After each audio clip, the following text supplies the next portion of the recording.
Testing, testing, 1, 2, 3. Testing, testing, 1, 2, 3. I think we're live. Hello, folks. I was just popping on a wee moment early, as always, to make sure everything's working okay. I think we've got a green light for our sound machine. All is good. So tonight, yes, indeed, we're going to have a double chapter that we hadn't planned to. We had planned to go last night, but that didn't happen. But we're here tonight. So we're going to give you a sort of double episode in return. And there's 10 o'clock, so I'll say hello, everyone. Thank you very much for joining me. My name is Dr. Sloan. Welcome to my science fiction station, also known as the Doghouse. And tonight we're getting a double chapter of Children of Dune. We're doing chapters 52 and 53, which was not the plan, by the way. The plan was to be on last night and just do one chapter. Pardon me. And then we were going to do the second chapter here, which is a smaller one, and double it up with some extra material. So we've just decided to go, what the hell.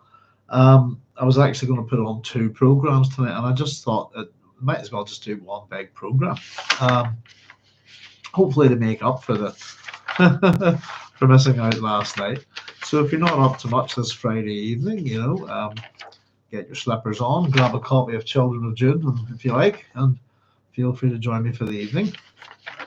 Now, let me see. Sorry, just getting my notes open. So we're going to do chapter 52 and 53 tonight.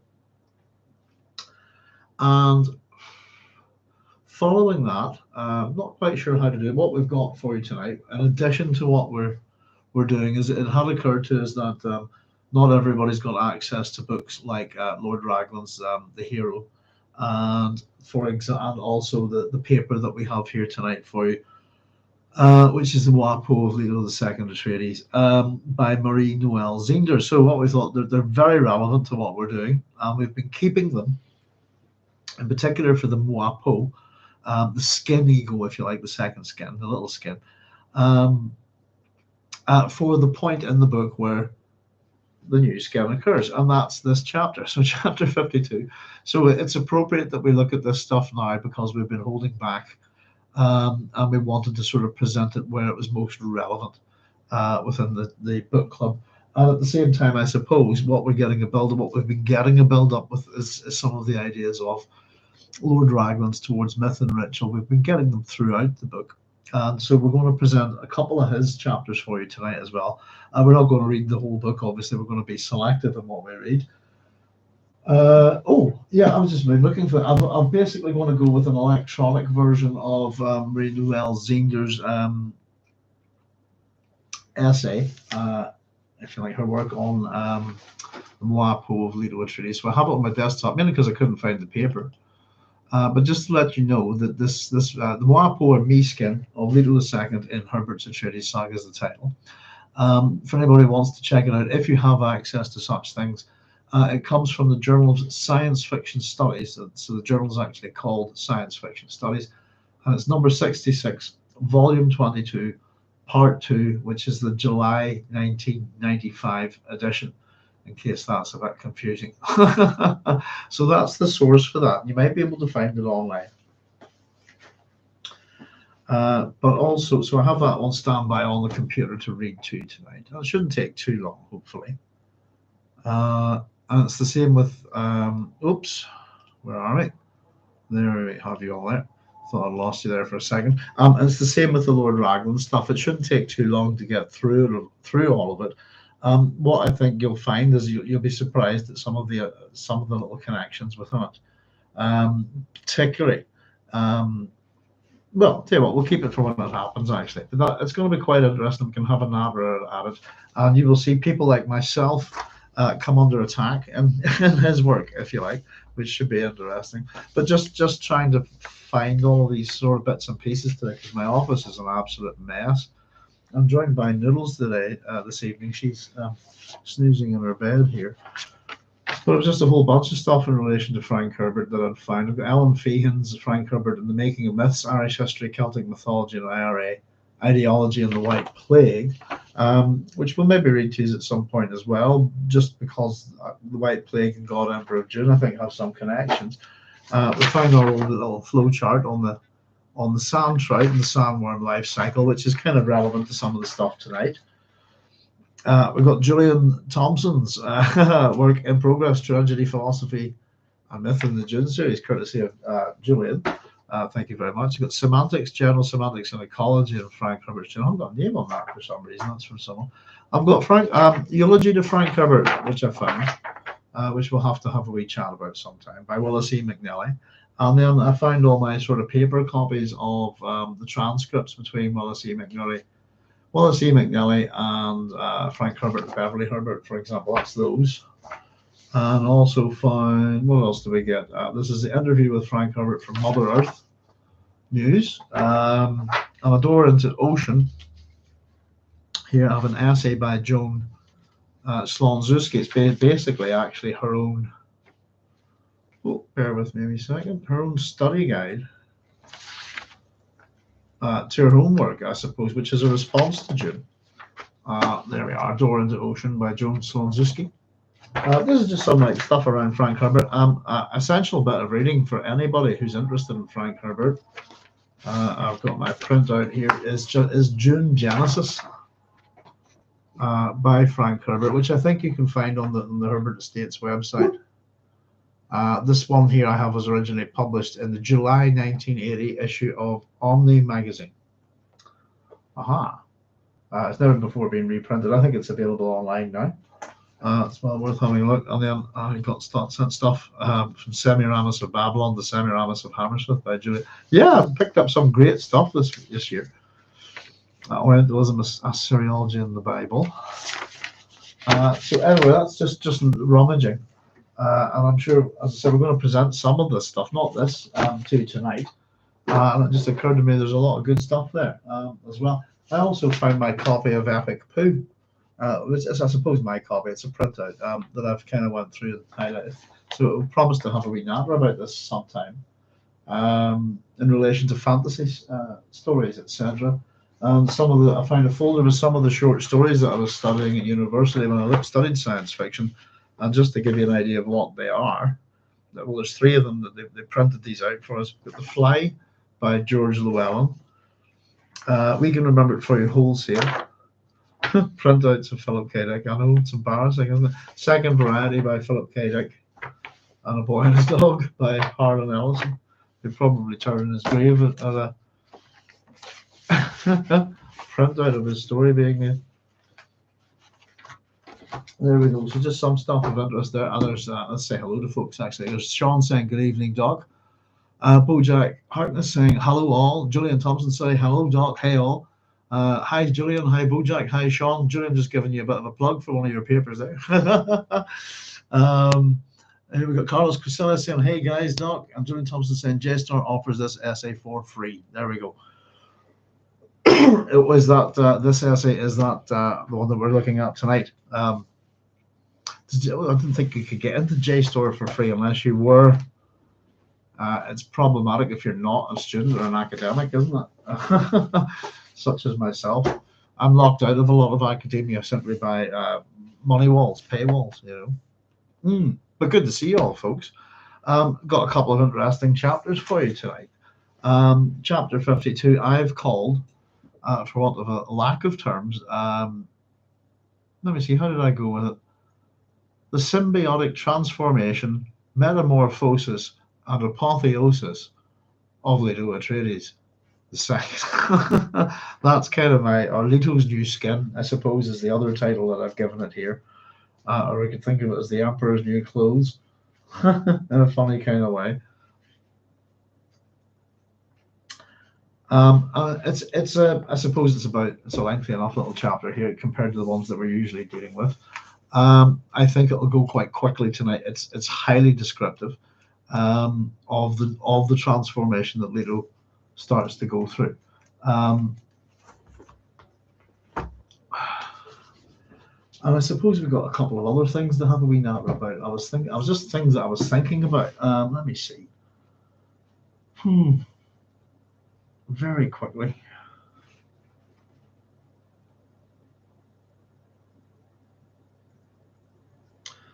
Just thinking about the different modes of, let me see, very quickly, some of Northrop Frye's kind of modes of criticism, etc., some of the theories there. Let me see. I'll tell you what, I'll maybe have a wee look at that for you for next time. It's essentially what we have is an approach to analyzing literature, and particularly in relation to myth, in relation to the characters, and where the character, it depends on the nature of the character, if you like, how human they are, in a sense, and so that we can look at. I'll have a look into this for next week. I'll not waste time on it tonight because we have enough to get through. But we can look at just in terms of the theory of looking at literature like this. Depending on, particularly on heroic literature, I suppose, depending on how our hero is, we're going to get a transformation from a hero that, in a sense, in some ways, is just above us, if you like, as a kind of Superman, if you like. But this transformation is going to elevate Leto II into something closer to a god, I suppose. You all right there, Noodles? Do you want out, love? Are you okay? You all right? Sorry, bear with me. Off you go. That's it. Go down below. Sorry, somebody wants out. Pardon me, folks. Where are we? Well, I suppose I've lost my train of thought there. Can't remember what I was saying there. Sorry, got distracted by the pooch there, folks. Bear with me. Anyway, I suppose, yeah. Oh, I remember now. It's basically that it's a transition in the way of, I suppose, the theory of modes, if you like, of modes of analysis where we can look at a story, and how we should look at it in relation to ourselves in terms of this kind of change. I'm of a character into a kind of god, if you see what I mean. I'm all mouth and words tonight. I'm not really sort of presenting that very well, am I? I'll have a wee quick read into it for next time, and hopefully I'll be able to sort of present it a little bit better. But I'm trying to keep my head sort of on this stuff tonight. So here's our first epigraph. As I said, I think this chapter will go quite quickly. There's very little for us to look up or this kind of thing. We have a little bit of an interaction between Leto and Sabiha, which kind of creates, I suppose, a eureka moment for him. And then we have this process, this process of change, of transformation, symbiosis with the sandtrout. And again, the interesting thing is that how it's done for our main character here, who's still, remember, a 9-year-old child, is through another child's game. And which is interesting, I suppose, a child's game that becomes something potentially quite deadly. Very similar to the riddle games that Leto and Ganama have been playing throughout the book. Children's games often associate with how they do things, I suppose. But this is going to be his kind of solution to choosing the correct path to get onto the golden path, or the correct thread, sorry, is the words that we're looking for. And what we'll get by the end of this chapter is the kind of understanding of the beginning of the myth, if you like, of Leto Atreides. And then when we jump into this very quick little chapter that follows chapter 53 with Alia and the Baron, what we get is reports of what's been going on, what's been happening, how could this possibly be, this kind of thing, things that aren't possible. And we start to see the genesis and the building of the myth, if you like. And it can be interesting to see how things, we'll probably see some of things reported as true, some other quite bizarre things that you would certainly find in mythical stories. And it's worth considering, if you like, in relation to why has Leto gone to Jacurutu and Shuloch, etc., etc. What's the motivation there? And I think it's perhaps to attach yourself to an earlier myth, if you see what I mean. So this is a great chapter. So we have a little short chapter after it, and that'll be followed by an even bigger chapter. But this is where we get our transformation. As I said, a form of metamorphosis. It's symbiotic. And for our character, for a hero to transform into a deity, if you like, that transformation process is known as Apotheosis. So we get them all in one package. There's possibly a couple that I've left out, I think, So if anybody's got any questions or comments on this chapter, as I said, it should read quite quickly. And we'll see how we get on. So here's our epigraph to start with. The spirit of Muad'Dib is more than his words, more than the letter of the law which arises in his name. Muad'Dib must always be that inner outrage against the complacently powerful, against the charlatans and the dogmatic fanatics. It is that inner outrage which must have its say, because Muad'Dib taught us one thing above all others, that humans can endure in a fraternity. So, pardon me, that humans can endure only in a fraternity of social justice. And this is taken from a document called the Fedaykin Compact, which is an interesting little statement, I suppose. Things to do, the letter of the law, the spirit of Muad'Dib is more than his words, more than the letter of the law which arises in his name. It is a sense of inner outrage against evil people here, the complacently powerful, the charlatans, the dogmatic fanatics. An inner outrage which must have its say, must be expressed, because Muad'Dib taught us, this is the Fedaykin, one thing above all others. Okay, what is that? That humans can endure only in a fraternity of social justice. I've written that's nonsense, isn't it? But it's also an absolute, if you like, with the word only. That humans can endure only in a fraternity. A fraternity is a brotherhood. So the things I've written down about this, anyway, I suppose, is first of all that it's Fremen thinking. It contains an absolute, which the Fremen we know like. It is male orientated, which made me question again: are the Fedaykin mostly men? I also made a wee note that the Fedaykin are mostly off-world.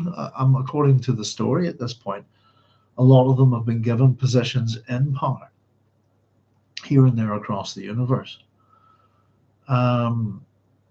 And is it because of this inner outrage that has spotted the complacently powerful, the charlatans, the dogmatic fanatics, etc., and replaced them? But we have to have our say. If we see this outrage, whatever it is, we're told to, express it, say it out loud. And one thing about, so the lesson is that humans can endure only of a fraternity of social justice. So, in other words, if we see injustice, we can't endure it. This kind of thing. I've written that as nonsense. I think humans can endure plenty of things, but they certainly can endure. And I mean, the word is endure there. It's not necessarily enjoy or have a party with or anything like that. Can endure all sorts of social injustice, I suppose, as well. But it can, ultimately, it depends on the nature of the social injustice and how long it goes on and what level of power it has. Outrage, the powerful charlatans, dogmatic fanatics. Those that, the powerful, those that don't tell the truth, those that live by the particular word of things, and those who are false, if you like, that must have it. So we have to point them out. We have to say who they are. You get a sense of that with the internet, etc., don't you? Julian saying, what fraternal justice did the Fedaykin offer the rest of the human universe? The talk of complacent power, charlatans, and fraternity reminds me of the third estate. Well, I generally get the sense that most of what the Fedaykin do is kill people. Whether we get the term, isn't it, that what is it, how they put it, Julian? They're death commandos. What was the statement about? Was it Othim or something like that? Was it, or no, who was it? Nothing more ridiculous than a death commando becoming a priest or something like that. Reminds me of Northern Ireland quite a lot. What fraternal justice? I don't think I don't think they do. I think that the justice at the hand of Fedaykin is the justice of the knife. It's of execution. It's the justice of jihad, isn't it? Because that's what was unleashed on the universe for 12 years. I get the sense of that. Talk of complacent power, charlatans, and fraternity, brotherhood reminds me of the third estate. I'm going to look that up. What is the third estate? Okay. Let's see. Qu'est-ce que le tiers-état? Ah! Bon question. Okay, it is an influential political pamphlet published in January 1789, shortly before the outbreak of the French Revolution. That's why I don't know it. By the French writer and clergyman Abbé Emmanuel Joseph Siey, whose dates are 1748 to 1836, written during the assembly of notables between the 6th of November and 12th of December 1788. It was sent to the printer by the 27th of December 1788 for publication in the early days of 1789. Okay, blah, blah, blah. Let's see. It says revealed himself as the author after its third edition. It was Say's reply to Minister Jacques Necker's invitation for writers to state how they thought the Estates General should be organized. It was one of the most influential pamphlets of the early revolution. Some 300,000 copies were printed, reaching around 1 million readers, establishing Say as one of the most principal leaders of the Estates General upon its opening in May.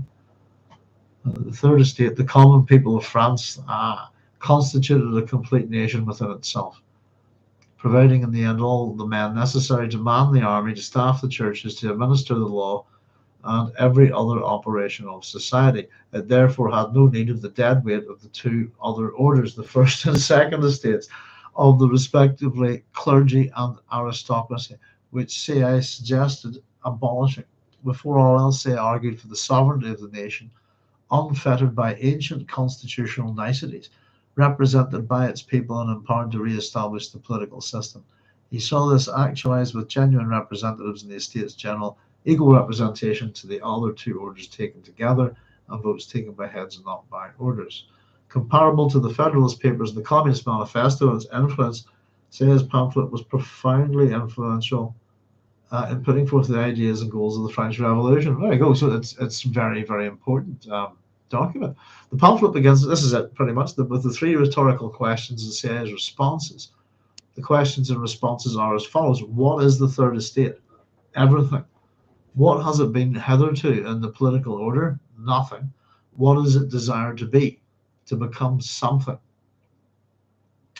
Throughout the pamphlet, Say argues that the first and second estates are simply unnecessary, and that the third estate is in truth France's only legitimate estate, representing as it does the entire population. Thus he asserts it should replace the other two estates entirely. Very interesting.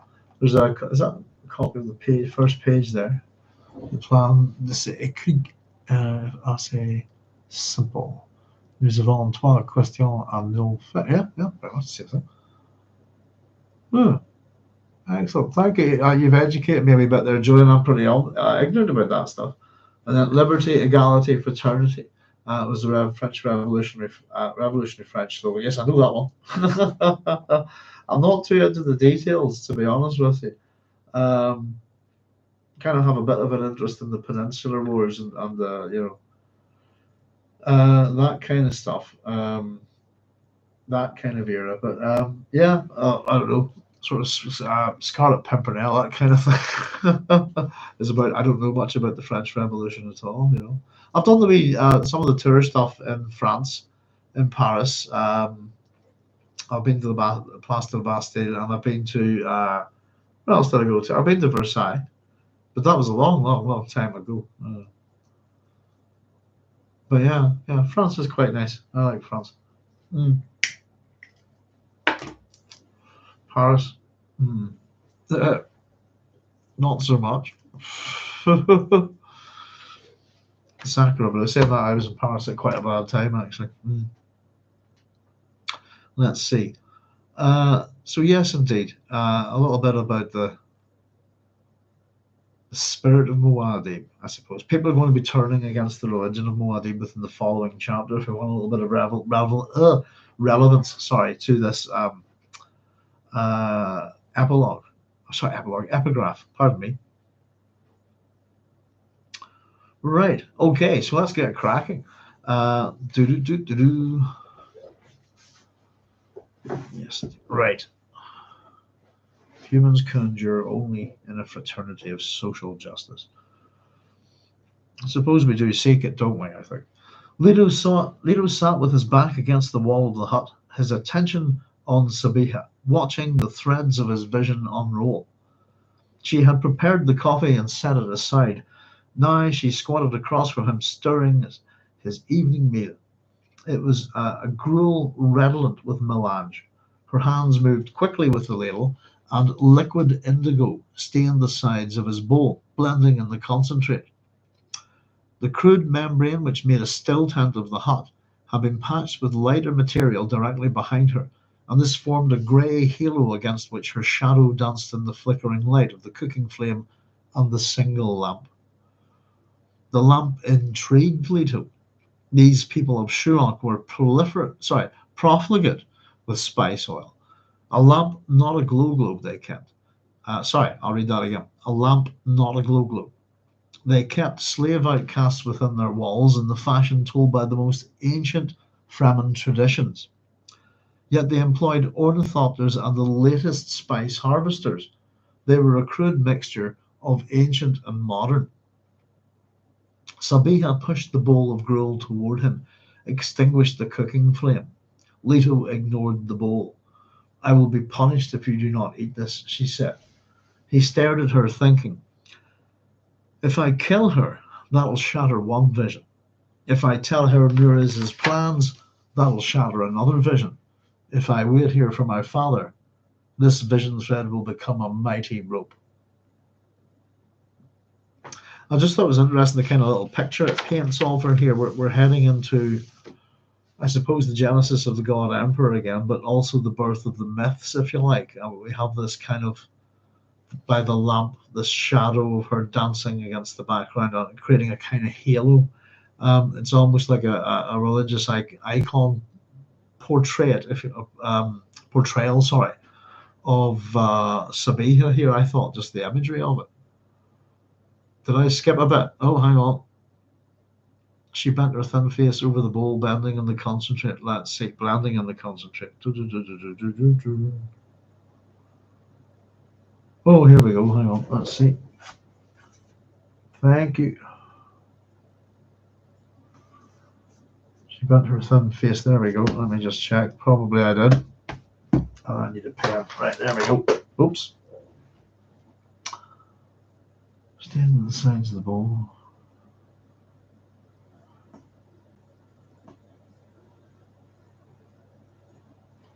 She bent her thin face over the bowl. Yeah, bear with me a second. Let's see. Stand on the sides of the bowl. Full stop. Yeah, I've missed out a little bit. Thank you very much. She bent her thin face over the bowl, blending in the concentrate. Yeah, I better quickly write that down. Thank you very much. Who's that? Bojack. Thank you. I missed a wee bit there. That's me being tired or stupid. One of the two. She bent her thin. Right, just missed a few words of that. Apologies. Well spotted. Thank you. Yes.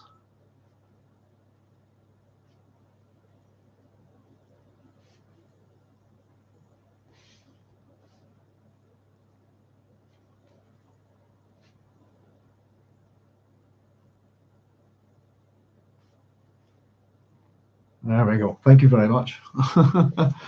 Excellent. Thanks very much, Bojack. Yeah, it's my fault.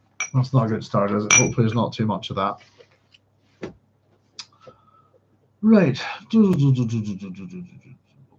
She bent her thin face over the bowl, blending in the concentrate. The crude membrane, that's where we're up to, I think. Let's just go. Which made a still tent of the hut, had been patched with lighter material directly behind her.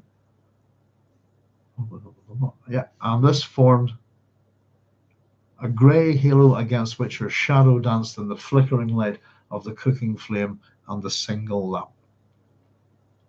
Yeah. Okie dokie. Yes, indeed. Right, let's see. So, lamp intrigued Leto. These people of Shuloch were profligate with spice oil.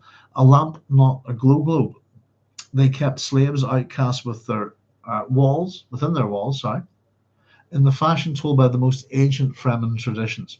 Yet they employed ornithopters and the latest spice harvesters. They were a crude mixture of ancient and modern. And it's the latest spice the very latest spice harvesters. I think that's of interest. They have their wealth. They've got off-world help here. Somebody's, it's not an easy thing to buy, I'd imagine. Just get me a spice harvester, and that they burn spice oil. They're quite profligate with it, whereas everybody seems to use glow globes. Sabia pushed the bowl of gruel, sorry, the bowl of gruel toward him, extinguished the cooking fire. Leto ignored the bowl. I will be punished if you do not eat this, she said. He stared at her, thinking. We have read on a wee bit here. If I kill her, this is his thoughts. If I kill her, that'll shatter one vision. If I tell her Mirez's plans, that will shatter another vision. If I wait here for my father, this vision thread will become a mighty rope. So his mind sorted the threads. Some held the sweetness which haunted him. One future with Sabiha carried alluring reality within his prescient awareness. It threatened to block out all others until he followed it out to its ending agonies. So if he's able to follow the thread of a particular future, this is the one that's been kind of teased towards him in a way, a pleasant future with Sabiha, but it's not to be. It seems that pleasant future, regardless of him not choosing it, seems to have agonies at the end of it, which I assume is to do with him and Sabiha. What they are, we're not told. Why do you stare at me that way? She asked. Still, he did not answer. She pushed the bowl closer to him. Leto tried to swallow in a dry throat. The impulse to kill Sabiha welled in him. He found himself trembling with it. How easy it would be to shatter one vision and let the wildness run free. And I've kind of wondered, what does that mean? What exactly is the wildness running free? Is it a version of him that just revels in killing or something like that? And it seems that it's a particular way of ending a thread. That she won't have a future with me if I kill her here now. It's one way to prevent someone from having a future, isn't it? Is to kill them. And it's a weird thing to think of. Oh, if I kill this person, then a whole bunch of a possible future won't happen. It's a ridiculous motive for killing someone, isn't it? And is it simply something that could it be seen as an easier way out, or could it be seen as a kindness, perhaps? Who knows? But he doesn't go with it. Sabia goes on here. Mirez commands this, she said, touching the bowl. Yes, Mirez commanded it. Superstition conquered everything. Mirez wanted a vision cast for him to read. He was an ancient savage asking the witch doctor to throw the ox bones and interrupt their sprawl. Mirez had taken his captive Stilsit as a simple precaution. There'd been a sly jibe at Namri and Sabiha in that comment. Let me just check that there. I wrote that down correctly. There'd been a sly jab at Namri and Sabiha in that comment. Only fools let a prisoner escape. Yeah. And that's this. We get in the next few chapters, I suppose we get an awful lot of people being looked at as fools. I suppose relating to our archetypes and so on and so forth. But only fools. So Mirez, Sabia are fools here. We'll see Alia discussing her foolishness and other people's foolishness as well.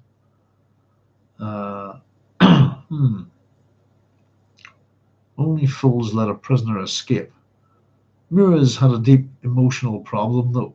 The spirit river. The captive's water flowed in Mirez's veins. Mirez sought a sign that would permit him to hold a threat of death over Leto. So the superstition and ritual that kind of Leto's inflicted upon Mirez with biting of the thumb and drinking of the blood, etc. Previously, has kind of put I can't kill this guy. So he, in the same sense, he's looking for a vision from Leto, hoping that there might be some kind of loophole or something like that, some way that he can deal with him. Leto's thoughts here, like father, like son, Leto thought. And I put next to that, meaning what exactly? And I think the sense that we get from that is that it's to be used by people wanting. Everybody would want a vision. Can you tell me what my future is? If you can see the future, is it a good future? Will I die? This kind of thing. Like father, like son, Leto thought. So this is Sabiha. The spice will only give you visions, Sabiha said. The long silence has made her uneasy. I've had visions in the orgy many times. They don't mean anything. I've written next to this is the eureka moment that we've got Leto's thoughts here. That's it. Oh, that's it, he thought, his body locking itself into a stillness which left his skin cold and clammy. The Bene Gesserit training took over his consciousness, a pinpoint illumination which fanned out beyond him, to throw the blazing light of vision upon Sabiha and all of her cast-out fellows. The ancient Bene Gesserit learning was explicit.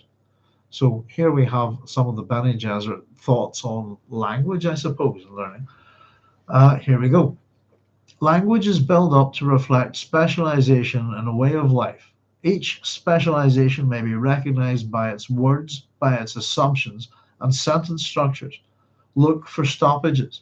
Specializations represent places where life is being stopped, where the movement is dammed up and frozen.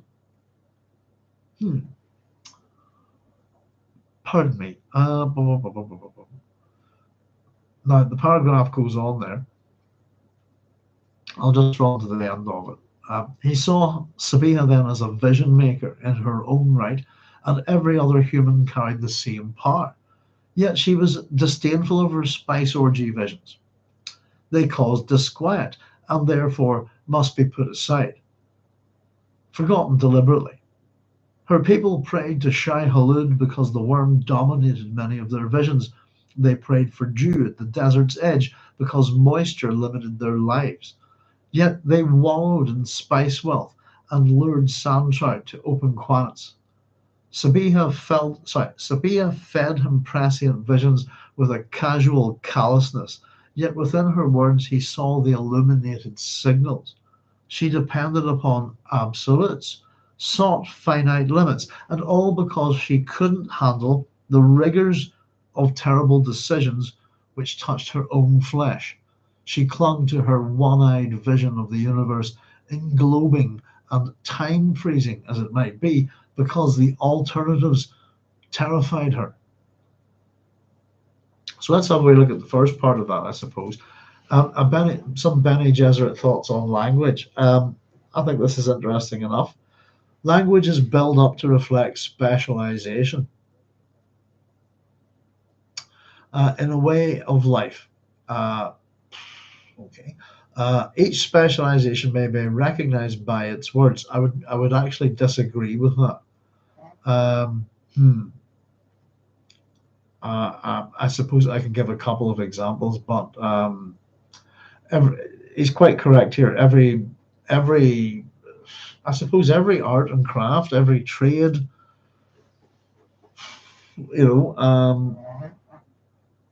skill set has its own language, its own terminology. I suppose that is correct. Can it be recognized by such? Not necessarily.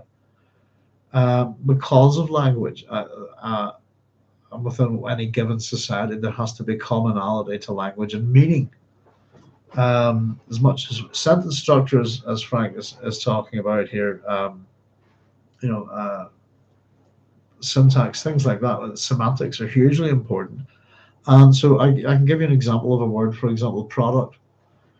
Now, product means lots of different things, and it means different things in different trades and different schools of thinking, etc., etc. It means one thing in mathematics, means an entirely different thing in business, for example. This kind of thing.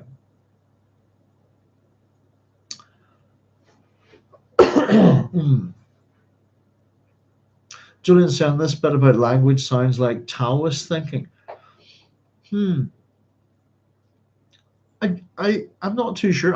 If you could elaborate a bit, Julian, I wouldn't know much about that. To be honest, well, the last time I read something about Taoist thinking was in probably the Monkey King, if I'm thinking correctly, which is a long time ago. I wouldn't know too much about it.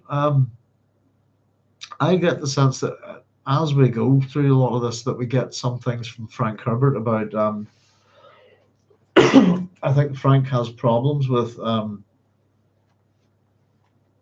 formal education.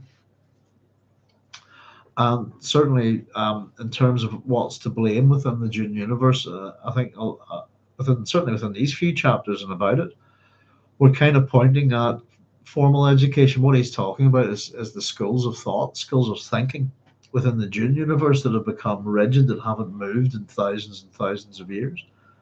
Um, that came out of the necessity to do something about the Butlerian Jihad. Um, so specialization, I suppose each specialization, what he's talking about. I think we need to put this one together a wee bit over different chapters, perhaps. But I don't agree with it. I think that certain specializations, yes, they can have their own language, but at the same time, they're terms within our own language, and you can find terminology within different schools of thinking, different trades, this kind of thing, which wouldn't necessarily indicate to you, oh, that word means, product does not make, if you use the word product, in a sense, what's the product of 4 and 2? It doesn't necessarily, mean that you're a mathematician, for example. That's being used in a mathematical way. It can be a product business-wise. It can be all sorts of things. It's just one word, for example, that I think has lots of different meanings within different schools of thinking and trades and skills. It's that kind of thing. It's kind of a broad thing we're talking about, isn't it? Spheres of learning, spheres of education, that kind of thing. But specialization can be recognized by its words, by its assumptions, and sentence structures. Look for stoppages. Specialization represents places where life is being stopped, where the movement is dammed up and frozen. Um, you could argue that a niche has been filled, perhaps. I don't know. The old argument that specialization and nature can eventually lead to your doom, can't it? Your death. Specialization is death. But places where life is being stopped, it's a bit of a hyperbolic metaphor, isn't it? Really, I wouldn't really agree. Where the movement is dammed up and frozen. So to have specialization in ways of life, that's probably the best way of putting it. That's the broadest thing.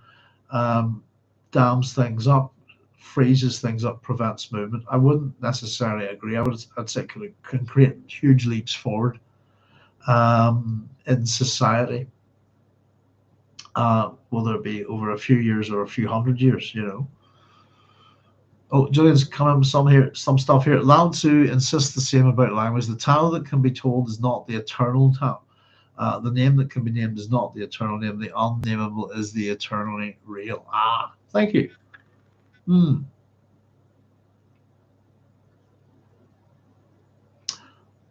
Yeah, language. I don't know. Language is fascinating to me. Language is the thing that links all my different degrees. It took me a while to figure that out, actually. But languages, whether they be ancient, modern, machine, etc., etc.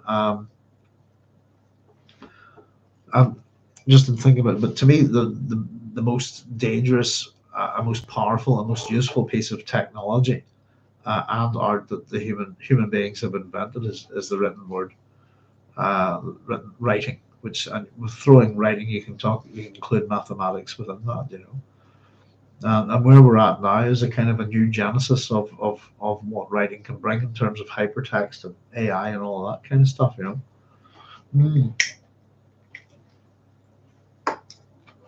Bene Gesserit, I call that Bene Gesserit. Ancient Bene Gesserit is explicit. Learning is explicit. I call it their thoughts on language. Build up to reflect specialization and ways of life. I don't know, different languages work in different ways, by the way. A lot of languages get simpler as they develop. We tend to break words up. I think German's the one that gets a bit is getting bigger, isn't it? It's getting more complicated. Um, by stringing lots of words together, I think it works. I think it's notable for it, which I think is quite fun. There's always an exception to the rule, isn't there? Places where life is being stopped. I don't agree with that at all. Where the movement is dammed up, not necessarily unfrozen. Certainly not. I think, yeah. But that's a Bene Gesserit opinion. Um, hmm, from an organization that certainly knows how to manipulate language and words. So Sabia is a vision maker in her own right. Every other human carries the same power. We've been told by Sabia that she has visions. It's okay. I'm part of the Siege orgy. I've had visions in the orgy many times. They don't mean anything. And we've learned a few things about the Siege orgy through the books. And one of them is that basically the Fremen are very, very much like the Aragonians, etc. And that whenever they're having sex in the Siege orgy, they all are basically taking on the personality of an ancestor, um, through taking this, the transformed drug plus the orgy, etc. That's essentially what's happening, and it's basically that they all think they just all agree not to talk about it. It's a mutual kind of ignorance, if you like, a mutual just it didn't happen. And that's part of Fremen life. So everybody has the power to be their own vision maker, is what we're being told here. Yet at the same time, he sees Sabine as being disdainful of the visions that she has. And the reason is that they simply terrify her too much. So she dismisses them, which is I think, a typical Fremen attitude to this kind of thing. Sabia fed him prescient visions with a casual callousness, yet within her words he saw the illuminated signals. She depended upon absolutes, sought finite limits, and all because she couldn't handle the rigors of terrible decisions which touched her own flesh. She clung to the one-eyed vision of the universe, englobing and time-freezing, as it might be, because the alternatives terrified her. I also really like Frank's writing there. I think that's cracking writing. Because he's an author that I think last week I was saying the epilogue kind of confused me a bit. I think Cynthia popped in to help. Cynthia said she couldn't make it here tonight, but gives her regards. So we'll say hi to Cynthia on the rerun. How you doing? Thanks very much. But it's her that's given him. It's this realization that's given him his eureka. That's it kind of moment.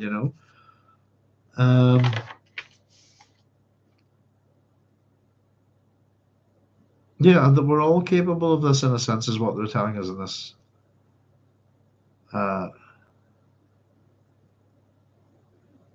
Yeah, trying to figure out what the wee sort of dump of the Bene Gesserit thinking about language is it must maybe that he just hasn't registered something that she said, something that's kind of pricked his consciousness in this pinpoint illumination, which fanned out and beyond him to throw the blazing light of vision upon Sabia and all of her cast out fellows.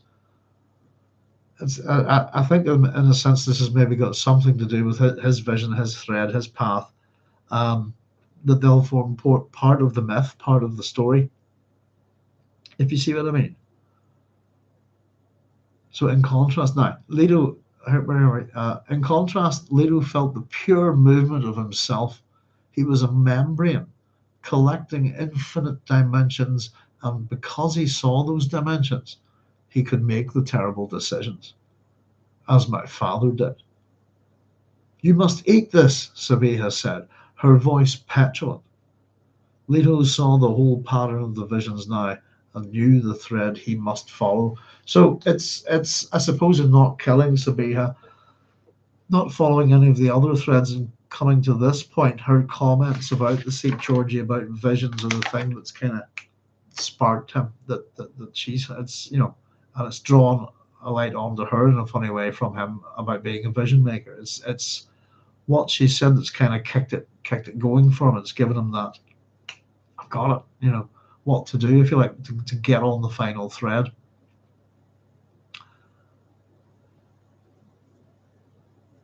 And he can make the terrible decisions as my father did. He's just like his father. You must eat this, Sabia said, her voice petulant. Leto saw the whole pattern of the visions now and knew the thread he must follow. My skin is not my own. He stood, pulling his robe around him. It felt strange against his flesh, with no stillsuit protecting his body. His feet were bare upon the fused spice fabric of the floor, fleeing the sand tract in there. What are you doing? Sabia demanded. The air is bad in here. I'm going outside. You can't escape, she said. Every canyon has its worm. If you go beyond the qanat, the worms will sense you by your moisture. These captive worms are very alert, not like the ones in the desert at all. Besides, how gloating her voice became. You've no stillsuit. So the second skin, if you like, that all Fremen have, that are used to, that have kind of had to live in symbiosis with this form of technology on this planet, the thing that they depend upon to survive in the desert is gone. He's got no stillsuit. So then why do you worry? He asked, wondering if he might yet provoke a real reaction from her. Because you've not eaten, and you will be punished? Yes, but I'm already saturated with spice, he said. Every movement is a vision. He gestured with a bare foot at the bowl. Pour that onto the sand. Who'll know? They watch, she whispered. He shook his head, shedding her from his visions, feeling new freedom envelop him. No need to kill this poor pawn. She danced to other music, not even knowing the steps, believing that she might yet share the power which lured the hungry pirates of Shuloch and Jacurutu. Leto went to the door seal, put a hand upon it. When Muriz comes, she said, he'll be very angry with... Muriz is a merchant of emptiness, Leto said. My aunt has drained him. As well, what's it drained him? He's empty. He's drained him of his life, drained him of his energy, his power. She got to her feet. I'm going with you. And he thought, she remembers how I escaped her. Now she feels the fragility of her hold upon me. Her visions stir within her. But she would not listen to those visions. She had but to reflect. How could he outwit a captive worm in its narrow canyon? How could he live in the Tanzarif without stillsuit or fremkit? I must be alone to consult my visions, he said. You'll remain here. Where will you go? To the qanat. The sandtrout come out in swarms at night. They won't eat me. Sometimes the worm comes down to just beyond the water, she said. If you cross the qanat... She broke off, trying to edge her words with menace. How could I mount a worm without hooks? He asked, wondering if she could still salvage some bit of her visions. Will you eat when you return? She asked, squatting once more by the bowl, recovering the ladle and stirring the indigo broth. Everything in its own time, he said, knowing she'd be unable to detect his delicate use of voice, the way he insinuated his own desires into her decision-making. So get the general gist of what's happening here is that from the conversation is that Sabia has had visions, if we're to believe Leto's thinking here, of the other possibilities. But she ignores them. She counts them as just dreams because of one, I suppose that would be terrifying to her, to know that she could see the future, that she could see possible futures, this kind of thing, and so she doesn't even bother to consult her visions, her dreams, because of the practicalities of what's being presented here, what she sees in front of her. He's not got a stillsuit. He can't possibly escape, this kind of thing. and therefore he'll return and will, he is food when he comes back, hopefully, because that's what she's trying to get him to do under Mura's orders. Everything in its own time, he said, knowing she'd be unable to detect his delicate use of voice, the way he insinuated his own desires into her decision-making. Mura's will come and see if you've had a vision, she warned. I will deal with Mura's in my own way, he said, noting how heavy and slow her movements had become. The pattern of all Fremen lent itself naturally into the way he guided her now. Fremen were people of extraordinary energy at sunrise, but a deep and lethargic melancholy often overcame them at nightfall. Already she wanted to sink into sleep and dreams. Leto let himself out into the night alone. The sky glittered with stars, and he could make out the bulk of surrounding butte against their pattern. He went up under the palms to the qanat. For a long time, Leto squatted at the qanat's edge, listening to the restless hiss of sand within the canyon beyond. A small worm by the sound of it, chosen for that reason, no doubt. A small worm would be easier to transport. He thought about the worm's capture. The hunters would dull it with a water mist, using the traditional Fremen methods of taking a worm for the orgy transformation rites and rituals. But this worm would not be killed by immersion. This one would go out on a guild highliner to some hopeful buyer whose desert probably would be too moist. Few off-worlders realized the basic desiccation which the sandtrout had maintained on Arrakis. Because even here in the Tanzerift, there would be many times more airborne moisture than any worm had ever before known, short of its death in a Fremen cistern. He heard Sabia stirring in the hut behind him. She was restless, prodded by her own suppressed visions. He wondered how it would be to live outside a vision with her, sharing each moment just as it came of itself. The thought attracted him far more strongly than had any spice vision. There was a certain cleanliness about facing an unknown future. A kiss in the siege is worth two in the city. The old Fremen maxim said it all. The traditional siege had held a recognizable wildness mingled with shyness in the people of Jacurutu Shuloch, but only traces. This saddened him by revealing what had been lost. So a few interesting things, by the way. There's a big clue, by the way, for if you want to go all the way down to how to kill a god emperor. It's in this passage where but it's interesting, the transport of the worms, the use of a water mist. Worms capture. The hunters would dull it with a water mist using the traditional Fremen method of taking a worm. We'll go on eventually about the indestructibility of the god emperor, etc. But a good super soaker could take him out, basically, a water pistol.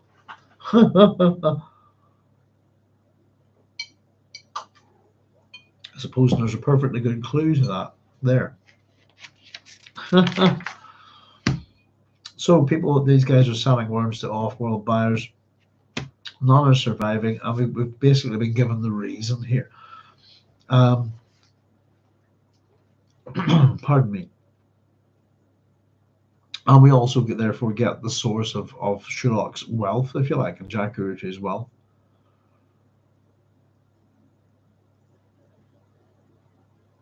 So the old French, I see Fremen and Max in there. For some reason I went French. It's probably talking about that, the third estate there. A kiss in the siege is worth two in the city. Is a rephrasing of Aesop's fables, isn't it? It's our great sage Aesop. A bird in the hand is worth two in the bush, which is one of my favorite stories. Interestingly enough, it's a story that's kind of taught in schools these days in a negative way, to teach kids how to deal with money, economics, this kind of thing. The way they do it is it's the old, I don't know, see what you think about it. This is the essence of a bird in the hand is worth two in the bush. I could offer to give you two sets of money on two different dates. Now, I could either give you £10 now, or at the end of the month, I'll give you £1,000. Which do you take? And I suppose the way it's being taught in schools at the minute is that you would be smart to wait for the £10,000, which is the two in the hand, if you want, from the fable, or the £1,000 or whatever it is. The whole point is rather than take the tenner, because you'll have a lot more money, and that's the attitude. What Aesop's fables is really about is you've no idea what's going to happen. Something in your hand is something in your hand. Now it's tangible, it's real. It's a story about greed as well. Isn't it a fox having caught a bird and who's starving, could eat right there and then, but the bird convinces him to eat his buddies in the bush, and then if you let me go, I'll go over and get them to keep them busy, and you can sneak up and eat them. And of course, the bird flies off, and as soon as he gets to the bush, goes, "Everybody run! There's a fox!" And the fox has nothing to eat. Poor old silly fox. So the point is, you take the tenner. Simply because the person could get hit by a bus tomorrow, and all good intentions aside, you might never see that person again. You might never see that money. Hence, a bird in the hand is worth two in the bush. This is a wee sort of a humorous kind of alteration of that. A kiss in the siege is worth two in the city. And it's to do with it's quite weird because we're talking about Fremen orgies here, but paradoxically mixed with the concept that they're a bit shy. The recognizable wildness mingled with shyness in the people of Jacurutu, Shuloch, but only in traces. The sandton revealing what had been lost. So it's the old Fremen saying, I suppose, is it might be harder to solicit a kiss from a Fremen girl in a siege as opposed to a Fremen from the city, if that makes sense. But the kiss would be much more worth it. Read into it what you will. Could also be a comment on the differences. It's a little bit of country mouse and town mouse as well, isn't it? I think. If anybody's not read Aesop's Fables, get yourself a good copy. Make sure the copy has the gods' names in Greek, not Latin, not the Roman gods. You need the Greek gods to have a good copy of Aesop. But it's highly enjoyable. It's something I've been reading almost every year for most of my life. It's a book you just pick up each. You can get maybe sometimes two fables to a page. That's full of wisdom. It's a great testimony to its wisdom. I think that's 2,600 years old, and it's still full of very, very useful stories to teach your kids to keep them safe. And it's that kind of set of stories. They're not morals at all. They're fables. They're practical. It's like teaching your kids common sense, I think, is a good way of putting it. But I adore them. They're Aesop's Fables are just one of the greatest literary artifacts ever. I think if one of the best sets of stories of all time. Absolutely adore them. The old Fremen maxims said it all. The traditional siege had held a recognizable wildness mingled with shyness in the people of Jacurutu. Shuloch but only traces the saddened him by revealing what had been lost. Slowly, so slowly that the knowledge was fully upon him before he recognized its beginnings, Leto grew aware of the soft rustlings of many creatures all around him. Sandtrout. Soon it would be time to shift from one vision to another. He felt the movement of sandtrout as a movement within himself. Fremen had lived with the strange creatures for generations, knowing that if you risked a bit of water as bait, you could lure them into reach. Many a Fremen, dying of thirst, had risked his last few drops of water in this gamble, knowing that the sweet green syrup teased from a sandtrout might yield a small profit in energy. But the sandtrout were mostly the game of children who caught them from the Huanhui and for play. Leto shuddered at the thought of what that play meant to him now.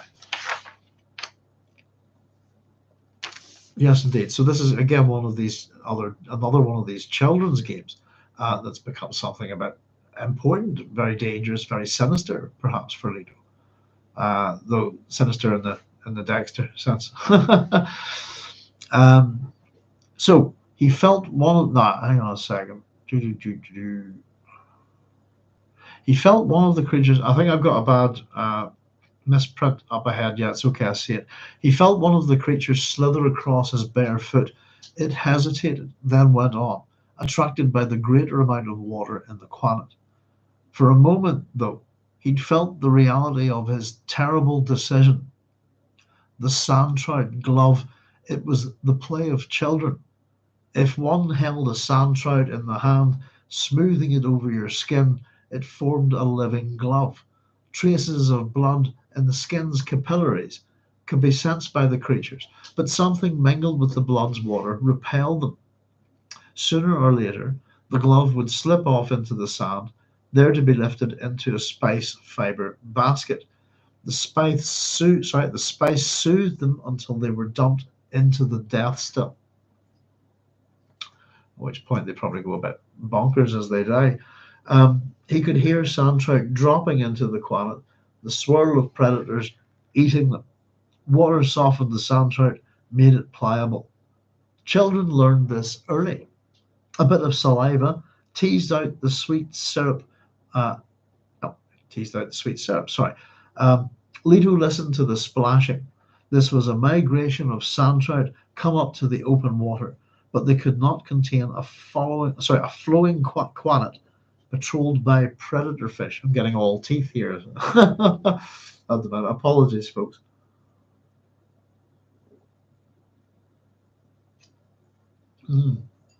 Interesting, the sweet green syrup. And I suppose once we transform it, it becomes blue, doesn't it? It becomes indigo.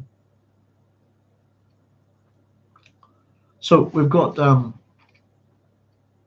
sandtrout dropping into the qanat, the swirl of predators eating them. That's the fish. Water softened the sandtrout, made it pliable. Children learned this early. A bit of saliva teased out the sweet syrup. Leto listened to the splashing. This was a migration. This was a migration of sandtrout come up to the open water, but they could not contain a flowing qanat patrolled by predator fish. Right, so I just wanted to highlight a wee bit of this here, but yes, indeed, it's a migration of the species here.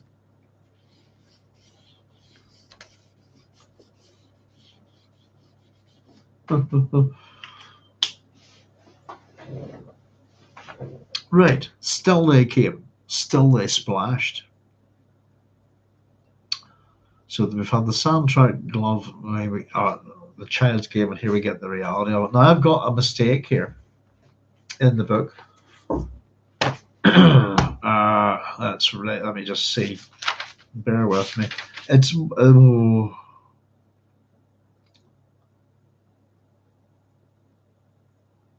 moment about the syrup is great detail regarding the worm life cycle. Yeah, we get a whole bunch of stuff about the worms in this chapter. The green syrup it's continually dropped on us, by the way. Oh, pardon me. Anytime it's mentioned, by the way, can you see it in green on my book? Over we go. Next page down the green syrup. It's mentioned several times. Yeah, we're getting a little. As I said, I had that little flow chart. It was just to kind of show the life cycle of the worms, nothing else. Which I kind of pieced together from all 6 books. But yeah, well worth collating all this information. But it's added to as we go along. It's a little bit of mystery. But yes, indeed, this sweet green syrup seems to be some sort of kind of energy grabbing these worms and having a wee sort of suck upon them, basically. But the details are very interesting. Yes, indeed. I even love the little detail of the kiss in the siege is worth 2 in the city. Just that little bit of that in this chapter, I think, is fantastic. Sounds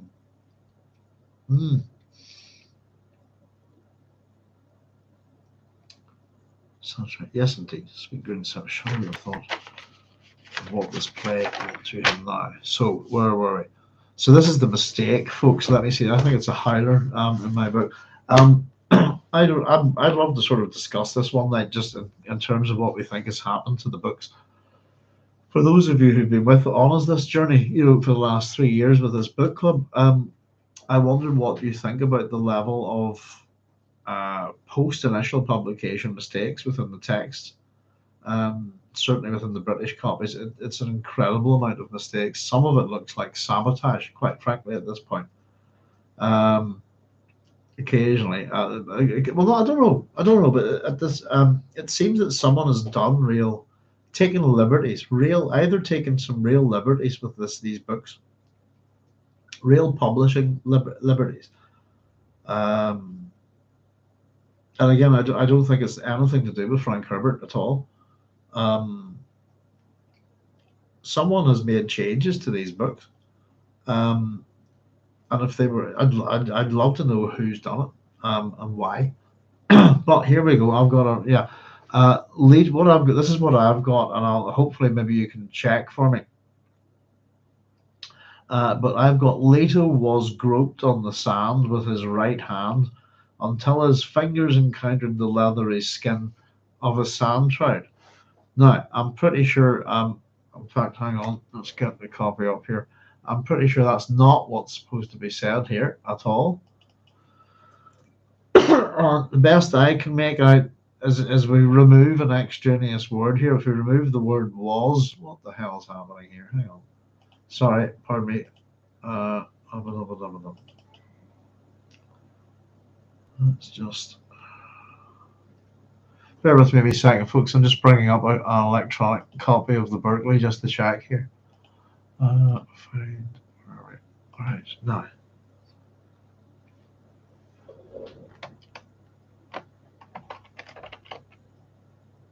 There we go. One instance of the word groped. Let's find it now. Yes, indeed. So electronic copy, here's what we should have. We should have Leto groped on the sand with his right hand until his fingers encountered the leathery skin of a sandtrout. My copy of the book is Leto, someone has added the word was. There you go. Can you see it? With a circle. Leto was groped on the sand. Changes the meaning, makes it a bit rude. Actually, I'd written down in my own notes that it was probably a mistake, and I just didn't have time to check on it. Let me grab a big red marker here. Highlighter, anyway. It is a mistake. An additional word added to the text. Again,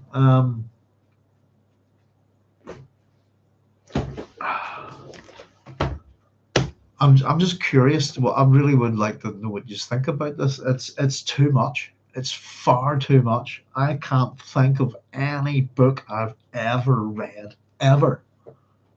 And I mean this, and I've read a lot of books it's just maybe, I mean, I do pay attention to things. Occasionally you get the odd errata and mistake in a book, nowhere near this level. It's more often to do with things having faded out, or that kind of thing, or repetition. It's very bizarre to have words added, sentences removed, meaning changed, character names altered. It's a litany of publishing madness. I don't know what to say about it. The only thing I can say is that someone has done this, and the question is why. And then the other question becomes, what on earth were they thinking? Or I don't know. I've got too many questions, but it really does almost look like an act of sabotage. And for it to, it's a little thing, isn't it? These little changes, but for them to go unnoticed is quite understandable how they could go unnoticed, if you see what I mean, for so long. But it's just whenever you get something like that, there's been a few of these where the meaning has been changed, and it's been, hang on, that would be a bit rude, wouldn't it? Oh, that shouldn't be there, that kind of thing. This is not the first time this has happened. We go on about the mistakes and missing copies, etc., things within different copies of the books. on the whole, it can be a little bit frustrating. It doesn't do a lot of harm most of the time. Occasionally, it really changes the meaning. On one occasion, it's completely altered the name of a character for the entirety of the utterance of that character. But it just came across. Who's decided to add the word "was" there, and why? Because it sure as hell isn't in the Berkeley copy. So it's weird.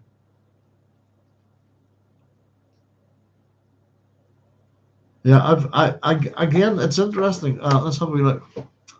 The word I always look for in these two chapters is enzyme, right? Yes, indeed. You just touched it.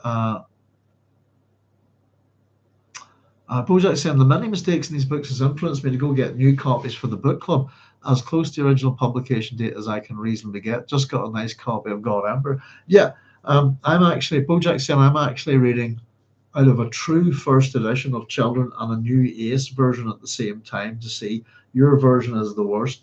Yeah, the thing is, Bojack, I've got 3 different versions. I've got 4 versions here.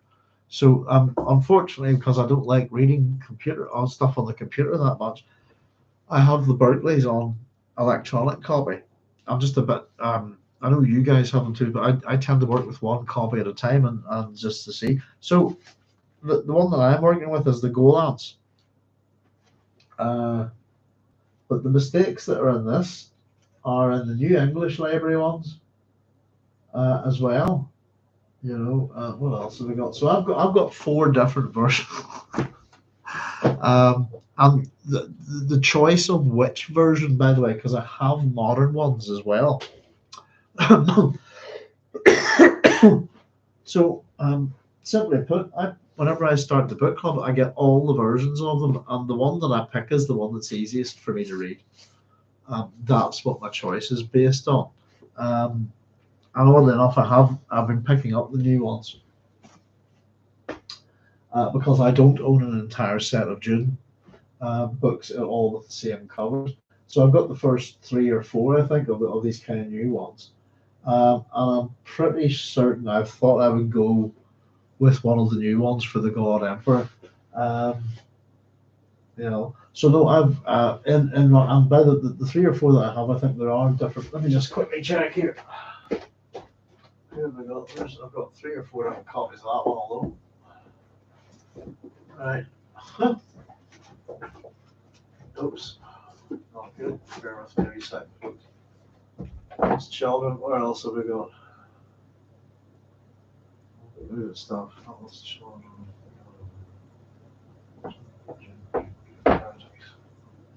Sorry, bear with me a second.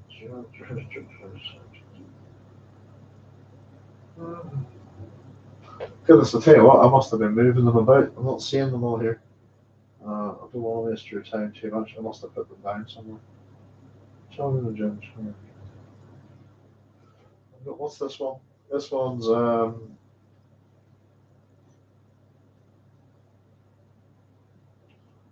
Victor Golan's New English Library Golan's. I think that's the ones. Sorry, I've moved them. I've actually sent them somewhere. Probably not put them back since the last time I grabbed them. That's more likely. But I have these ones, for example. These editions.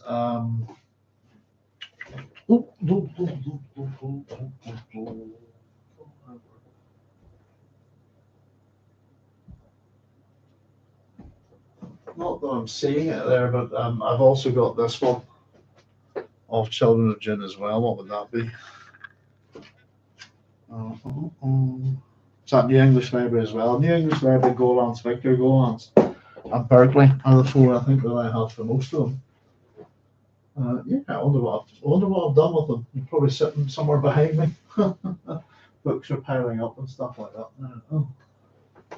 Tell you what, talk of the devil. There we go. Yeah. There we go. I've just found them. And then these are the new ones that I've been buying here. And they're Golance as well.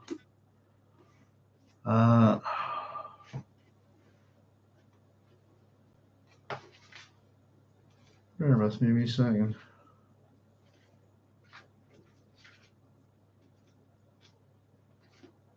So the writing's not too bad in this. I think I'll probably go with these new ones actually for the next time for God Emperor. And I think, do I have a copy of this? Quite possibly.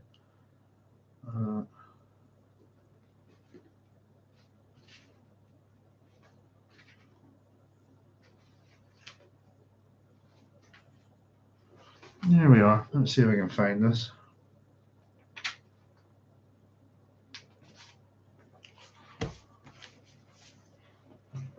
Was it grouped on the sand? That's the.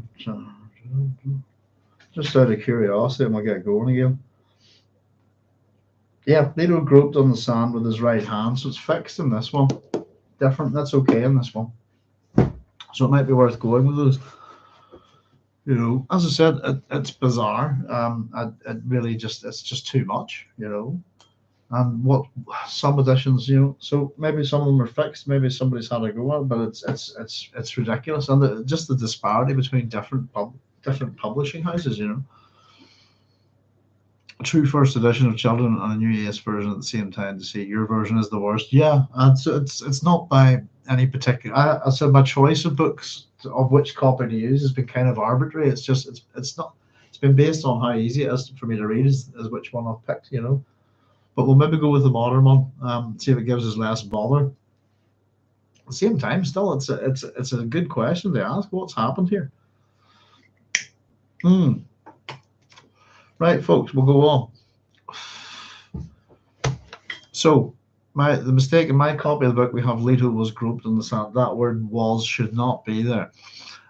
Leto groped on the sand with his right hand until his fingers encountered the leathery skin of a sandtrout. It was the large one he'd expected. The creature didn't try to evade him, but moved eagerly onto his flesh. He explored its outline with his free hand, roughly diamond-shaped. It had no head, no extremities, no eyes. Yet it could find water unerringly. With its fellows, it could join body to body, locking one another by the coarse interlacings of extruded cilia, until the whole became one large sac organism. Pardon me. Enclosing the water, walling off the poison from the giant which the sandtrout would become, Shai Hulud. So this is how sandtrout becomes sandworms. The sandtrout squirmed on his hand. In other words, so they form together like interlocking plates, like a form of tessellation or something like that, and just start linking together. And so kind of lots and lots of these different individuals form, I suppose, a colony organism is the way we would look at it, I think. The sandtrout squirmed on his hand, elongating, stretching. As it moved, he felt a counterpart elongating and stretching of the vision he had chosen. This thread, not that one. He felt the sandtrout had ever before. Sorry. Oh, right, here, I made a mistake here. I had to write this, so let me just make sure I read this the right way. He felt the sandtrout becoming thin, covering more and more of his hand. No sandtrout had ever before encountered a hand such as this one, every cell supersaturated with spice. No other human had ever before lived and reasoned in such a condition. Delicately, Leto adjusted. Sorry, I'll read that. Here we go. Is the bit Julian was looking for. Delicately, Leto adjusted his enzyme balance, drawing on the illuminated sureness he'd gained in spice trance.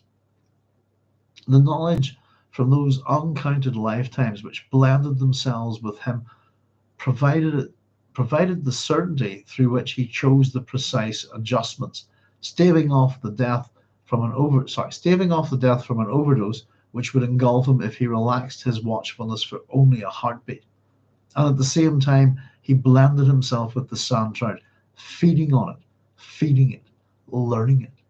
His transvision provided the template, and he followed it precisely. I've just realized I put my book away, which I shouldn't have done. Bear with me a wee second, folks. I'll just get back, put that open again. Just thought it good to have a copy of the book. There we are.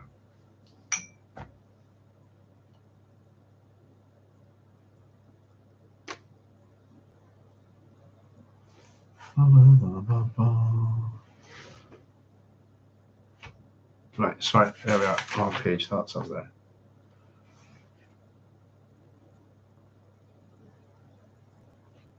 Yeah, I'll just read that again.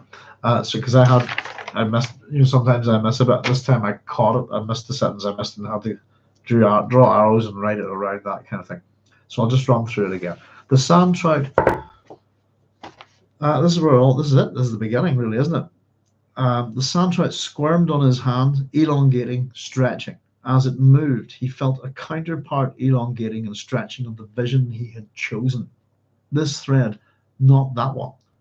He felt the sandtrout becoming thin, covering more and more of his hand. No sandtrout had ever before encountered a hand such as this one, every cell super saturated with spice. No other human had ever before lived and reasoned in such a condition. Delicately, Leto adjusted his enzyme balance, drawing on the illuminated sureness he gained in spice trance.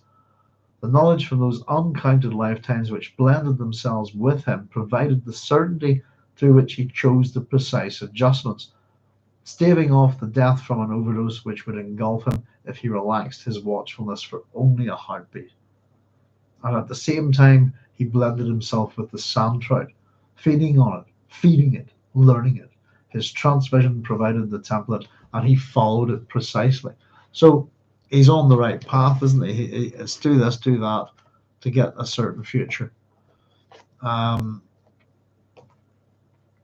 it's a transformative path, isn't it? This is the beginning of his metamorphosis.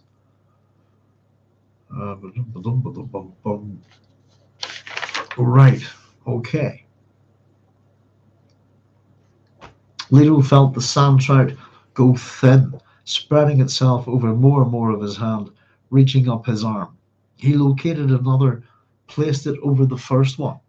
Contact ignited a frenzied squirming in the creatures, their cilia locked, and they became a single membrane, which enclosed him to the elbow. The sandtrout adjusted to the living glove of childhood play. But thinner and more sensitive as he lured it into the role of a skin symbiote. He reached down with the living glove, felt sand, each grain distinct to his senses. This was no longer sandtrout. It was tougher, stronger, and it would grow stronger and stronger. His groping hand encountered another sandtrout, which whipped itself into union with the first two and adapted itself to the new role. Leathery softness insinuated itself upon his arm to his shoulder. With a terrible singleness of concentration, he achieved the union of his new skin with his body, preventing rejection. No corner of his attention was left to dwell upon the terrifying consequences of what he did here. Only the necessities of his transvision mattered. Only the golden path could come from this ordeal. Leto shed his robe and lay naked upon the sand, his gloved arm outstretched into the path of migrating sandtrout. So no still suit, and he's shed off, he's barefoot. This is the last item of his clothing, if you like.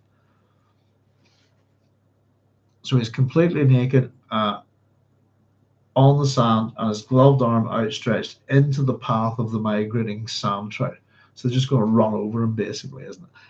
He remembered that once he and Ganima had caught a sandtrout, abraded it against the sand until it contracted into the child worm, a stiff tube, its interior pregnant with the green syrup. One bit gently upon the end and sucked swiftly before the wound was healed, gaining the few drops of sweetness. They were all over his body now. He could feel the pulse of his blood against the living membrane. One tried to cover his face, but he moved roughly until it. Hang on, sorry, let me just check that. But he moved roughly until it elongated into a thin roll. Is that quite right? Did I read that right? cover it, but he moved roughly until it elongated into a thin roll. Yeah, it's just maybe Frank's writing. I thought that was a bit of an odd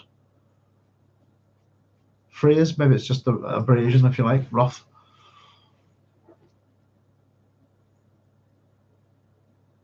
But he moved roughly until it elongated into a thin roll. The thing grew much longer than the child worm, remaining flexible. Leto bit the end of it, tasted a thin stream of sweetness which continued for longer than any Fremen had ever before experienced. He could feel energy from the sweetness flow through him. A curious excitement suffused his body. He was kept busy for a time, rolling the membrane away from his face until he built up a stiff ridge circling from jaw to forehead and leaving his ears exposed. And now the vision must be tested. Oh, there's a bowl. I can just move this here. Ooh. Yeah, so he's getting more out of this green syrup stuff than anybody else has ever got before.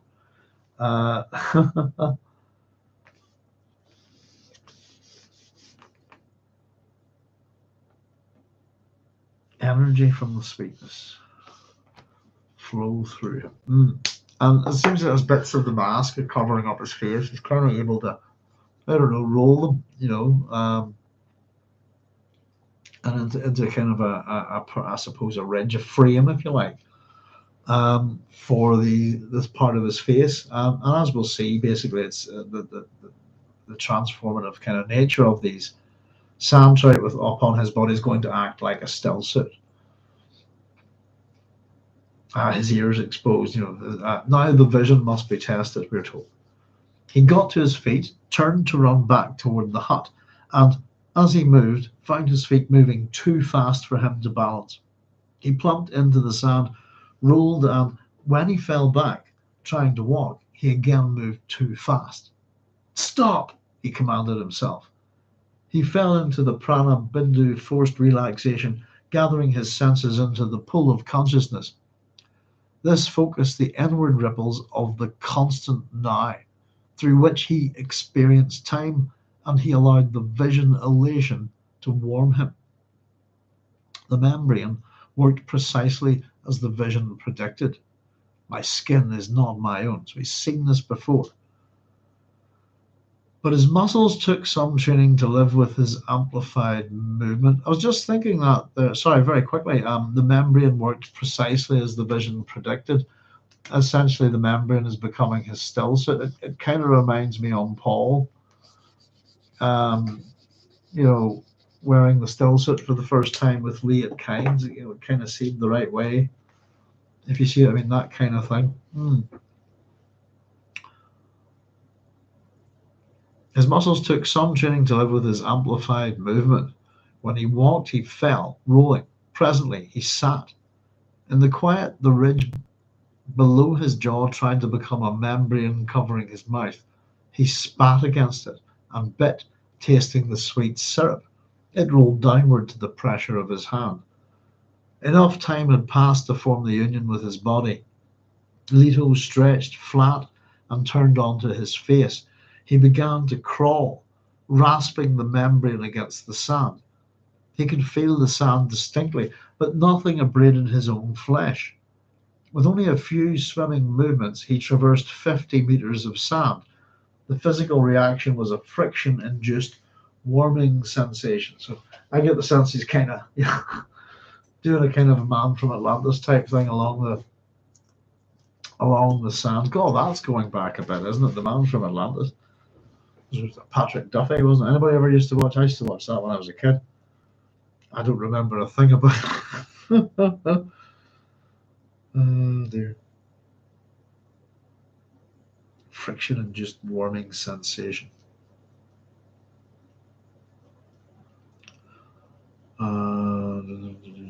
Bojack saying moved it roughly. What was that? That was something that didn't quite flow, wasn't it? He moved. Right. He moved. What did I have? 52. You've got moved it roughly. Is that right? But he moved roughly until it elongated. He moved. Thank you. Bojack, that makes a lot more sense. Yeah, my book does not have it. There it is. Right. One tried to cover his face, but he moved it roughly until, yeah. Okay. Thank you very much. Is that, I take it that's it, Bojack, isn't it? He moved it roughly until it, yeah, that makes sense. Let's just see. We are there. By the gods. Right, let's see. Missing word.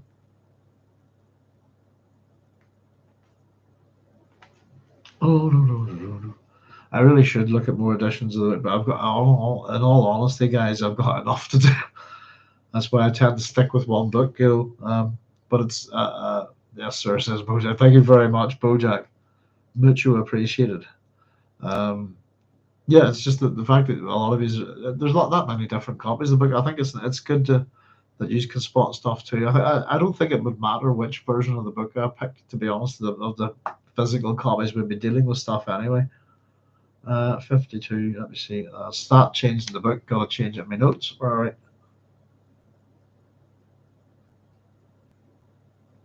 There it is. He moved it. That's all it takes. It's a little word to help the meaning. Thank you very much. Where are we? He spat against the bit, tasting the sweet syrup. It rolled downward to the pressure of his hand. But okay, next paragraph. Right. The membrane no longer tried to cover his nose. Sorry, I'll read that again. The membrane no longer tried to cover his nose and mouth, but now he faced the second major step onto his golden path. So we have to assume that the second skin here, immersion with the sandtrout, that's step one. His exertions had taken him beyond the qanat into the canyon where the trapped worm stayed. He heard it hissing towards him, attracted by his movements. Leto leaped to his feet, intending to stand and wait, but the amplified movement sent him sprawling 20 meters further into the canyon. Controlling his reactions with terrible effort, he sat back onto his haunches, straightened. Now the sand began to swell directly in front of him, rising up in a monstrous starlit curve. Sand opened only 2 body lengths from him. Crystal teeth flashed in the dim light. He saw the yawning mouth cavern with I'll read that again. He saw the yawning mouth cavern with, far back, the ambient movement of dim flame. That doesn't sound right at all. Let me just check I've written that down right. Let me see. Moved on the page. Oh, here we go.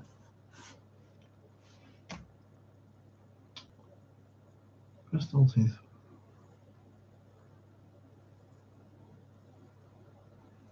Flashed in the dim light. He saw the yawning mouth cavern with, far back, the ambient movement of dim flame. Yeah, that's, okay.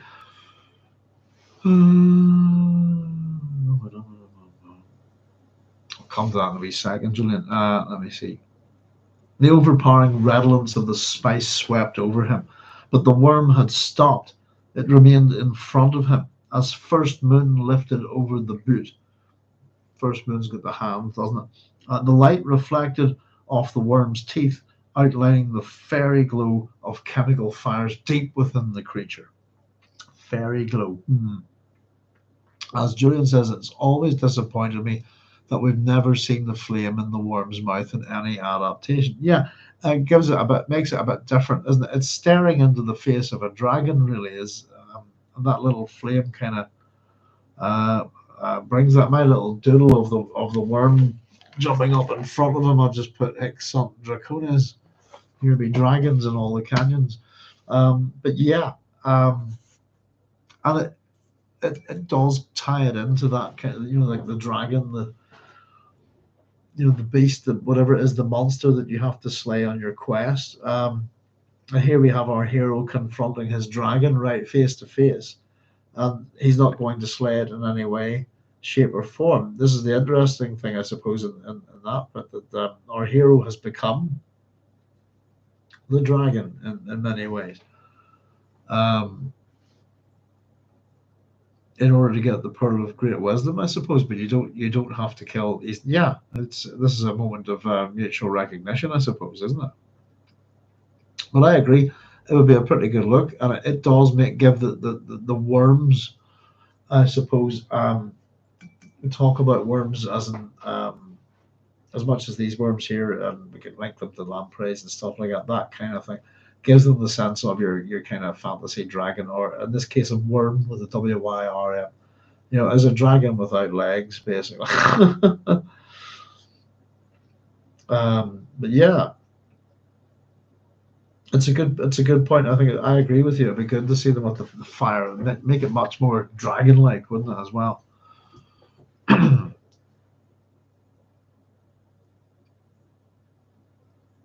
So crystal teeth. What are we going to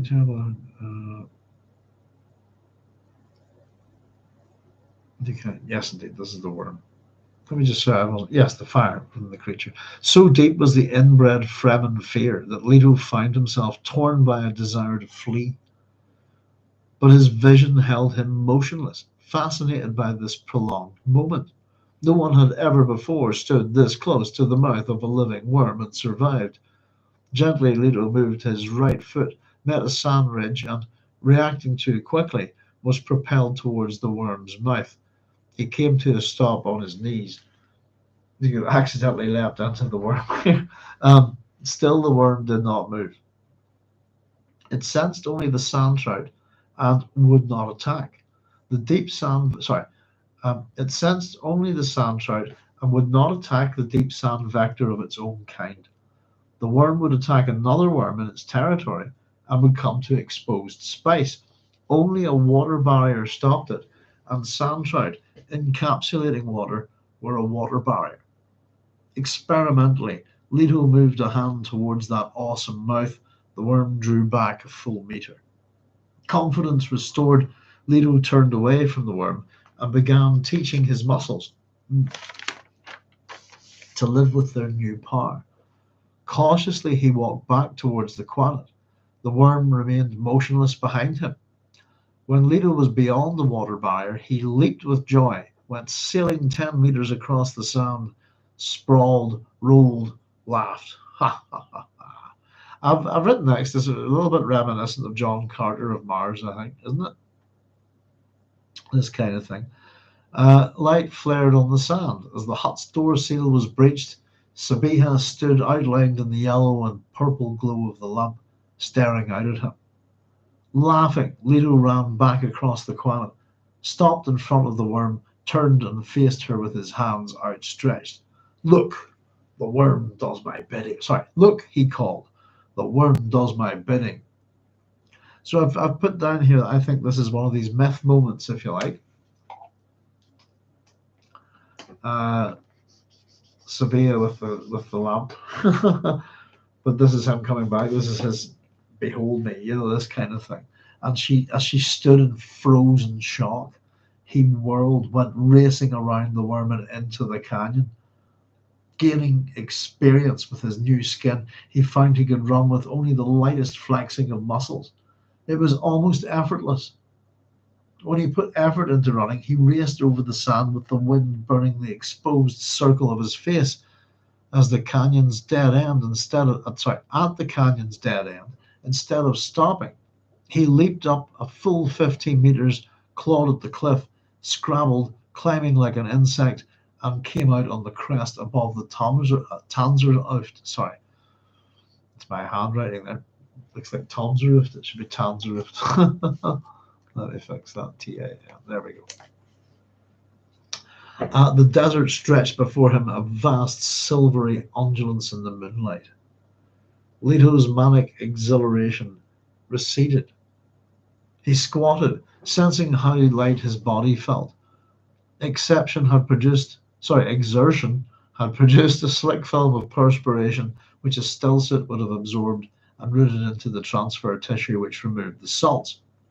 Even as he relaxed, the film disappeared now, absorbed by the membrane faster than a stillsuit could have done it. Thoughtfully, Leto rolled the length of the membrane beneath his lips, pulled it into his mouth, and drank the sweetness. His mouth was not masked, though. Fremen-wise, he sensed his body's moisture being wasted with every breath. Leto brought a section of the membrane over his mouth, rolled it back when it tried to seal his nostrils, kept at this until the rolled barrier remained in place.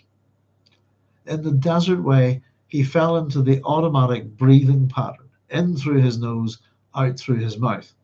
The membrane over his mouth protruded in a small bubble, but remained in place. No moisture collected on his lips, and his nostrils remained open. The adaptation proceeded then. So I kind of did a wee kind of scribble of his just of what I thought the face mask of the interlocking things would look like, with the wee membrane, etc., the little bits that he's rolling into place. Should have put one under the chin there too, shouldn't I? Oh, blah, blah, blah, blah. So, a thopter flew between Leto and the moon, banked and coming for a spreading. Sorry, I'll read that again, folks. A thopter flew between Leto and the moon, banked, and came in for a spread wing landing on the butte, perhaps 100 meters to his left. So I'm all over the place tonight, aren't I, folks? Do apologise. I need some coffee, I think. Leto glanced at it, turned and looked back the way he had come up the canyon. Many lights could be seen down there beyond the qanat, a stirring of a multitude. He heard faint outcries, sensed hysteria in the sounds. Two men approached him from the thopter. Moonlight glinted on their weapons. This is Leto's thoughts here. The Mashad, Leto thought, and it was a sad thought. Here was the great leap onto the golden path. He had put on the living, self-repairing stillsuit of a sandtrout membrane, a thing of unmeasurable value on Arrakis, until you understood the price. And I think again, this is the price that I suppose Paul Atreides would not pay. The price is his humanity, and here we get it.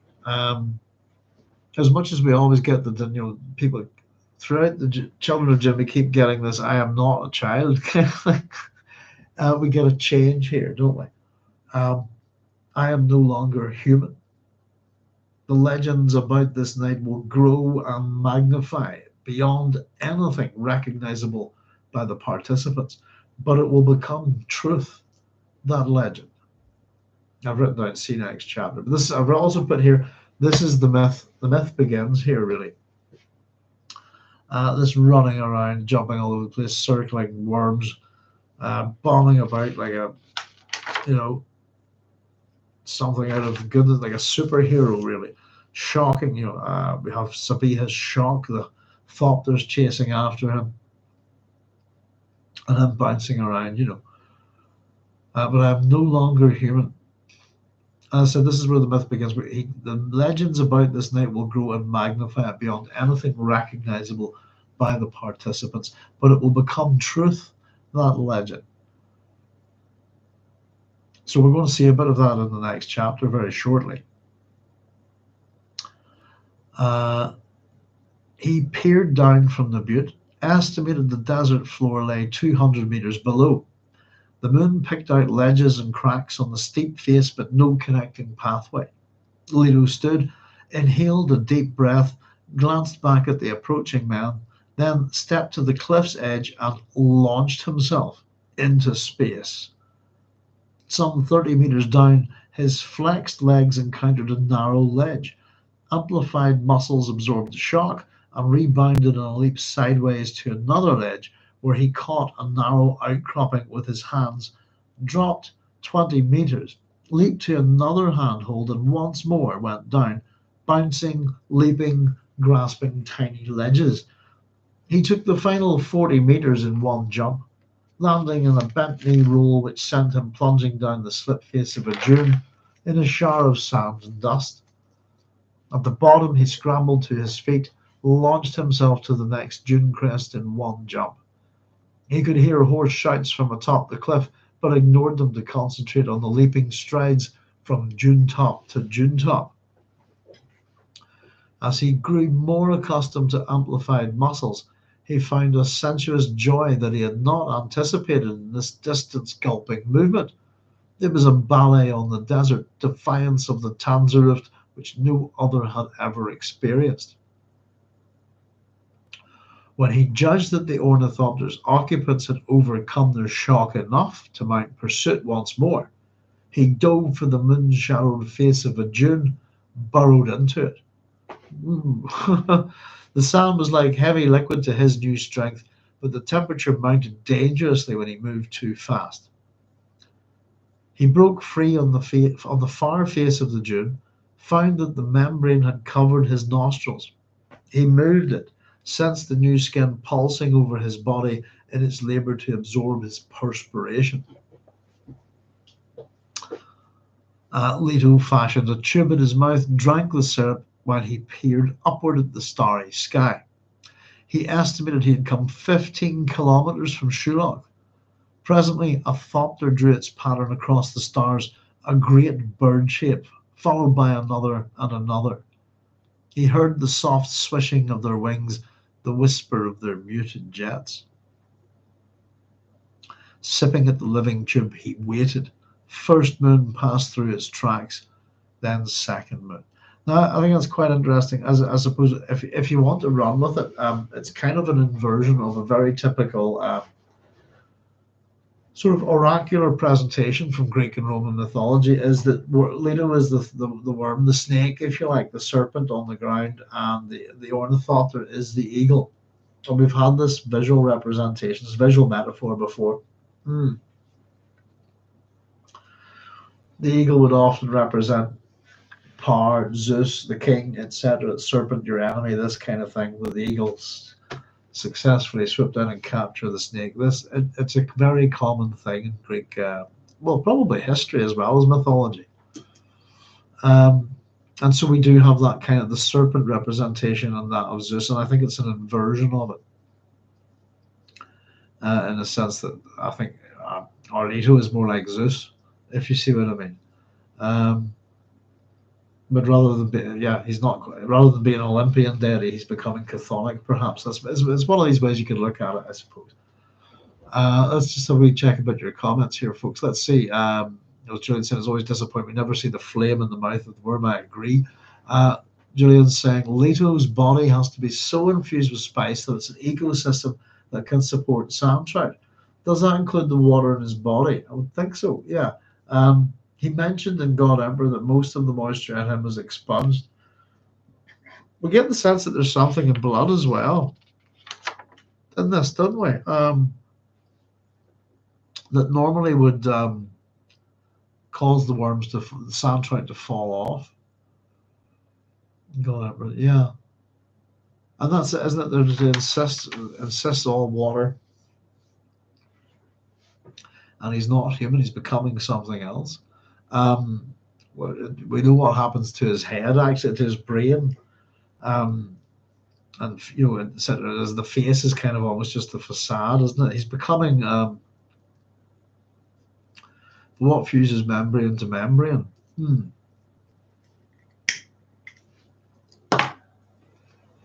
Possibly some other use of this liquid, perhaps. I don't know. Hang on. I shouldn't clear off down the book notes without putting a marker there. Yeah, the fact that they interlock, this is like a kind of tessellation. Let's just back up to that. Where was that? This really adds a couple, isn't it? A bit further, let's see. It says there's cilia that lock. Contact ignited a frenzied squirming in the creatures. So possibly friction and heat with the squirming, the frenzy. But it says that their cilia locked and they became a single membrane which enclosed them to the elbow. So it's the cilia on the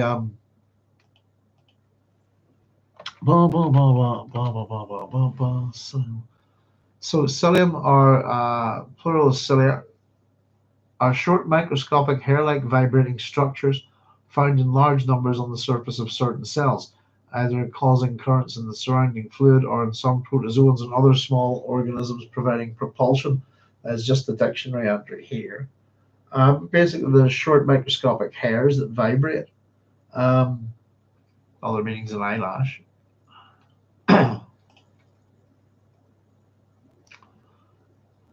Play a major role in locomotion, apparently. Cilia, they're also involved in mechanoreception, organisms that possess cellular ciliates.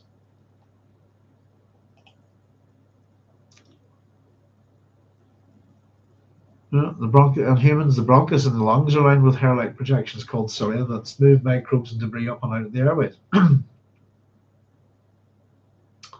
Scattered throughout the ciliary goblet cells that secrete mucus, which help protect the lining of the bronchus and trap microorganisms. There we go. Cilia. Yeah, have we a nosy on? I suppose we could probably have a wee look at that. Actually, it'd be worth doing.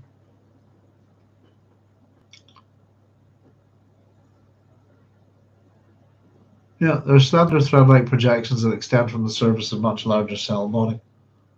So that's how. That's what Frank tells us, anyway.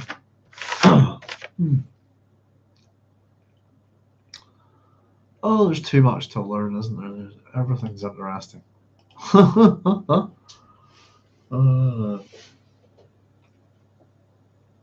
What fuses a membrane to membrane? To Robert Colasso, Jerry is saying, to Robert Colasso, the serpent often represents the sea. To the classical age Greeks, the bull represents the land. Yes, indeed. And Zeus is our divine eagle, isn't he? Eagle of Zeus. It's a symbol of imperialism as well, much as the lion is too. But yeah, we've rams as well. Different animals have different representations and so on. Bull represents the land, yes. Serpent often represents the sea to the classical age Greeks. Very good. Yeah, it's that kind of thing. People look for omens and stuff like that. I think, goodness, God, I haven't watched it in years, but not that I didn't think it was that great. The Oliver Stone film, Alexander, with who's in that? Colin Farrell, isn't it? Is Alexander? Trying to make all the Macedonians patties, don't they? I thought that was an interesting choice. It's that sort of, you'll see that in there a fair bit. Yeah, excellent stuff. Thank you. I remember being down at Newgrange, and it's kind of like a mace head of a ram, and nobody there had any idea what it represented, all sorts of things is the answer. But it could be also a staff of kingship, that kind of thing. Right, I marked the book here. Let's see, where do we get to?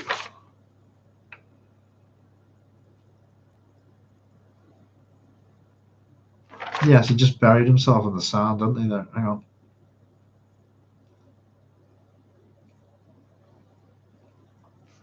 Sorry, bear with me a second, folks. Oh yeah, there we are. Sipping at the living tube, he waited. So we've got multiple ornithopters after him. First moon passed through its tracks, then the second moon. An hour before dawn, Leto crept out and up to the dune crest, examined the sky. No hunters. Now he knew himself to be embarked upon a path of no return. Ahead lay the trap of time and space, which had been prepared as an unforgettable lesson for himself and all of mankind. Sounds ominous, doesn't it? Now, Leto returned northeast and loped. Hang on, have I written that down wrong? Loped, another. Would that be leaped? Loped? I've got loped, L-O-P-E-D. Bear with me a second, I'll just try that one.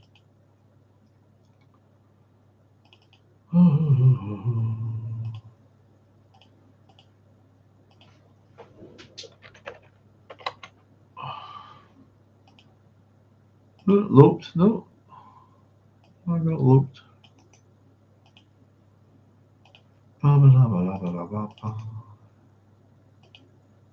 Loped. Walk or run with a long bounding stride. No, that's fine. I thought it might have been leaped. You get used to that sometimes looking for mistakes in here. Sometimes it's oh god no. It's a different word, isn't it? I've loped. It is loped. Loped here, Bojack. Yeah, that's just me, isn't it? It is indeed loped. I was thinking, I wonder, is that leapt or leaped? Oh dear, oh dear. So Leto returned northeast and loped another 50 kilometers before burrowing into the sand for the day, leaving only a tiny hole to the surface, which he kept open with a sandtrout tube. The membrane was learning how to live with him as he learned how to live with it.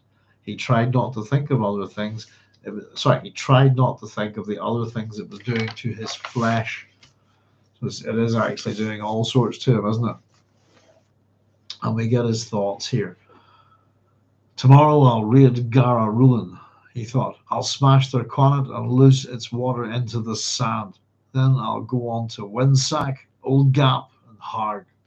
In a month, the ecological transformation will have been set back a full generation. That'll give us space to develop the new timetable. So there we go. And the wildness of the rebel tribes would be blamed, of course. Some would revive memories of Jacurutu. Alia would have her hands full. As for Ganima, silently to herself, Leto mouthed the words which would restore her memory. Time for that later, if they survive this terrible mixing of threads. A bit of foreshadowing there, a bit of a plan. The golden path lured him out there on the desert, almost a physical thing which he could see with his open eyes. And he thought how it was. As animals must move across the land, their existence dependent upon that movement. The soul of humankind, blocked for eons, needed a track upon which it could move. He thought of his father then, telling himself, soon we'll dispute as man to man, and only one vision will emerge. The soul of humankind, blocked for eons, needed a track upon which it could move. Blocked by what? Is it by education, by schools of thought, by stagnation within the empire, all sorts of things. But there we go, folks. Loped here. I have also loped in my time. And this symbiosis begins with this is it. This is Leto is no longer human. Young 9-year-old Leto, the human being, is gone. This is a symbiotic being. This is Leto and the worm. It occurred to me, by the way, I was thinking about this earlier on today, folks. Wouldn't it be interesting to rewrite this chapter from the worm's point of view, and that it was the worms that the worm had finally taken over a human? Write it as if it's the worm that's in charge. Just maybe a little bit of whimsy. But if it's the combinations of all of the, I think we did this in the previous book, is that we got all the different genes that make up Leto and Ganima. But now we combine Leto's genes with that of a worm. And what does that mean? And that his genes have been combined, if you like, his full symbiosis at a genetic level, with a creature that's probably been created in a laboratory on Earth, and that is part animal, part plant. So Leto, whatever he was as a qanat sandtrout, has now merged with this thing that is part animal, part plant, which is pretty interesting, There we go. The sandworm, Julian is saying, the sandworm is taking Leto as well, absorbing information. This is the two species exchanging themselves in one living body. Yes, indeed. As I said, as much as it's a metamorphosis, it's a transformation, it's an apotheosis, it's also symbiotic.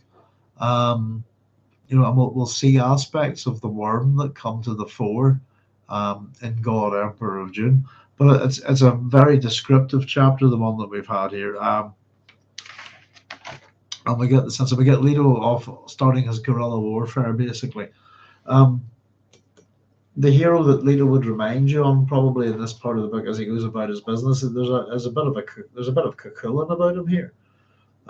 If you want your kind of epic hero type stuff to be one man kind of killing machine, guerrilla warfare type thing, who who can become a monstrous big blobby thing and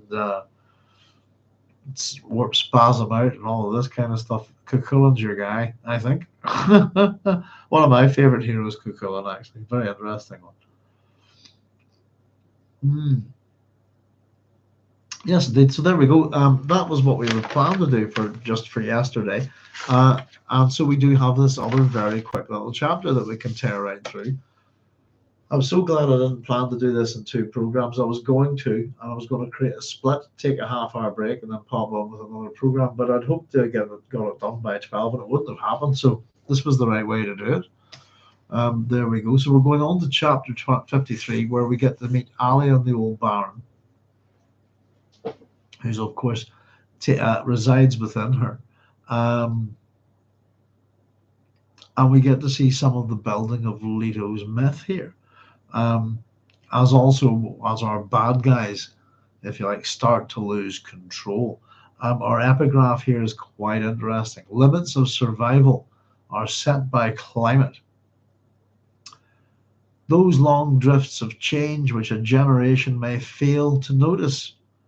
And it is the extremes of climate which set the pattern. Lonely, finite humans may observe climatic provinces, fluctuations of annual weather, and occasionally may observe such things as, this is a colder year than I've ever known. Such things are sensible, but humans are seldom alerted to the shifting average through a great span of years. And it is precisely in this alerting that humans learn how to survive. On any planet, they must learn climate. The language there, I didn't want to go and grab my copy of it because it's falling to bits so badly. The language there stinks of Paul Bigelow's Sears. And I'm pretty sure it is some of the stuff there. Especially that this is a colder climate. That stuff, I've read Paul Bigelow's Sears stuff. I don't have the book handy. I said my copy's falling to pieces. I'm almost sellotaping every page as I open it. But this epigraph really, has a sense of him about it. Limits of survival are set by climate. True. By the way, in the previous chapter, we had a kind of discussion there. It was to do with just that part of where we were at with the Bene Gesserit thoughts on language. Her people prayed to Shai-Hulud because the worm dominated many of their visions. They prayed for dew at the desert's edge because moisture limited their lives. So climate, yes, that's also Liebig's barrel. Is that your growth as a living thing is dependent on the resource that you need that appears the least, if you like. So the analogy is if you have a barrel with various parts of staves, if you like, of the barrel missing, you can only fill the barrel full of water to the lowest hole, if you like, or it'll just pour out. It doesn't matter about any other parts of it. That's as how far you can go, if you like, So yeah, I've got some plants here that I've been working on for a while. Whenever my dad was over, we had a few cactuses and stuff in the house, and they were in little tiny pots. They were all dying. They were very, very poorly looked after, etc., etc. We've repotted a whole lot of them, repotted them. This one here has probably got about 5 times as much space for its roots and stuff, and they're all doing really, really well. But the limits of its growth were determined by the resource that it had the least of. It was getting, I suppose, ultimately when you stop giving them a bit of water, this kind of thing. You can see parts of it around this side because it's getting so busy. Some of them aren't getting quite as much sunlight in here, etc. But in terms of water, is not its minimum thing. Really, it was the amount of roots that. So it's. I love these knobbly cactus. I've got a whole bunch of these. I've got 2 of these. I have a whole bunch of cactuses here. I said they were my dad's. Kenny looked after them. They were. You don't need much time and effort to look after cactuses, but they were doing pretty badly because of the limits to their growth. Because they were just a little seedling pots, I suppose. Cool. I'll roll on to something here. Oh, bear with me. Sorry. So yeah, I basically repotted the whole lot of them, And it's kind of interesting because I'm now regretting that was just a wee glass bowl that I had there, but I'm kind of regretting putting it in it because I'd like to see how I'd love to see if I can get these cactuses to grow enormous. Just give them lots of room to grow. We've got a kind of spider plant here that was the same thing. It was doing very badly. Repotted it, give its roots a lot more room to go, and they're all thriving. But the things that were killing the plants, if you like, was the resource that they had the least of. In a sense, and that they hadn't even had new soil or anything added to them for ages. But that's kind of the idea of Liebig's barrel, that the thing that you depend on to keep you alive, the thing that you have the least of, that's the thing that will determine your growth, etc., your survivability. So what we've got here is climate change, which is kind of interesting again for the time these books were being written, and as they progressed down the years. So limits to survival are set by climate. Yes, long drifts of change which a generation may fail to notice. I've been alive. I'm 52. I've noticed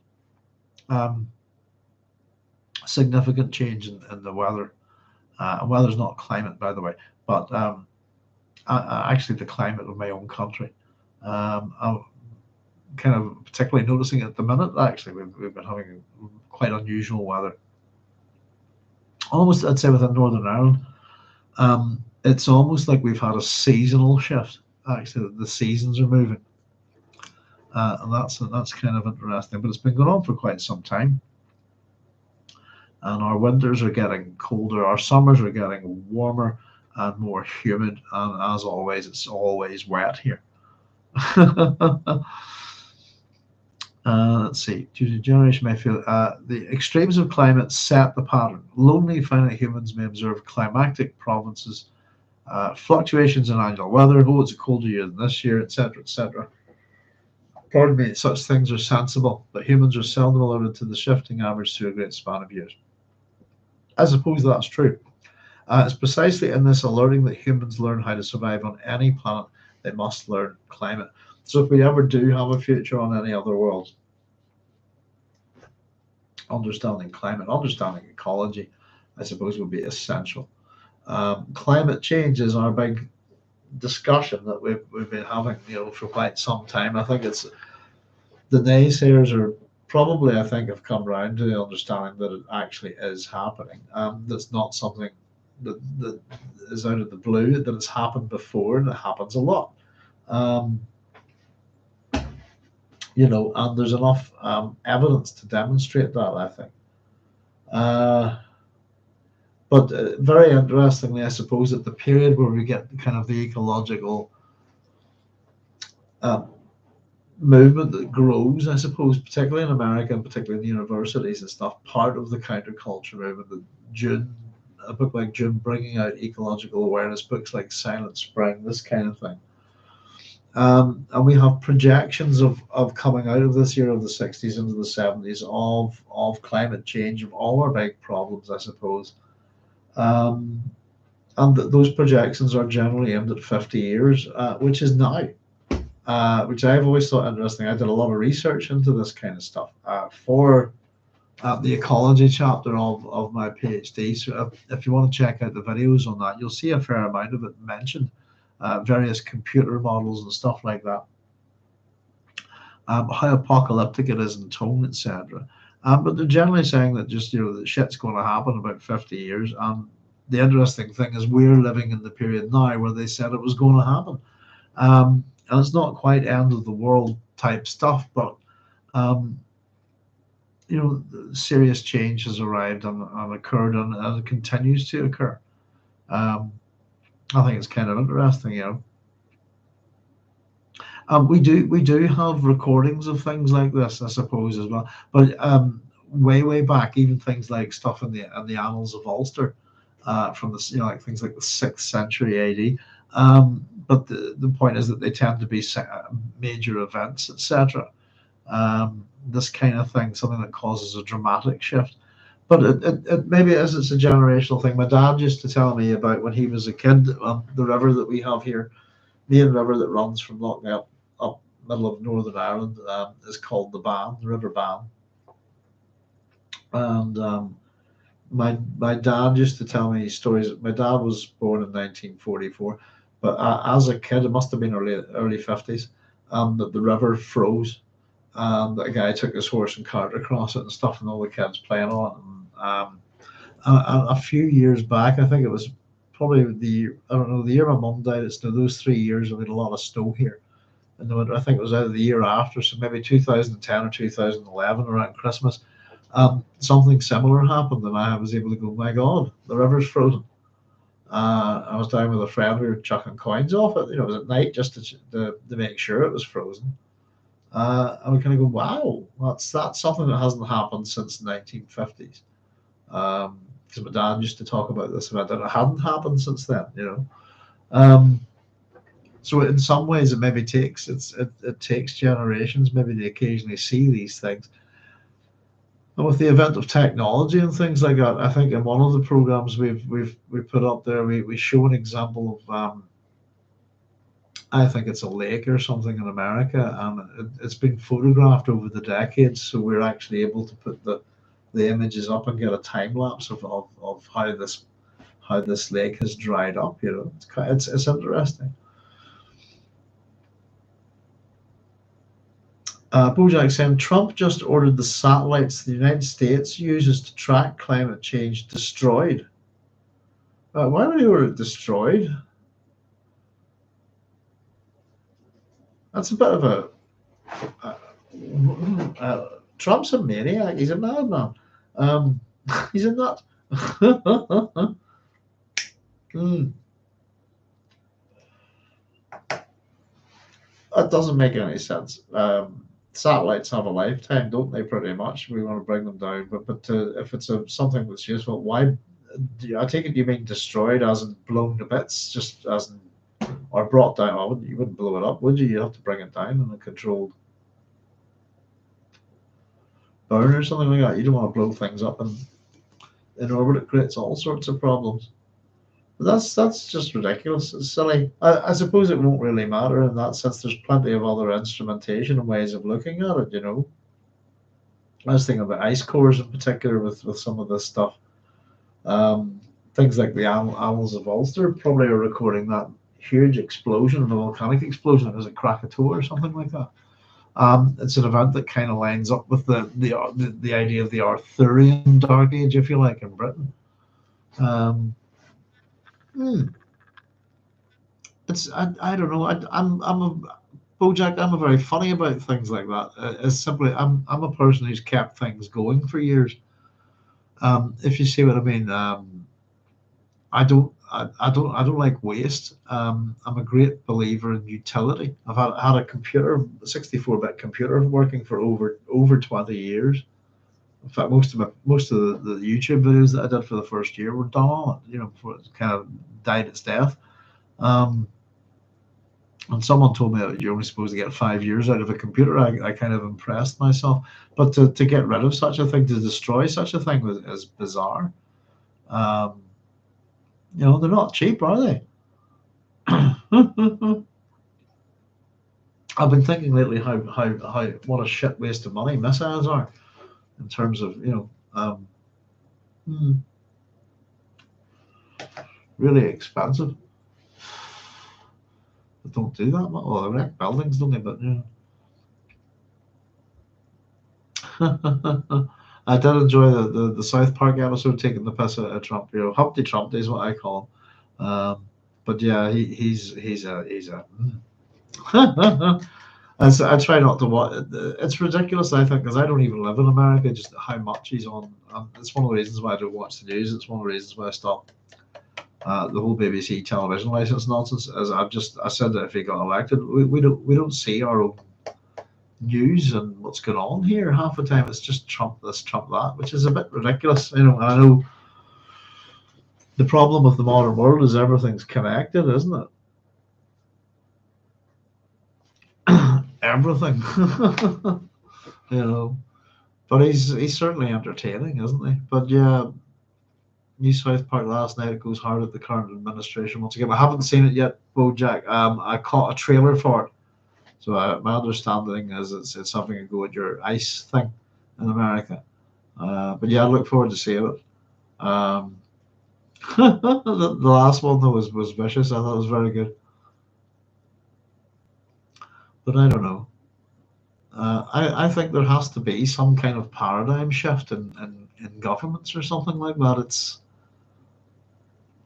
And I think the way people are, don't quite get the representation that they want from anybody that they vote. I think there needs to be some kind of return to pure democracy. I think the technology's there. You don't need people to represent you anymore.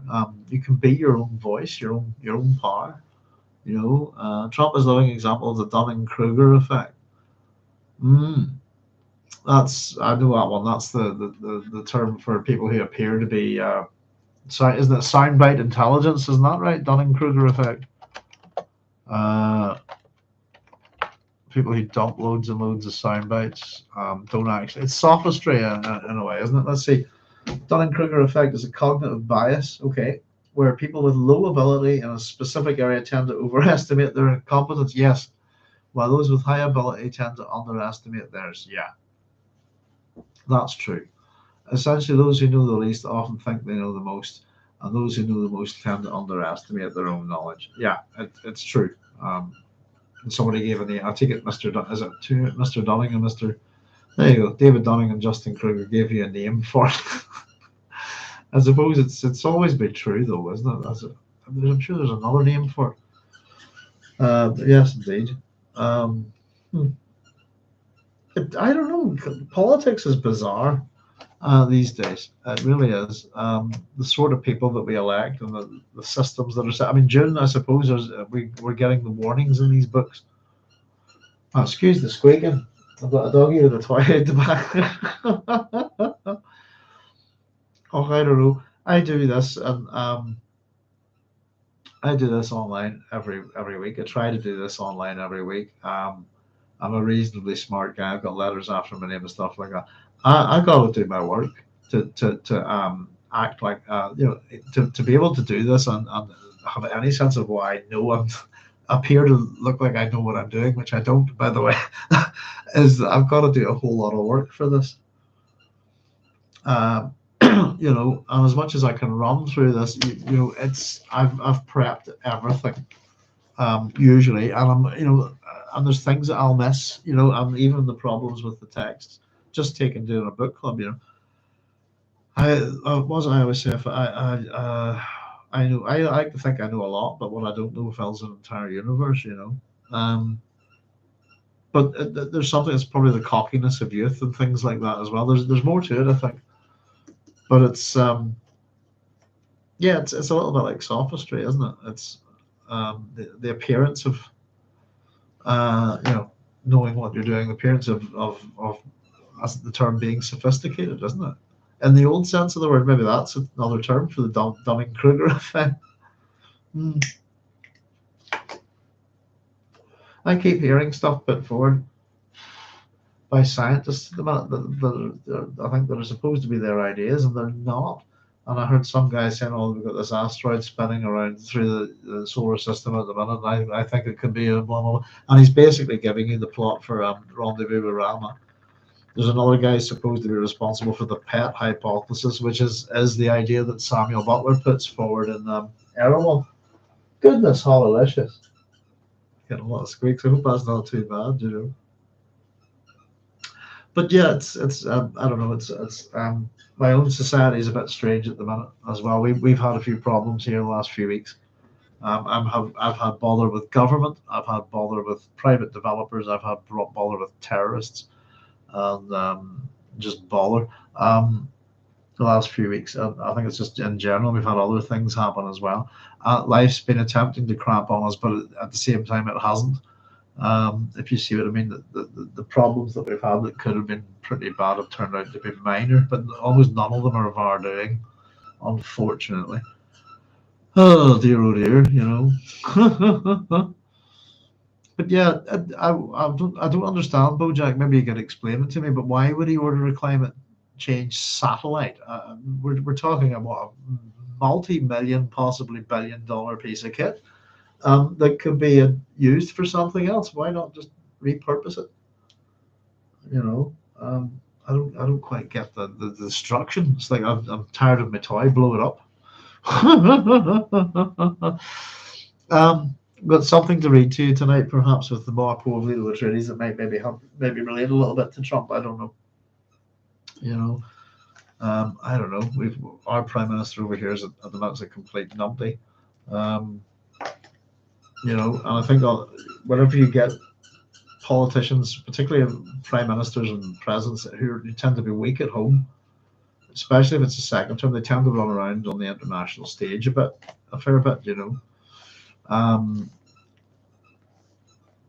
Certain types of politicians tend to gravitate. It's a historically done thing, amongst other, go hang out with other politicians abroad who are having the same problems. Hmm. Right. Let me see. So climate change, yeah. I mean, I don't think does anybody honestly think it's a myth or a made up? I don't personally. I've can see enough to believe it. I think it's interesting because with something like the World Wide Web, who Carlos was telling me the other day about tornadoes, where he lives, and that was I was talking about a storm here, and that's a different kind of storm. Some things have that are natural to that particular area and stuff, but there's changes that as it the intensity, duration, kind of things like that, and it all has a knock-on effect. I'll tell you, interestingly enough, at the minute, our government here in Northern Ireland wants you to call the cops. Sound out people if you'll love this if you spot a thistle. No, never mind the terrorism or any of that shit. A bomb went off today in this country, and the newspapers will not use the word bomb under any circumstances. Explosive device, all of this kind of it's a device. It's a device. It's a bomb and it went boom. they cannot say that at all. It's interesting. But yeah, the thistle in Northern Ireland at the minute is seen as an invasive species. I've got some lovely. We've actually got a couple over here in our front yard, but there's a couple up the road to nowhere, as I call it, where I walk the doggies, and they're massive big thistles, fully flowered and all of them, and they're gorgeous. And of course, it's not like they're getting up and walking over here from Scotland. It's seed dispersal that's bringing these plants here. The Scots aren't running over and going, we must plant these. That's not what's happening. And so the plant is described as an invasive species, but the process of that plant has appeared in this island is an entirely natural one, and as a result of probably shifting patterns and bird migrations or something like that. But it's not unnatural, and it's not, so should we? The gist is that basically we want to get rid of the species, and there's a number of kind of ecological initiatives in Northern Ireland that I think are just stupid. That's the word. They haven't thought these things through, and they don't think them through. And the problem, part of this is what we're talking about, is the problem is that they see change as a bad thing, as contrary to what nature provides here. The truth is that Northern Ireland, over the last 400 years, has very little resemblance to what the country used to look like. I'd say this is for all of Ireland, possibly, but this country used to be like almost all forest. It's about 5-10% now. I think 5%. Most of our trees are gone, and we've just had the ash dieback problem, which has led to people culling the trees, preempting the problem. And I think we saw recently, I think I posted a link to you on a story about this from New Scientist, is that with evolution occurring possibly within a generation, an evolutionary solution by these ash trees, that within their saplings that are falling to the ground before they die is new species of these trees that essentially is resistant to them, to this ash, this it's a fungal problem, isn't it? So the decision to get in there and cut all the trees down before giving the trees a natural chance to develop an immunity to it has been the main attitude. And my understanding is they've went for 90% of the trees that we have that are ash to cut them down. And if they'd left the things alone, and now I know some of them needed to be cut down for safety, but it looks like if they'd left themselves alone within a couple of generations, we would have a new range of saplings to grow, and then we could probably safely remove the older trees. It's an interesting problem, and that we've also another environmental problem with Loch Ness at the minute as well, with the blue-green algae that's formed, and that's partly to do with effluents and farm runoff from farmers and stuff like that, their equipment. But it's an interesting thing. But as for it's just the attitudes, the thinking. A lot of this is being talked about in these books, and I suppose all of you. The great thing I think about this is, I'm in Northern Ireland. It's a very particular environment here. The antithesis, if you like, of a desert is here, which I think is kind of interesting. But you guys are from all over the world. You've got your own climates, microclimates. Depending on your age, maybe it depends on if you've moved around a lot or not, or if you've stayed in the same place. Maybe you have noticed these real subtle changes that have ramped up on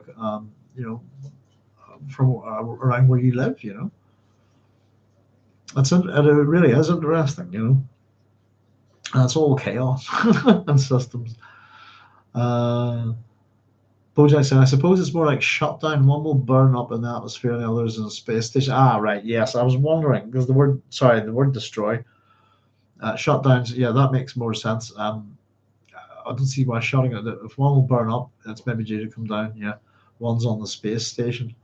I suppose it's using power and they could replace it. Maybe, I don't know. It sounds stupid. Regardless of what you want to sell to people in their houses to fuel them, do you want, is it coal or oil or gas or whatever? Who cares? Your environment's your environment. You have to live in it. I was going to say who cares really, but I'm sure a lot of you do. But the point is, regardless of which industry is selling the most kind of product or doing the most harm, we still kind of need to know what's going on our own planet.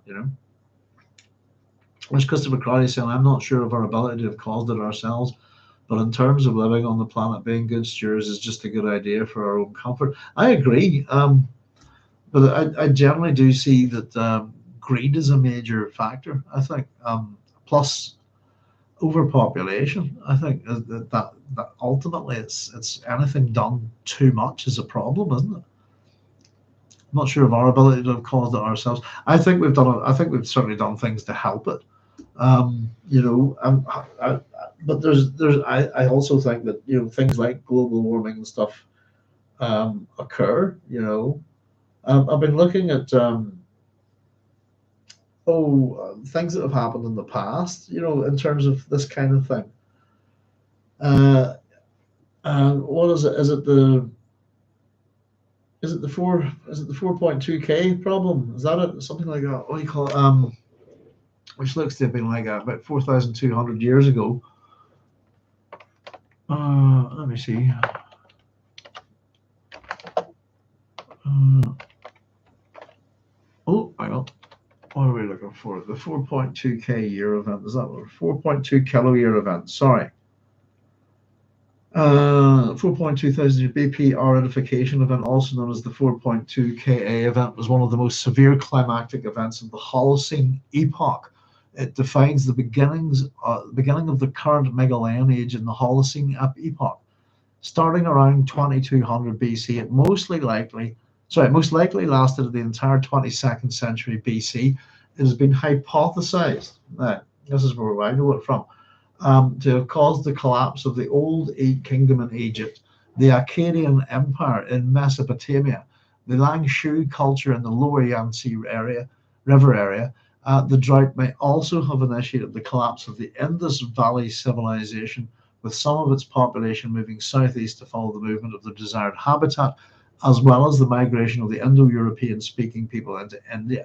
Some scientists disagree with that conclusion, citing evidence that the event was not a global drought and did not happen in a clear timeline. Doesn't really matter back then if it's global or not. The point is it happens in the cradles of civilization. Who gives a shit if it's not happening all around the world? etc. You'll see. Have a wee look at it. Anyway, it's quite interesting. Wikipedia, the 4.2 kiloyear event. Um,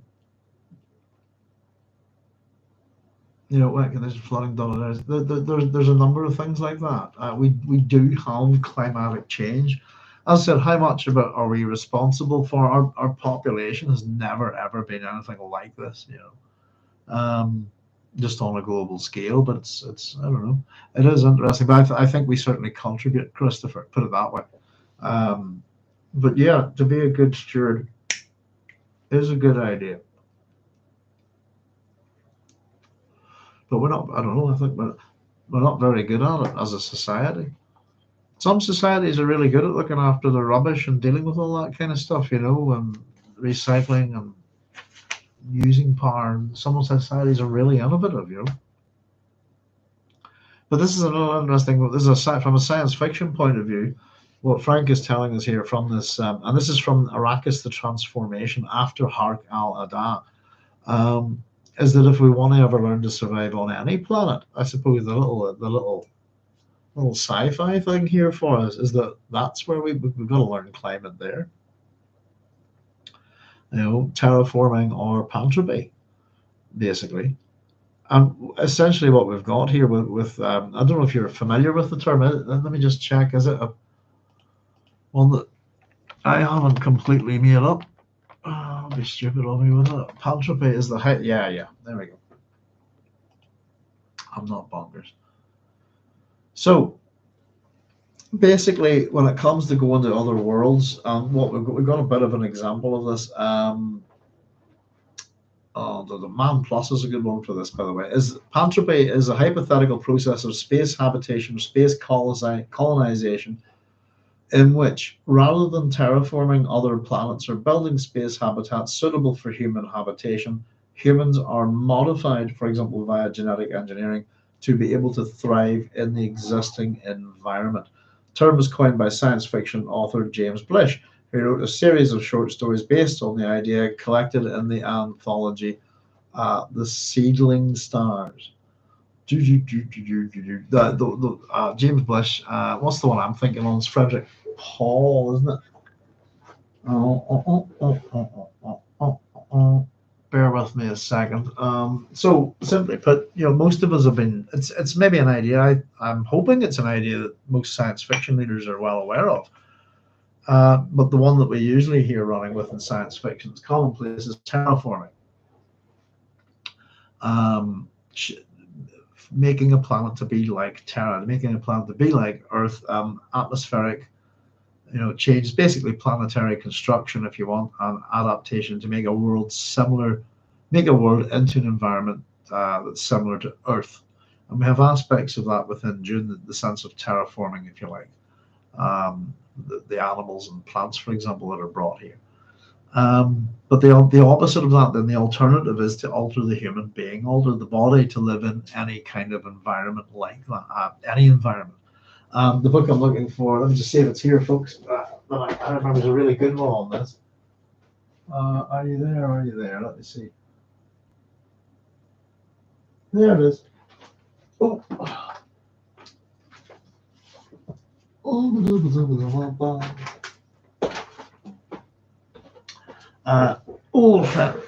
Well, the guys from my quiz team give me a whole lot of these. Ronnie Blackwood, let's see. What are they? They're the RU. Let me just open up here a second. Just to see, I've got a whole bunch of these here from good amount of them. Readers Union, group of book clubs, Newton Abbott, 1977. There we go. The little collections, all hardbacks. Published by the Readers Union group of book clubs, originally published by Golan. So this is Man Plus by Frederick Paul. Is a great example of this kind of story. Within the Judge Dredd universe, we have Pantropy as well for, which is something the Judge Dredd, which one was that? The Sylvester Stallone film got badly wrong. Is that judges who commit crimes in the Judge Dredd universe are sentenced to life imprisonment on Titan, and they have their faces, everything, their skin, their tear ducts, their mouth, all sealed up so that they can survive in that environment. So Rico Dredd, who's Judge Dredd's twin brother, whenever he comes back and escapes and comes back to try and get Judge Dredd, he looks quite monstrous. He's not pretty, if you see what I mean. But yeah, there's a number of ideas where we can explore pantropy, and essentially this is what's happening to Leto.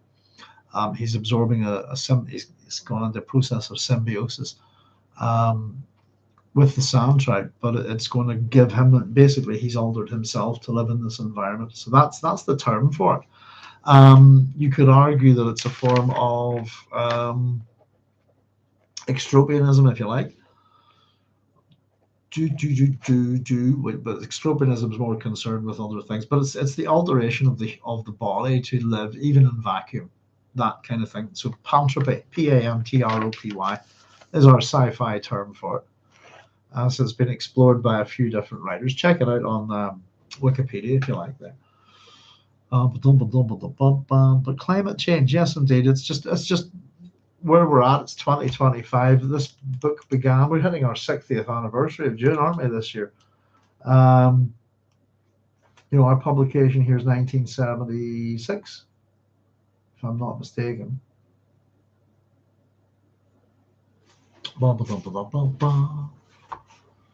I've written down in my first notebook, but I'm on notebook 3. Let's just have a wee check.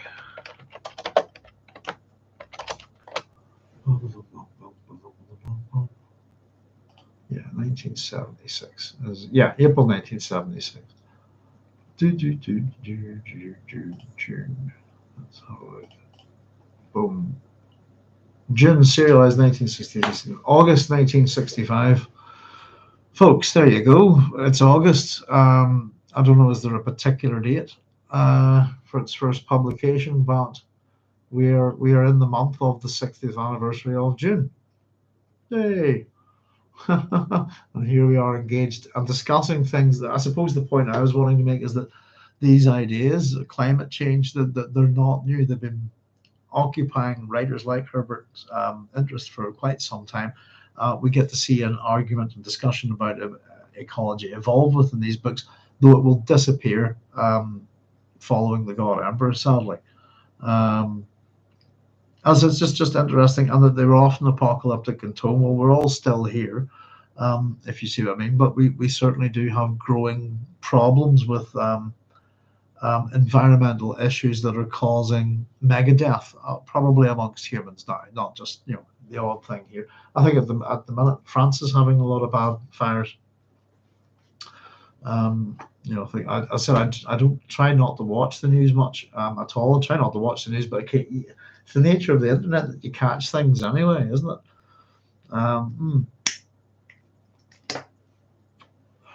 So let's see. Christopher Christ says, I think we can survive climate change. Big enough EMP, solar flare, not so much. Yeah, there's plenty of things that we wouldn't. I think we can survive it too, Christopher. We need to adapt, and we need to limit the damage, if you like. And nature's very good at repairing itself, I think. But there's nuclear war is a problem. And I personally think we should have defenses against comets and asteroids. Those are the things, But yeah, we need to. The bottom line is we need to breathe, and we need to not melt and die. We need to live in we need to go about in our own environment without it killing us. There's Matt S saying, where I live, you can grow a palm tree, but if you go 30 minutes up the road, you can't. It's amazing. All the trees are different. I live on the very edge of a particular agricultural belt. I see. So it's as a delimiter between local government or something, that within this boundary you can grow these plants, and past this line you can't. Yeah, you get things like that, don't you? Carlos is saying, I think that if Frank were still around, he'd be one of the most vocal opponents of the Republican Party. Matt's S is saying it's elevation changes. Yes, I could understand that. I've never really quite figured out the difference. I'll be honest with you, guys. In America, if I'm not mistaken, is it that the Republican are the right and the Democrats are the left? Does that make sense? Is that correct? And uh, they're after rainfall patterns in soil masses. Yes, is that in relation to? So the Republicans are kind of like our conservatives, and the Democrats are like our Labour. Bojack's saying that's correct. Our right and our left, and you don't have any centre ground. The same as us. We've no centre party at all, and that's where you get your left-right polarization. Yeah, and you see the interesting thing is the way I kind of get the gist is that the Democrat. It's a bit like I don't know. See, the word Republican is a bad word in this country to anybody who's generally Protestant or loyalist, that kind of thing. And it's because it has a particular association with terrorism in this country. So republicanism doesn't, and also because we have a monarchy, it has a whole different meaning in this country. Believe it or not, I'm a classicist. I know what it means as well. So Plato's Republic, res publius, isn't it? So republic means to reside in the people. Your government resides in the people. To be a democrat then means to have the power is in the people. They're not quite the same, but they're almost synonymous. Is the interesting thing. One is a Latin term and one is Greek. Um, Interestingly enough. And I always kind of got the sense from the idea that surely the objectives of a Democrat and a Republican would be very, very, very, very close. And I know it's a party thing, isn't it? We form parties and stuff like that. But I can't kind of figure out how two very similar things became so far opposed. I'm still not quite understanding the American people kind of turning on each other in the way they have lately. Um, Whereas to me, growing up, and again, it's probably the myth of television or something like that, but America really presented to me as a very solid, united country that reveled in its differences, and the fact that it was a cultural melting pot, that we'd take anyone as long come here. What was it? We'd take anybody, come here, work hard, follow, go for the American dream, and all right, welcome to the USA. And even that you're that kind of idea. Yeah, I'm an American citizen. It seemed that you were very united in your cultural identity. Does that make sense? It's maybe an illusion that TV and movies have presented to me. I have never, not that I've ever been. Americans are very fond of remarking correctly that our Democrats are closer to your conservatives. So your left is closer to our right. Is that what while Republicans are very right, got it. While Republicans are very far right comparatively, Matt says lack of faith in government and deep egotism. Uh, Partisanship exploded with social media. Have you ever heard it jokingly said that Puritanism is the horrible fear that someone somewhere is laughing at you? Dear, oh dear, Puritans. Oh, I haven't heard that. No. Thank you very much. Hmm. Hmm. Yeah.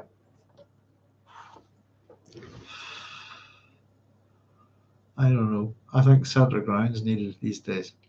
Um, Everywhere, I think. Extremes either way are often bad, aren't they? So you're kind of too much law, you get chaos. Too much chaos, you get overreaction of law. This kind of thing. It's as I was saying, about stewardship. There kind of needs to be some kind of balance in life. There's the horrible feeling that somewhere's laughing. Wasn't the one I always go with is I don't mind if people laugh at me. I'm very good at laughing at myself. But what is it that it depends on if you're self-deprecating or not. But maybe understanding how important it is to be foolish in life in order to grow. But we all make fools of ourselves. I probably make a fool of myself quite a lot on here. But the trick is not to mind too much. It's not even, you don't even need a thick skin about it. It's just it's not that. not that important, you know.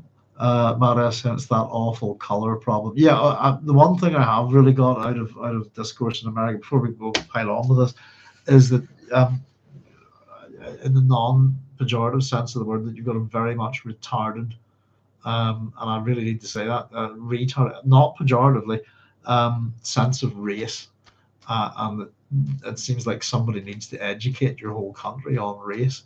That the color of a person's skin does not make them a different race than you. And it is language, isn't it, in many, many ways? But it seems that race is equated with skin color or ethnicity. Um, you know, but I always think it's interesting that it doesn't. I know various sort of different cultural makeups that you get within an American, United States of America. But the interesting thing for me is whenever any of yous are over here, we just see an American. You know, it doesn't matter if you, whatever you call yourself, you know, whether was it like you've Latino, you know, goodness, what else? You have your African American, your African Caribbean, your whatever way you want to identify. So many different groups within your white Anglo-Saxon Protestants, all of it. Whenever you guys hit Europe, you're just Americans. nobody sees nobody sees your skin color over here generally, or your ethnicity, or any of that. We just generally see Americana, and the accents, I think, just give it away. But there's the Yanks are in town, you know. So it's interesting how it's I think how you perceive yourselves. The rest of the world, I think, sees you all as Americans, you know, which is a good thing. Oh, I meant it's like the song about the mixed Northern Irish. I was christened David Anthony, but still, in spite of that, to me, my father I was William, and my mother was called me Pat. God. I like that one. Very good. What was I calling it? Billy's in the Andes, I suppose. But yeah, there's got an awful lot of Williams in this country. So many versions of the name. Yeah, here, my country has more than enough problems. You know, in fact, our old problems are seem to be re-emerging at the minute as well, um, which is quite sad. You know,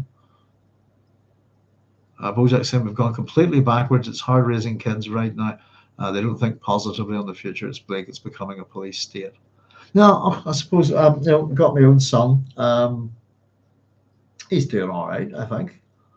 But I suppose he's got, you know, I don't know. I think the kids have quite a hard time of it this day and age. To be honest with you, I don't know. But it is. I'll say that, Bojack. It is difficult to raise your kids these days without. I mean, there's so many things that can interfere. You know, I would say this: we're very glad to have got our son out of the school system in Northern Ireland and done with it. You know, um, it's not something that we look on too positively. You know, but yeah, they don't think positively on the future. You know, it's up to the parents and like help them a bit. You know, but sometimes you have to let your kids fall a little bit, you know, to let them grow, that kind of thing. But yeah, always be, you know, a bit of advice, be a friend to them, that kind of thing. That's the way I do it. I think is, you know, as much as my son's my son, he's also my friend. You know, as much as I'm his dad, I think I'm also his friend. You know, it's good. Well, I've kind of grown up in that kind of thing. Pretty much, Northern Ireland was sort of a police state for a long time, in a sense. You know. Not quite that, but it's the troubles. The early troubles were a bit mad here. As I said, I was very young. I just thought all is normal. As we gain more knowledge, it seems there's more to fear. Lovecraftian. Uh, yeah, too much knowledge can be a bad thing, I think. Well, as at the same time, it's addictive. I think. I don't know. I'm addicted to knowledge.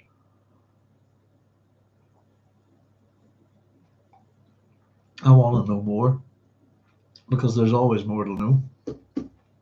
I'm just curious. I just want to know, and you can't. It's it's a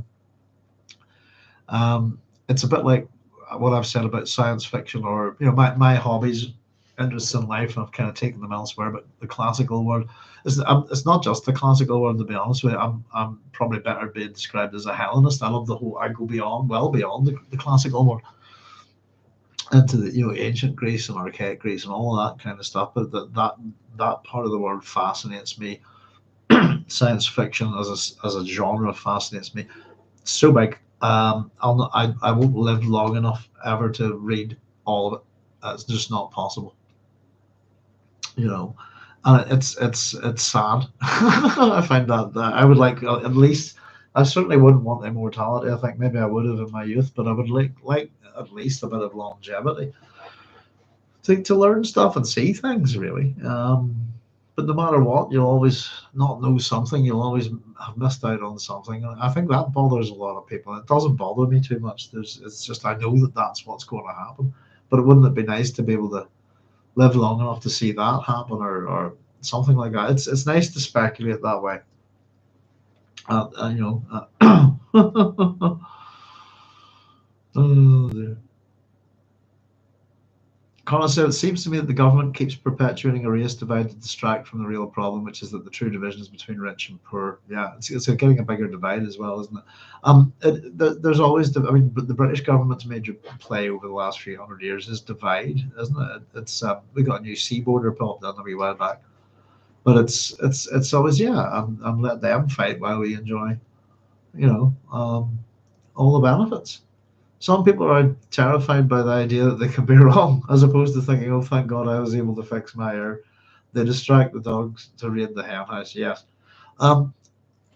Being wrong is fine. Making mistakes is fine. I've been wrong, so badly wrong at a couple of really crucial moments in life. And I think I've talked about it before, just in terms of care with my dad and stuff. And I had an awareness that something wasn't right. I had a word with my wife. She said, am I wrong in this? And she went, yeah.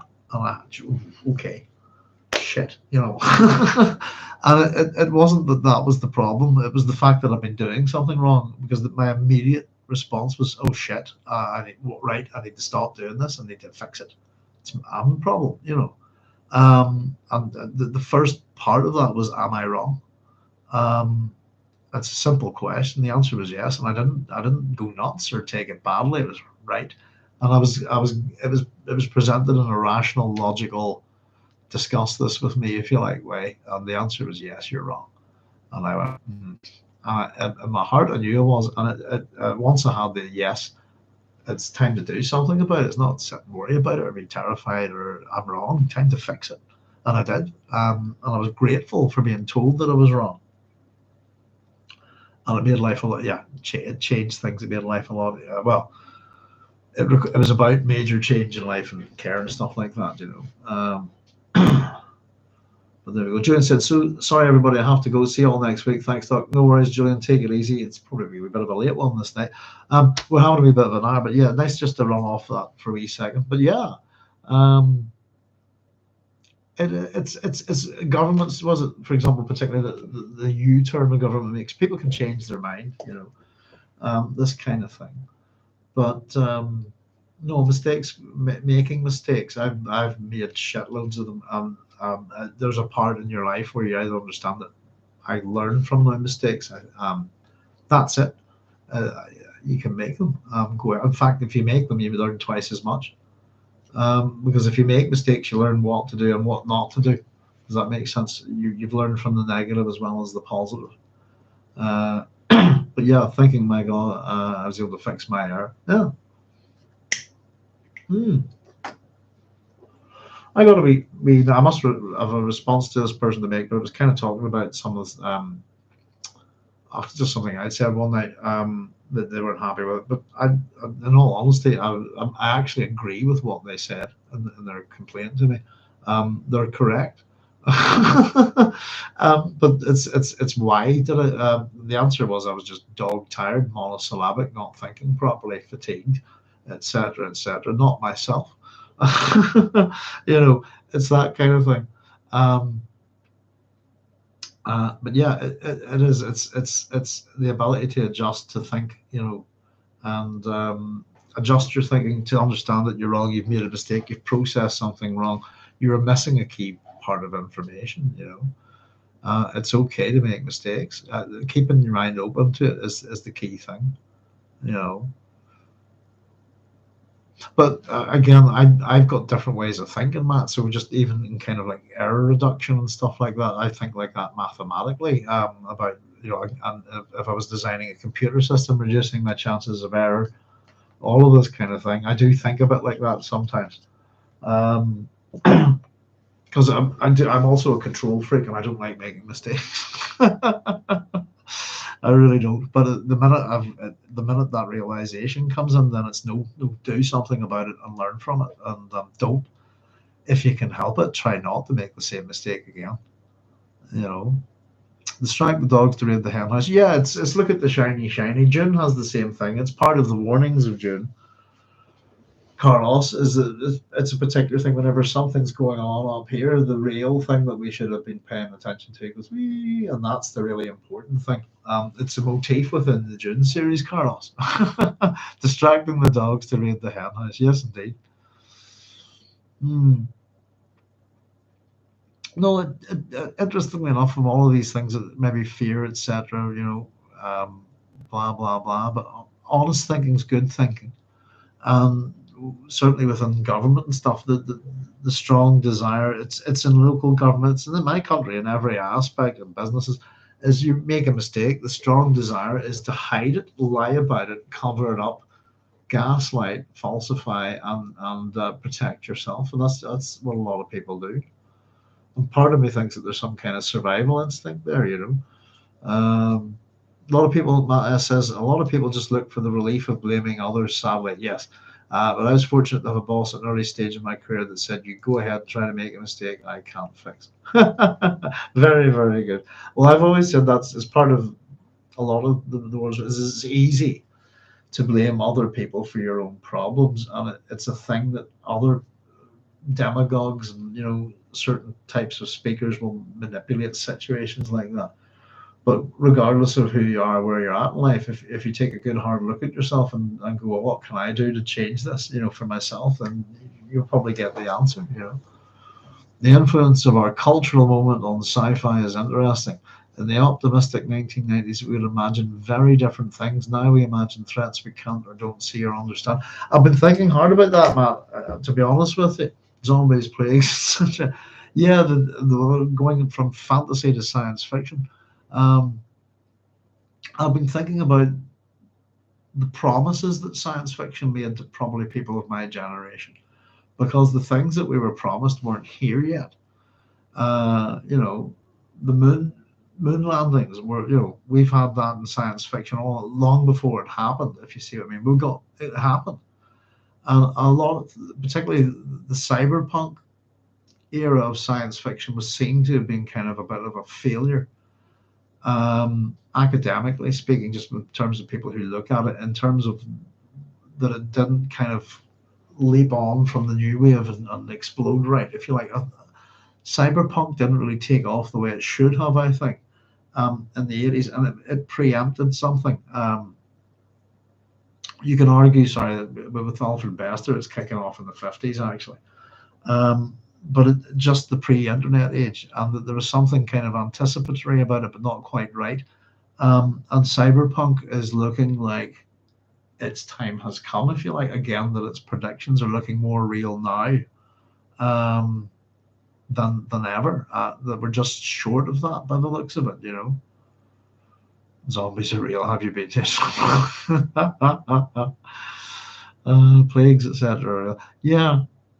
But the main ones, again, science fiction's run with a lot of things, particularly overpopulation, over pollution, the ecological nightmare, the apocalyptic ecological nightmare, all of it. It has thrown a lot of warnings at it, and artificial intelligence in particular. I'm going to do a wee program on AI soon. I want to bring some AIs to the party and see what you think of them. Maybe just put it out there. Just let's discuss some AIs that science fiction has presented. I think it'll be fun, but I don't think you're going to like any of them. I think you'll shit yourselves, quite frankly. Um, the first two that I'll bring to the party are Am and Meat Fucker. And I think therefore I am is what Am's name comes from. Meat Fucker is a name that should terrify anybody if you understand that as a human being you're meat, and that Meat Fucker is an AI from the culture universe. And it is, there's lots of them.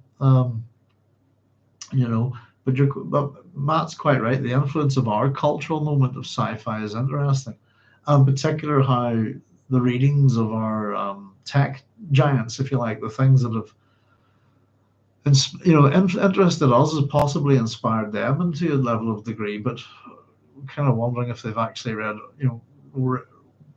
widely on the subjects. Elon Musk's desire to move ahead with the whole robots AI kind of thing, chips in people's body. He's really sort of plundering some good old-fashioned science fiction ideas, but a lot of those stories also present with severe and dire consequences. You know, and that's the thing that science fiction has always been able to do very, very well. I'm a person that can take ideas to extremes. To the best possible outcome and the worst possible outcome is usually the two places that I'll go straight away to, and then from there I'll recede into a middle ground. Science fiction is very good at presenting here's your best possible outcome, and here's your worst. And within AI, oh boy, have we got some really bad ones. I mean, really bad. But you have to understand why I'm saying this, that from the very best possible outcome with AI, that's where Meat Fucker comes from. And just there's always an exception to the rule, even in a really good, perfect utopian society.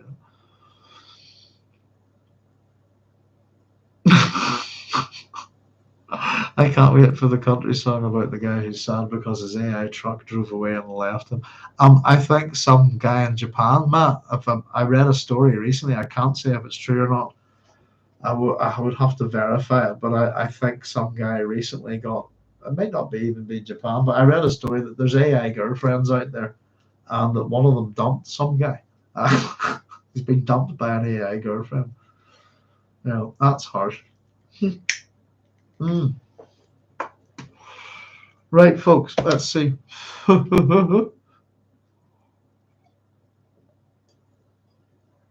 we have Alia in the old barn, Leto's myth building. This is just a couple of pages in the book, 2.5 page chapter, so we'll run through it pretty quickly, I think. And then we're going to do a wee bit of reading if it's not too late. We'll see what you think. If you're up for it, we'll keep going. If not, we can always do it tomorrow night. But I think we should do it tonight, maybe. See. Okay, here we go. Chapter 53. So climate. We must learn climate. Arrakis, the transformation. So we dropped the climate change and understanding climate there. Alia sat cross-legged on her bed, trying to compose herself by reciting the litany against fear, but chuckling derision echoed in her skull to block every effort. She could hear the voice. It controlled her ears, her mind. What nonsense is this? What have you to fear? So this is in response to her trying to recite the litany against fear. The muscles of her calves twitched as her feet tried to make running motions. There was nowhere to run. Now, just the one thing to point out from the beginning, I think, is that as much as we've been told, oh, Alia's dead, Alia's gone, she's dead, she's still there. Her personality is in here. And the way it's presented is that she has some control here, I think, but is also a bit like a prisoner, and that she's being tormented, tortured in a way by the Baron. Pardon me. Now, here we get a description of her. We'll find out a little bit of time has passed. She wore only a golden gown of the sheerest Palian silk, and it revealed the plumpness which had begun to bulge her body. The hour of assassins had just passed. Dawn was near. Reports covering the past 3 months lay before her on the red coverlet. She could hear the humming of the air conditioner, and a small breeze stirred the labels on the sugar wire spools.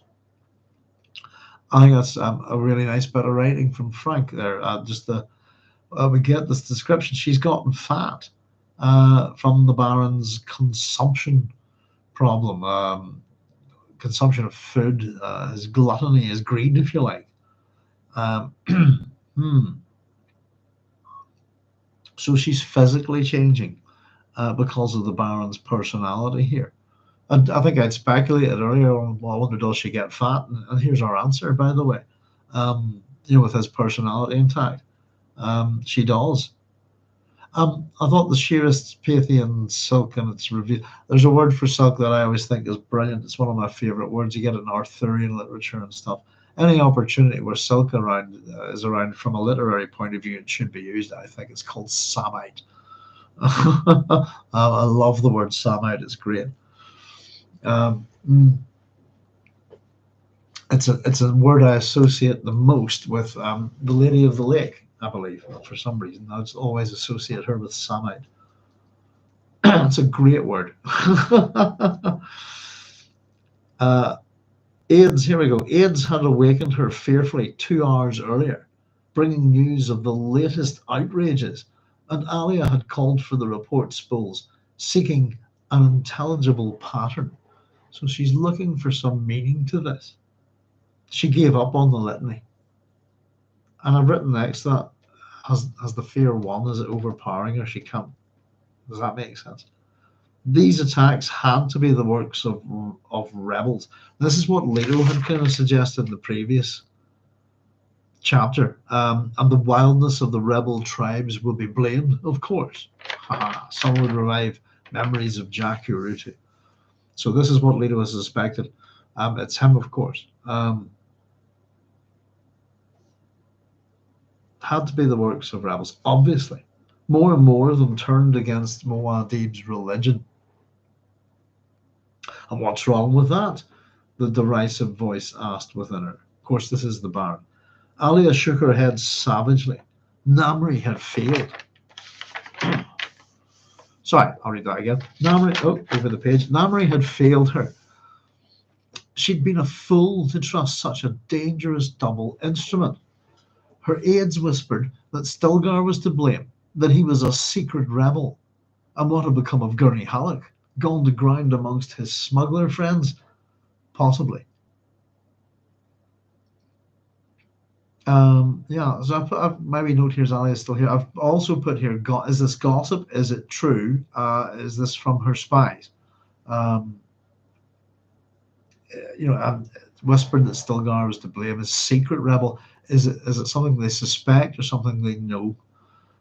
She doesn't seem to be. Possibly is the word there. So there's no absolute knowledge by the looks of it.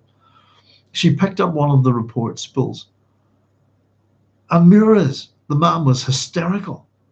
That was the only possible explanation.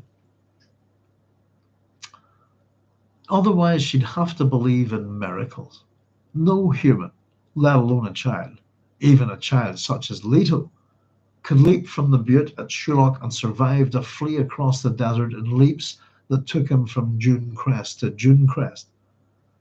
Alia felt the coldness of the sugar wire under her hand. So just that sense of coldness as being a sense of fear. I've also written here, the myth begins, and what she said here, no human, let alone a child, even such as Leto, could leap from butte at Shuloch and survive. So I've put the wee asterisk next to that and written, he's not human. And also our myth begins is also I've scribbled here. Where was Leto then? Galina refused to believe him other than dead. A truthsayer had confirmed her story. Leto slain by a Laza tiger. Then who was the child reported by Namri and Mures? She shuddered. Again, fear reaction, I think. So I've written down next to this, I suppose, mentat problem, logic problem, habeas corpus, etc., etc. So if it's possible that basically we've got a 9-year-old kid that happens to match up with it, Leto is 9 years old, he's male, Leto's male. Okay, but Leto's dead. Who's doing this? Who could it possibly be? Leto's got Kwisatz Haderach genes. Can I think of anybody else? The only other person that you could think of would be Ganima, but Ganima is not male. So let's look at the options then. Where was Leto then? Ganima refused to believe him other than dead. So we've got Ganima's word. This is where I would go. I've only got her word for it. Habeas corpus. Show me the body. This is what the and surely why wouldn't the Baron be doing this in her head right now as well? Because he's very much, if we remember from Dune, a show me the body person. I want to see the body. I want to know they're dead. This kind of thing. Um, so if Gallagher refused to believe him other than dead, he might not be dead. A truthsayer had confirmed her story. We all know at this point in the Dune series that truthsayers, like many of the other special abilities within the Dune series, have limitations. That a truthsayer will confirm a story to be true if a person believes it to be true, even though it isn't. So that's a possibility. And again, she should know this. Leto slain by Alia as a tiger. Where's the body? I have no evidence. I've got Ganima's word for it, and that's it. Then who was the child reported by Namri and Muraz? Now, if I ran the problem, you could run I suppose this is the thing is that Duncan's not around, but we could run this as a Mentat problem. But logically, with certain things, you think that she should conclude that it's probably Leto, and therefore certain things that she's been told are not true. Therefore, that Ganima refused to believe him. Other than that, but Ganima is wrong. A truthsayer has confirmed her story. The truthsayer is wrong. Leto slain by a laser tiger. No, he wasn't. If you see what I mean, the logic of it, you can back up. But if we're kind of running with the kind of thinking, this is the way I was thinking, that people tend to have in this universe, that's where she should probably conclude that it is Leto. But it's these things within the Dune universe that are kind of absolutes in a sense, if you like, that often cause the problems. Truthsayers confirm this. No, okay. Dr. Yui's, so the conditioning makes him utterly trustworthy. Who's the one person that's going to bring the house down? Be him. It's that kind of thing. There's too much trust put in certain abilities. I think they're all flawed in many ways. Even the Mentat, it's the same sort of thing. If you don't know all the details, you'll not know everything. You'll not get it bang on. I suppose the ultimate flaw for the Mentat is the same as it's like me wanting to know everything, is you never can. So as much as they always crave data, they're going to have to make a computation at some point, knowing that they can't possibly have it all.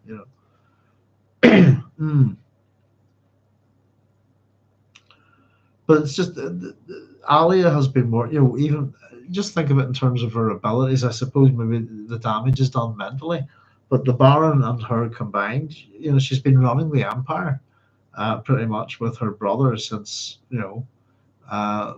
many years, and basically pretty much ran the jihad in terms of like a command position, if we remember correctly. It shouldn't be beyond her thinking to figure this out. I think it's with the report. If we have the reports of this boy jumping around, etc., who could it possibly be?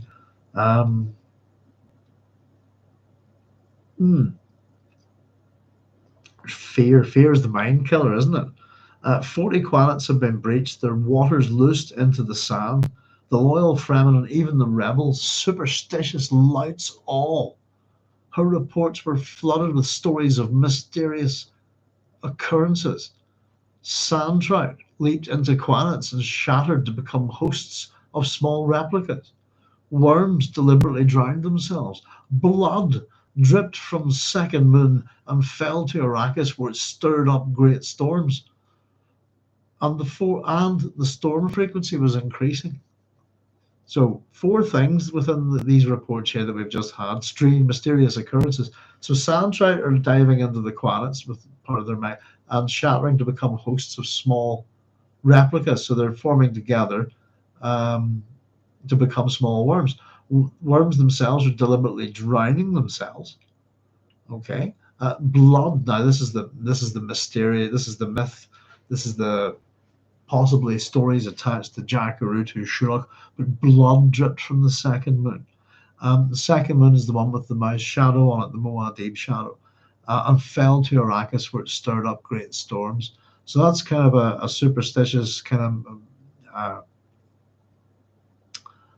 a very colorful story. It could be something to do with something in the atmosphere, making the second moon appear red.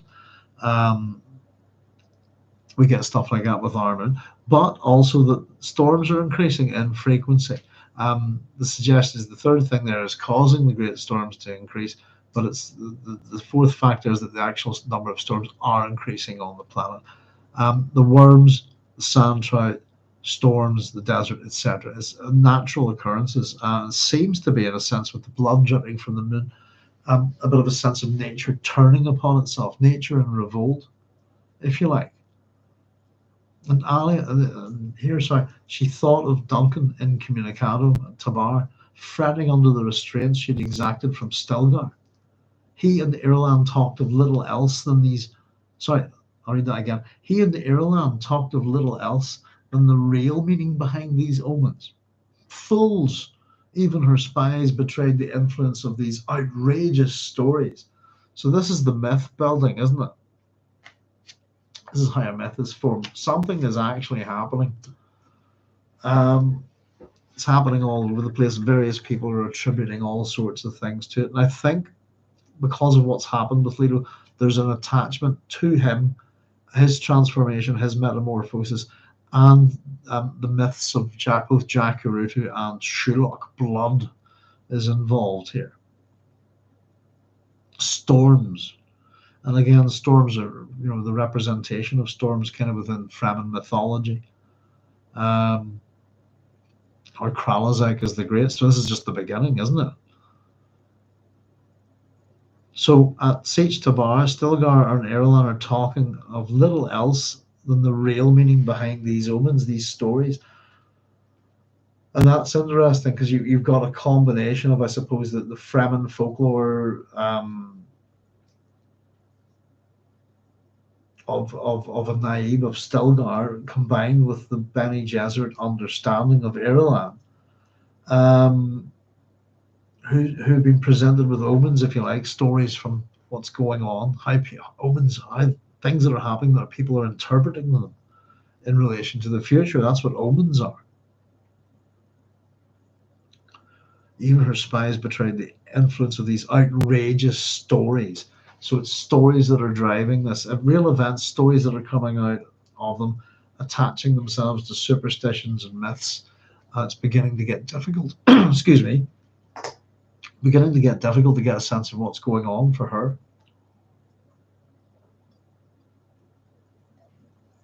So I've just been making my notes. Fear. The myth grows.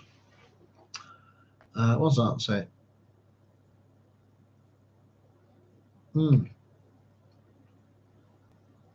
So something new. Why are they not?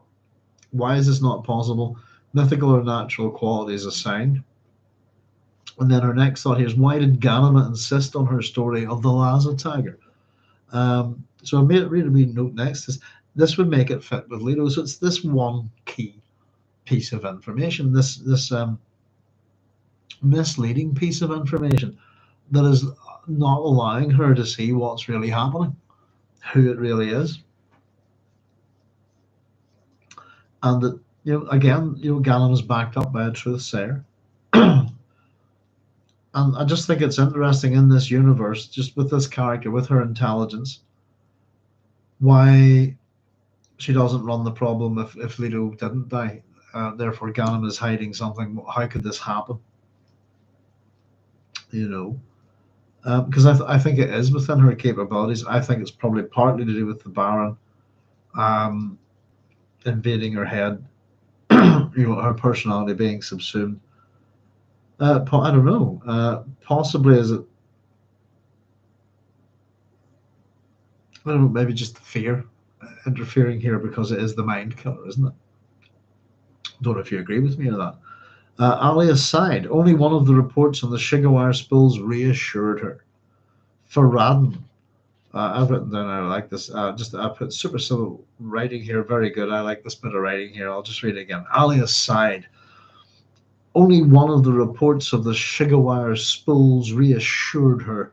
Farad'n had sent a contingent of his household guard to help you in your troubles and to prepare the way for the official rite of betrothal. Alia smiled to herself and shared the chuckle which rumbled in her skull. That plan, at least, remained intact. Logical explanation would be found to dispel all of this other superstitious nonsense. So I thought it interesting, first of all, that I'll have to catch up with your comments here. Wait a second, folks. If I've got any. Only more reports of the Sugar reassures. So the only thing that reassures is that Farad'n sent her some troops. His household guard, pardon me, that means that there's Sardaukar to help you in your troubles and to prepare the way for the official rite of betrothal.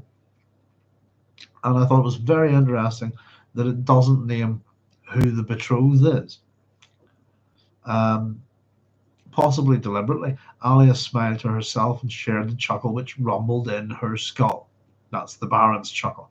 That plan at least remained intact. So logical explanation would be found to dispel all of this. So that's her problem. The logical explanation would be it's Leto, but she can't go to that. And as for all this stuff, because it's been associated with Shuloch and Jacurutu, and she's got a report from Mures, explaining what's happened. She's not accepting it, and it reminds us on Sabiha in the previous chapter, I think, not accepting her vision, if you see what I mean, because of the certain realities that seem to present, that Leto can't possibly survive without a still suit. How could he possibly get a worm if he's no hooks? Oh, yeah, okay, so fair enough. But her visions, it's from what we seem to be told in that chapter, would have told her otherwise. But she can't. It's too mad, too not real. And goes with the perceived reality, if you like. It's a bit similar here. You almost think that the only possible logical answer is that this is Leto, but I can't say that. I actually can't do that. Combined with this superstitious nonsense. So I've just written, what have I written here? By going to Jacurutu Shuloch, Leto's myth has continuity with their myths. What's that say?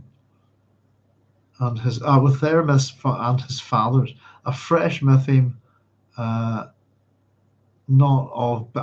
fresh mytheme, not of Bene Gesserit making, is what I've written here, which I thought was interesting. And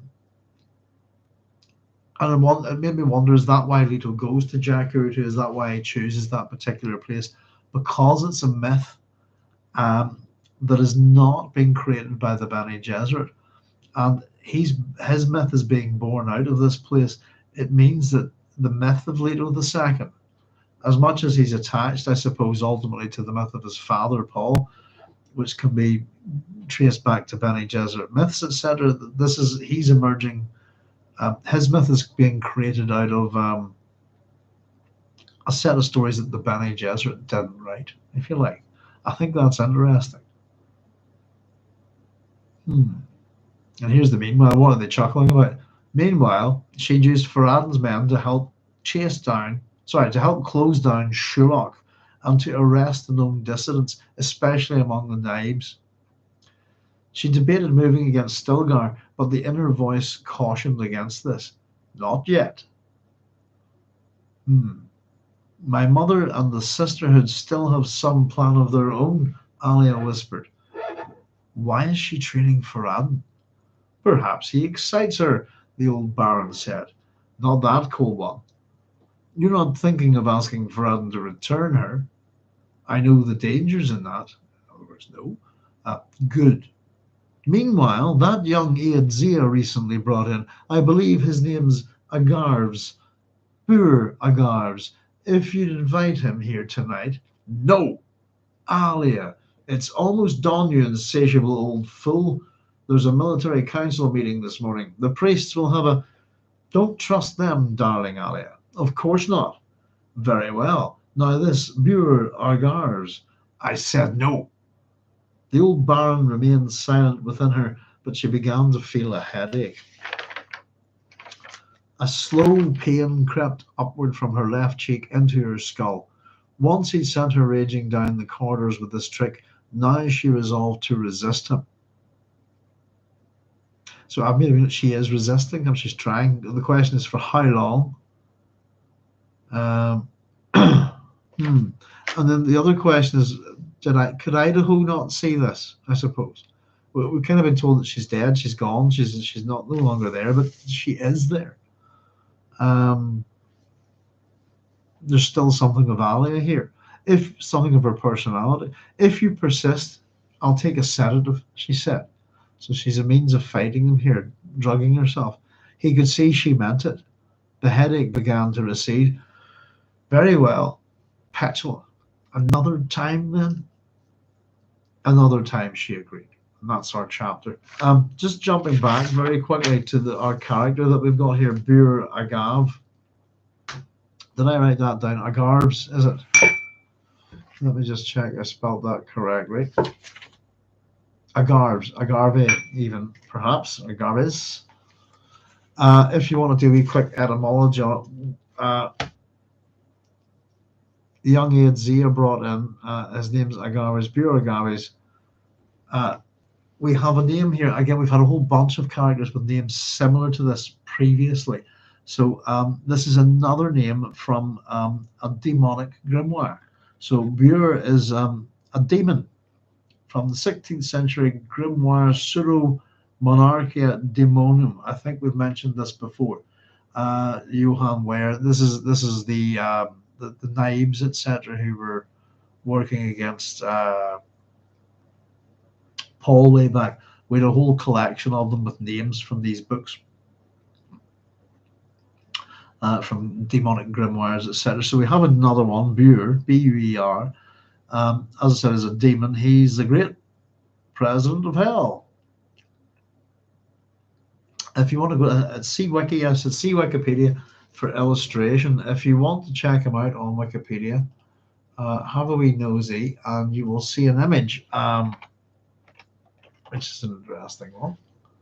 Buer demon spirit is a spirit that appears in the 16th century grimoire Pseudo Monarchia Demonum, and its derivatives, little king demons or something, where he's described as a great president of hell. The little kings of the spirits, if you like, spirits, demons, having 50 legions of demons under his command. He appears when the sun is a Sagittarius, like Chiron, the chief centaur of Greek mythology. He teaches natural, moral philosophy, logic, and the qualities and uses of all herbs and plants, and also capable of healing all infirmities, especially of humans, and bestows good familiars. If you have a wee look there, just you can see on the right is an illustration by Louis Breton from the dictionary Infernal. Buer, the 10th spirit who teaches moral and natural philosophy. He appears to be a, how would we put it, pentascalion with a lion in the middle of its, yeah, in the middle of it. Pentascalion, would that be it? 5 legs with a lion's head in the middle. Reminds you a bit on Ixion, doesn't it? I suppose that wheel type demons. It says that he's described as being a wheel with several legs, or even as a lion head with multiple goat legs. Additionally, Louis Le Breton created an illustration of Buer later engraved by Mr. M. Jarreau, depicting the demons having the head of a lion and 5, 6 or more goat or horse legs surrounding his body to walk in every direction. There we are. A couple of things. And see also Ixion. He's also a father of centaurs. And there's a sigil there. Oh, I should have. In fact, the last time I did this, I scribbled all those sigils down for each one. Let me just do that just to be thorough. If I can, it's not easy to draw. Let's see. Very quickly, I'll put a circle there. Oh, I need a bit more than that. Let's see. Sigils. Yeah, so I caught the sigils. I suppose caught the second series of Sandman there was quite good. Managed to catch the last episode the other night, The High Cost of Living, which is quite a good comic, I think. There's quite a bit missing from it. But all in all, it wasn't bad. I was trying to figure out who a couple of people were. And the second Sandman, I was going, who is that guy? I know him. It was this Grey Worm from Game of Thrones, wasn't it? And who else? It was doing my nutting. Who is that guy? You know what I mean? When you see an actor and you go, who is that? And the guy playing Robin Goodfellow in the Sandman season 2 there is, I can't remember his name, Jack Gleason, who played Joffrey in Game of Thrones. I didn't think he was into acting, but he seems to have decided to come back into it. There we go, got a sigil drawn there. And that's our chapter. Believe it or not, very short, very sweet. Agave, by the way, I wasn't too sure. Probably from, or agave, possibly from the agave, the plant, see wiki, but from Greek, noble, illustrious, possibly. I don't think I could get anything from that, but basically, as if you wanted to run, his name means noble or illustrious demon, if you like, for want of a better term. There we go. What a great little chapter. Here, hang on. Back up a wee second here. Sorry, I missed a few ones. And so creepy. Yeah, I've got a few things to read for you now, folks, actually. We shouldn't take too long if anybody's happy to stay with me for a bit. Because we said we'd get it done, didn't we?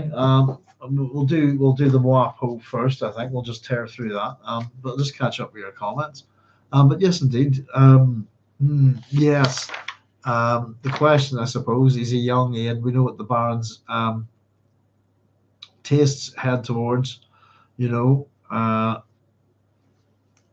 this is obviously it's a sex thing here. He wants sex with this person through Alia's body. She's not too happy about it. It's possibly one of her lovers. Again, I can't remember that far, so I'm still one chapter at a time.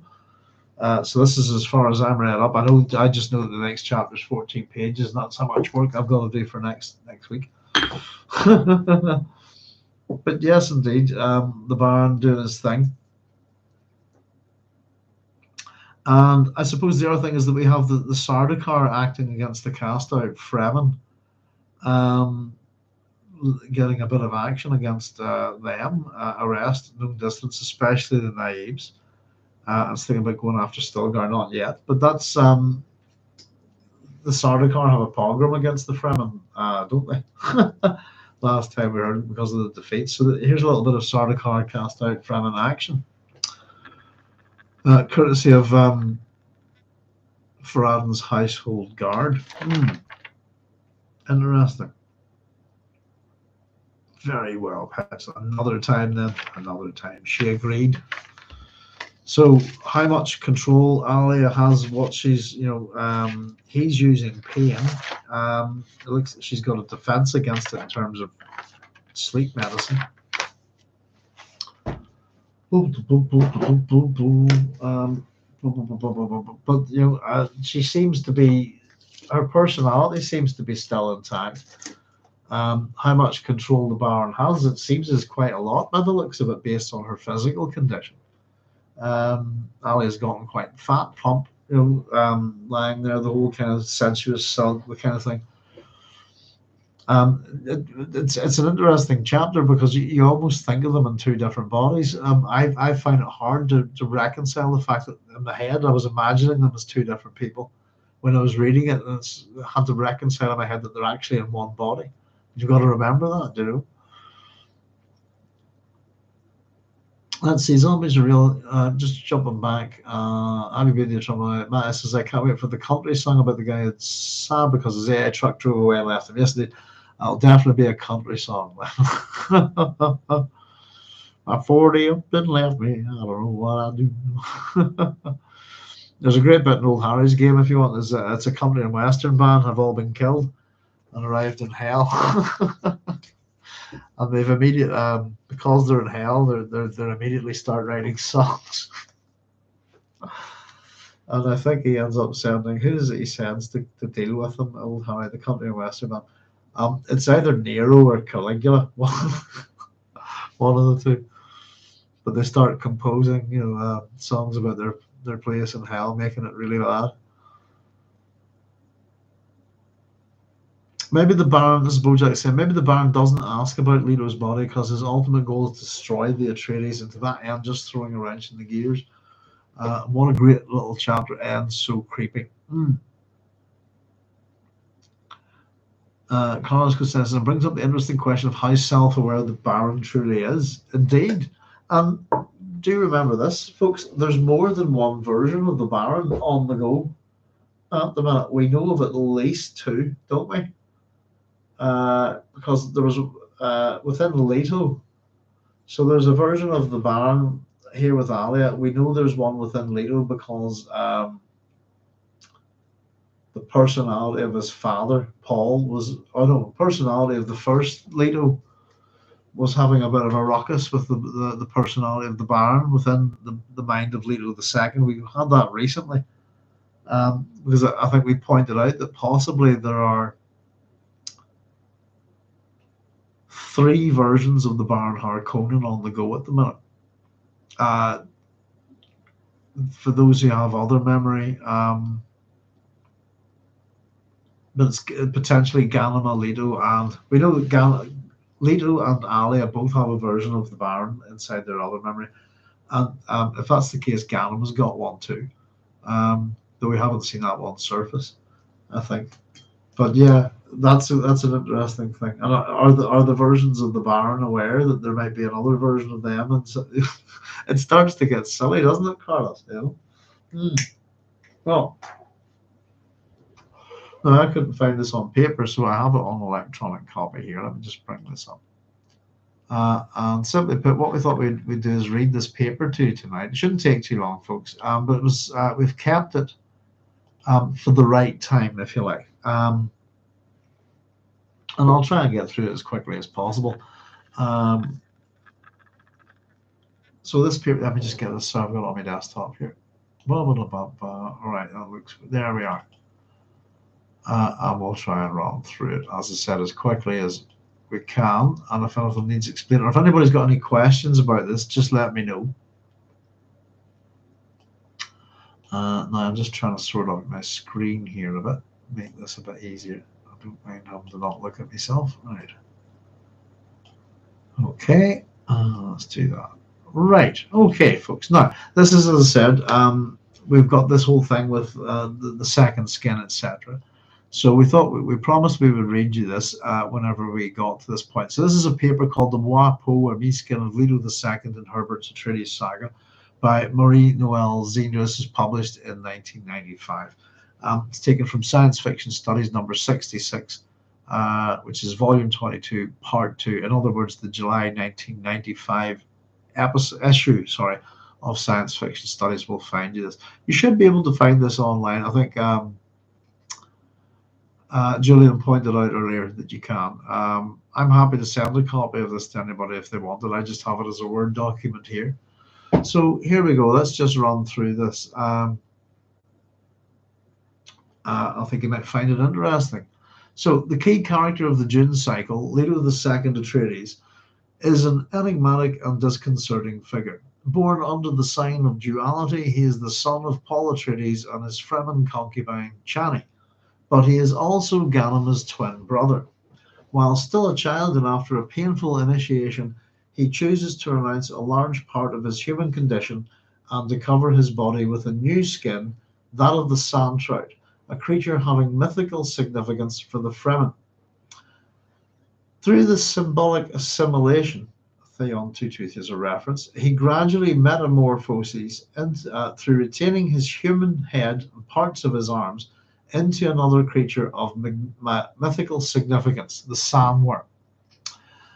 This is what's occurred this chapter here. This is why we're reading this now. This incarnation is indeed the horrible price which he has to pay in order to save mankind. In spite of this, and surprising as it may seem at first, the character remains profoundly human even until the end of his extraordinary adventures. In Children of Dune and in God Emperor of Dune, he gives expression to his reluctance, his slightest hesitations when resolving to make the sacrifice, as well as to his anguish and agony after the achievement of his metamorphosis.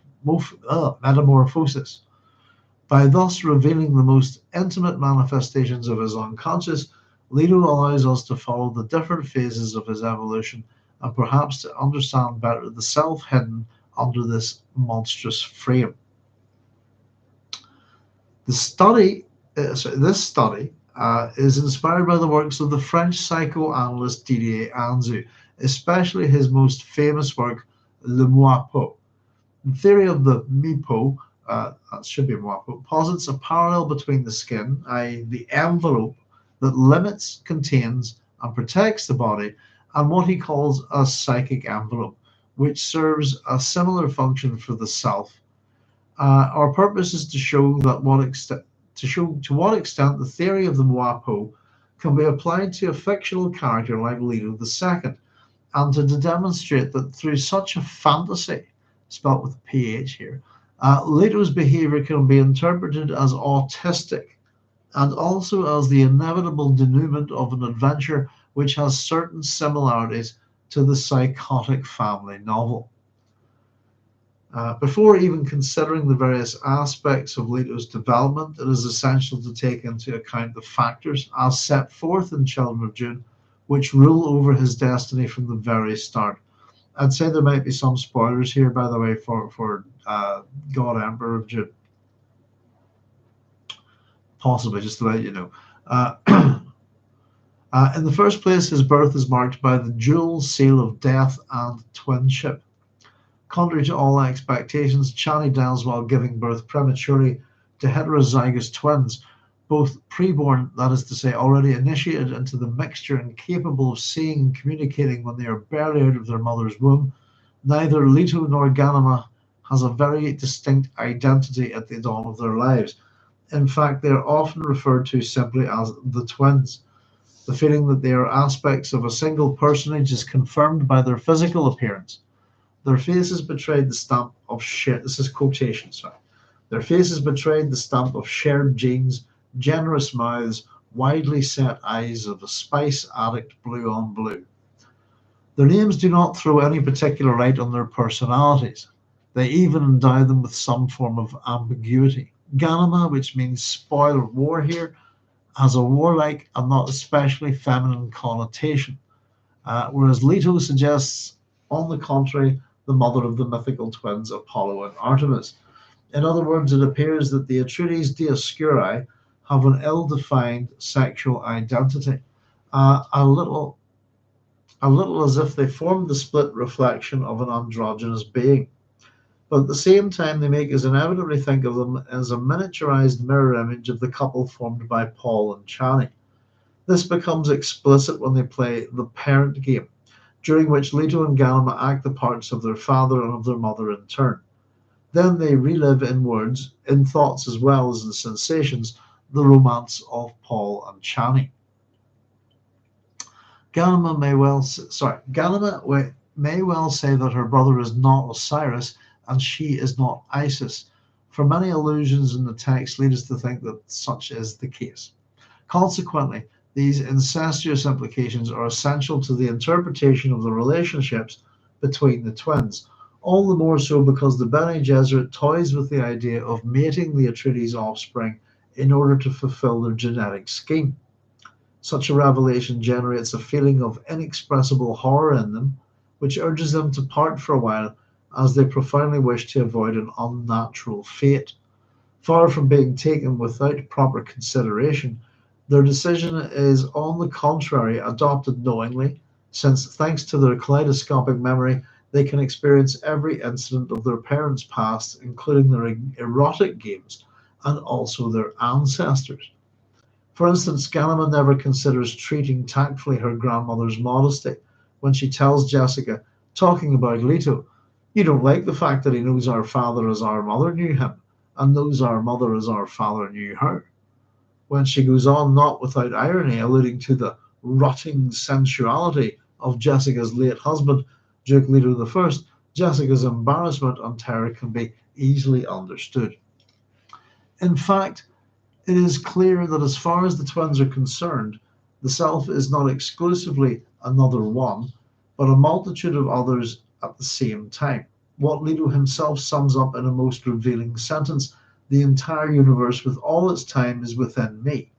He even confesses to the faithful Stilgar, I have no first person singular still. I am a multiple person with memories of traditions more ancient than you could imagine. Through statements of the kind, we are directly introduced into the heart of the narcissistic issue. How then is it possible not to consider Leto as a consequence, and as a consequence, Ganima, his alter ego in the full meaning of the word, as a borderline case finding its expression in the multiplicity of doubles that he claims to be?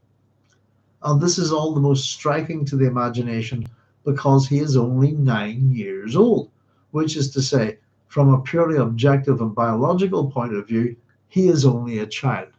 However, he never once contemplates being one. This is a child's body. So, no doubt about that, but I am not a child. He keeps on repeating, or again, I am an adult in a child's flesh. Obviously, there is in him a total discrepancy between his physical being and his psyche. In other words, between the envelope and the self, the container and the content. Of course, this is true of Ganima as well, and it is no more coincidence if, in the presence of the twins, even their family circle calls them unchildren or immature bodies. In this respect, the obsessive and premonitory dream haunting. Sorry, I'll read that again. In this respect, the obsessive and premonitory. I got to do that right. Premonitory. That wasn't from premonitions. I apologize. That was a tongue twister. I'll just start that again. In this respect, the obsessive and premonitory dream haunting Leto is extremely revealing about what could be termed his essential lag. It always follows the same pattern. It begins with a feeling of comfort and bliss suggested by the sand, this substitute for water, on which the dreamer sees himself, in quotations, in bright yellow daylight. Yet he explains that there is no sun, so that at the very beginning, the fantasy, which is akin to a kind of regressus ad uterum, soon gives birth to the certainty that the dreamer himself is the sun. He then identifies with the creative and fertilizing fire, not to say with the Father, and his light shines out as a golden path. But the sensation of power and serenity does not last long, for he suddenly moves out of his body and turns back, expecting to see himself as the sun. The mirror of the dream then only reflects the grotesque figure of a child's drawing, a mother's stick figure, which is a clumsy sketch of his own body, whose eyes are represented by zigzag lightning lines in sharp contrast with the fragility of the limbs represented only by stick legs and stick arms. I think I might have it very quickly. Let's have a look.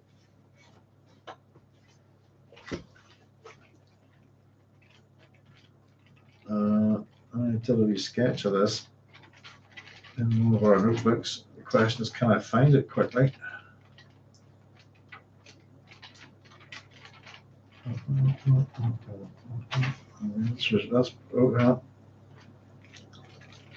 That's the wrong one. Well, that's volume 2. I'm not going in the right order. Bear with me a wee second, folks. Just where we're going, just to see, just to give that a bit of. I think I took a whole page, so it should stick out. Some of those demon sigils we were just talking about. Where are we? Right, sorry, bear with me.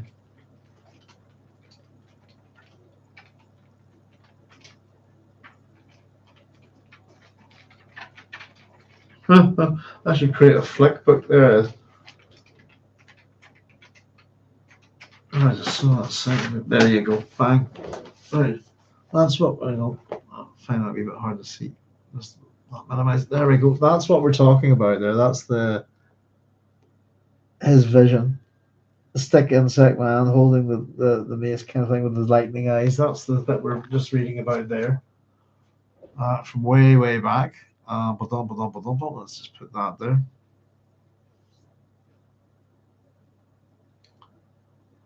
your comment, there's Carlos before I continue. Carlos was saying his skin is not his own in a very real sense. His life isn't his own and never has been. Yes, indeed. Where are we at? Let's see. However, he holds a real scepter in his left hand. So that was it. It was the childish kind of. There we go. I don't know if you can see that all right. There's our drawing. That's the vision that he has. Leto's light, stick man with the real scepter in the hand, and the zigzag lightnings. That's what we're talking about here. Right, where are we? However, he holds a real scepter in his left hand, and when the thing begins to move, he feels such terror that he wakes up in his dream, which is not interpreted for all that. He then has the sensation of being encased in an invisible armor, which moves as his skin moves, and the unbearable anguish that he had felt at the sight of the scepter, the phallic symbol, of the father, but also the attribute of Osiris, vanishes to give birth to a feeling of calm and security, because the armor gives him the impression of having the strength of 10,000 men. Pardon me. The dream is particularly striking not only because of its content, but also because of the form resorted to relate it. A bit of a mistake there, I think.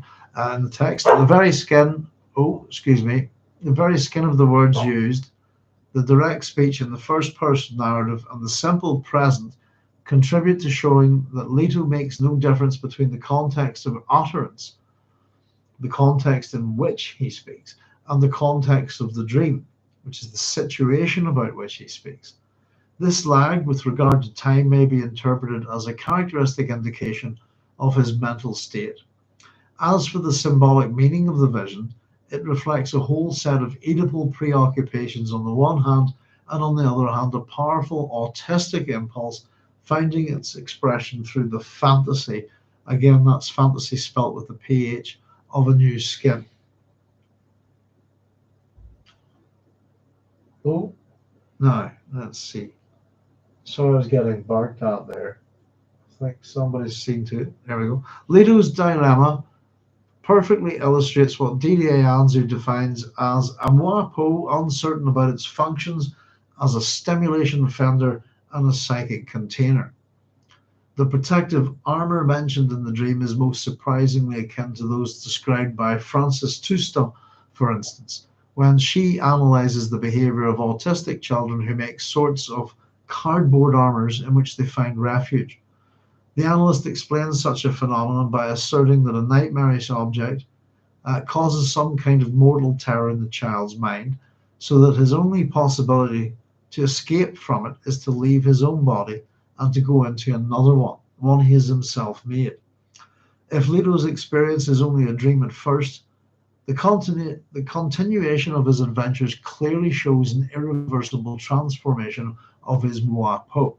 In fact, his endless wandering in the desert, his burial alive in the sand on several occasions, his lethargy after his spice trip, as well as the torpor of his looks, all these phases of his initiation may be understood as the successive stages of his psychosis.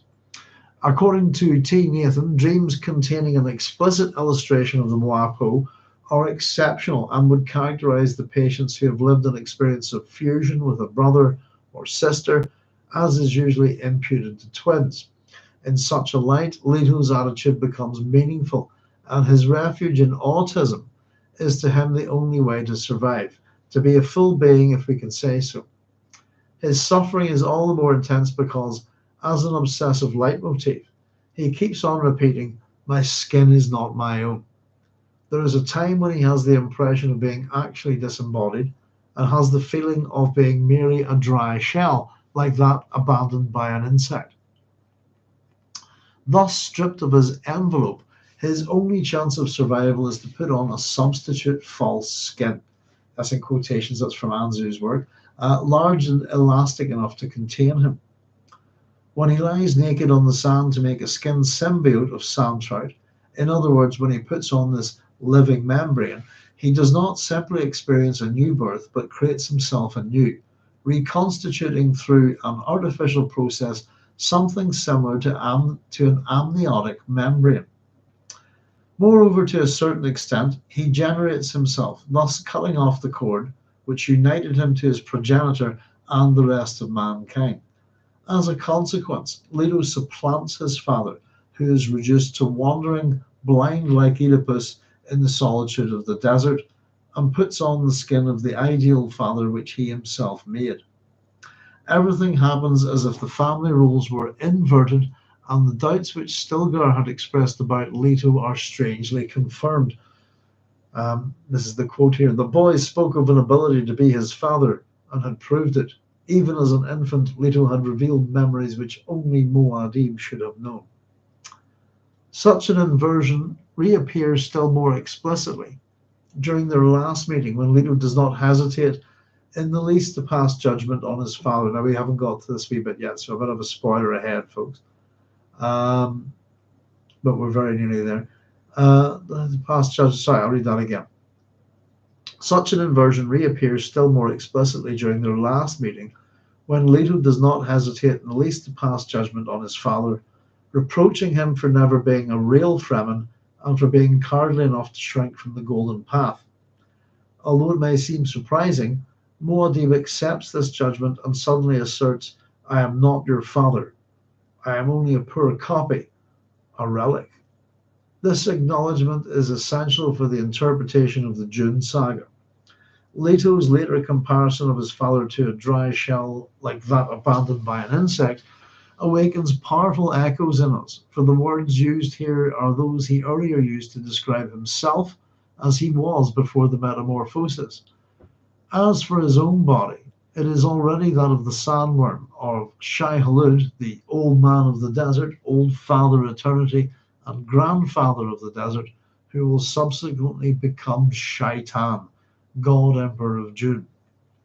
Through the fantasy of absolute power and deity, again, fantasies with a PH here, I must have a look into that. Leto fully satisfies his Oedipal cravings, but he does it at the expense of both his humanity and his mental condition. In fact, he displays all the symptoms of a delirious psychosis, whose most striking feature is his Moi-Peau. However, even if he claims that the child who refuses to travel in the father's harness is the symbol of man's most unique capability,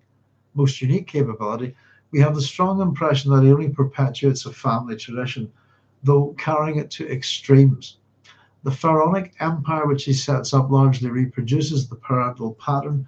Indeed, just like his father, he founds a dynasty based on a legitimate union which will not be consummated, as well as on a kind of morganatic union supposed to perpetuate his race.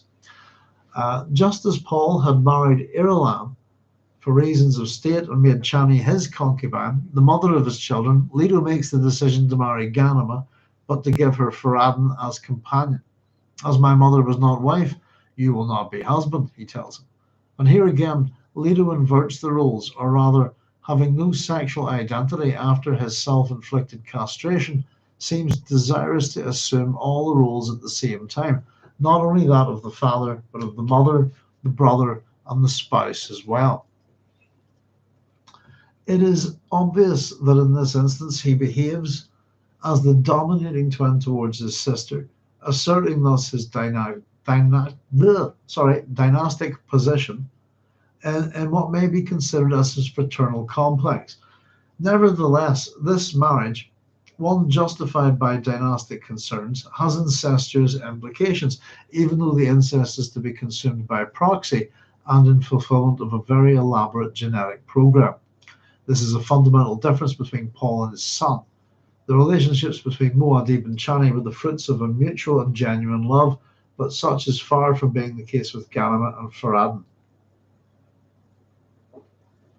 Oh, I forgot that was Funky Lemonade.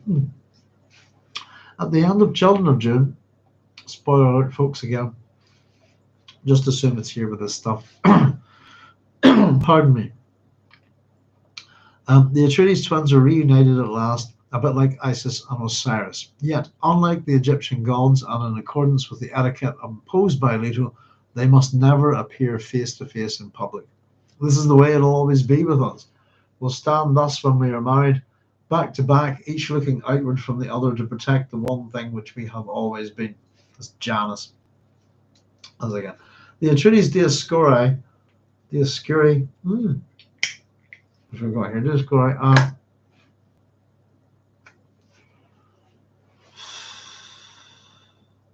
Do appear as a kind of Janus presiding over the destinies of Dune from then on. They already foreshadow the doorkeeper of Arrakis, the terrible human-headed dragon which Leto will become in the course of his evolution. Before the Metamorphosis, he had given expression to the risk that he was running, addressing Ganima in the following way. Power attracts the psychotics, always. That's what we have to avoid within ourselves.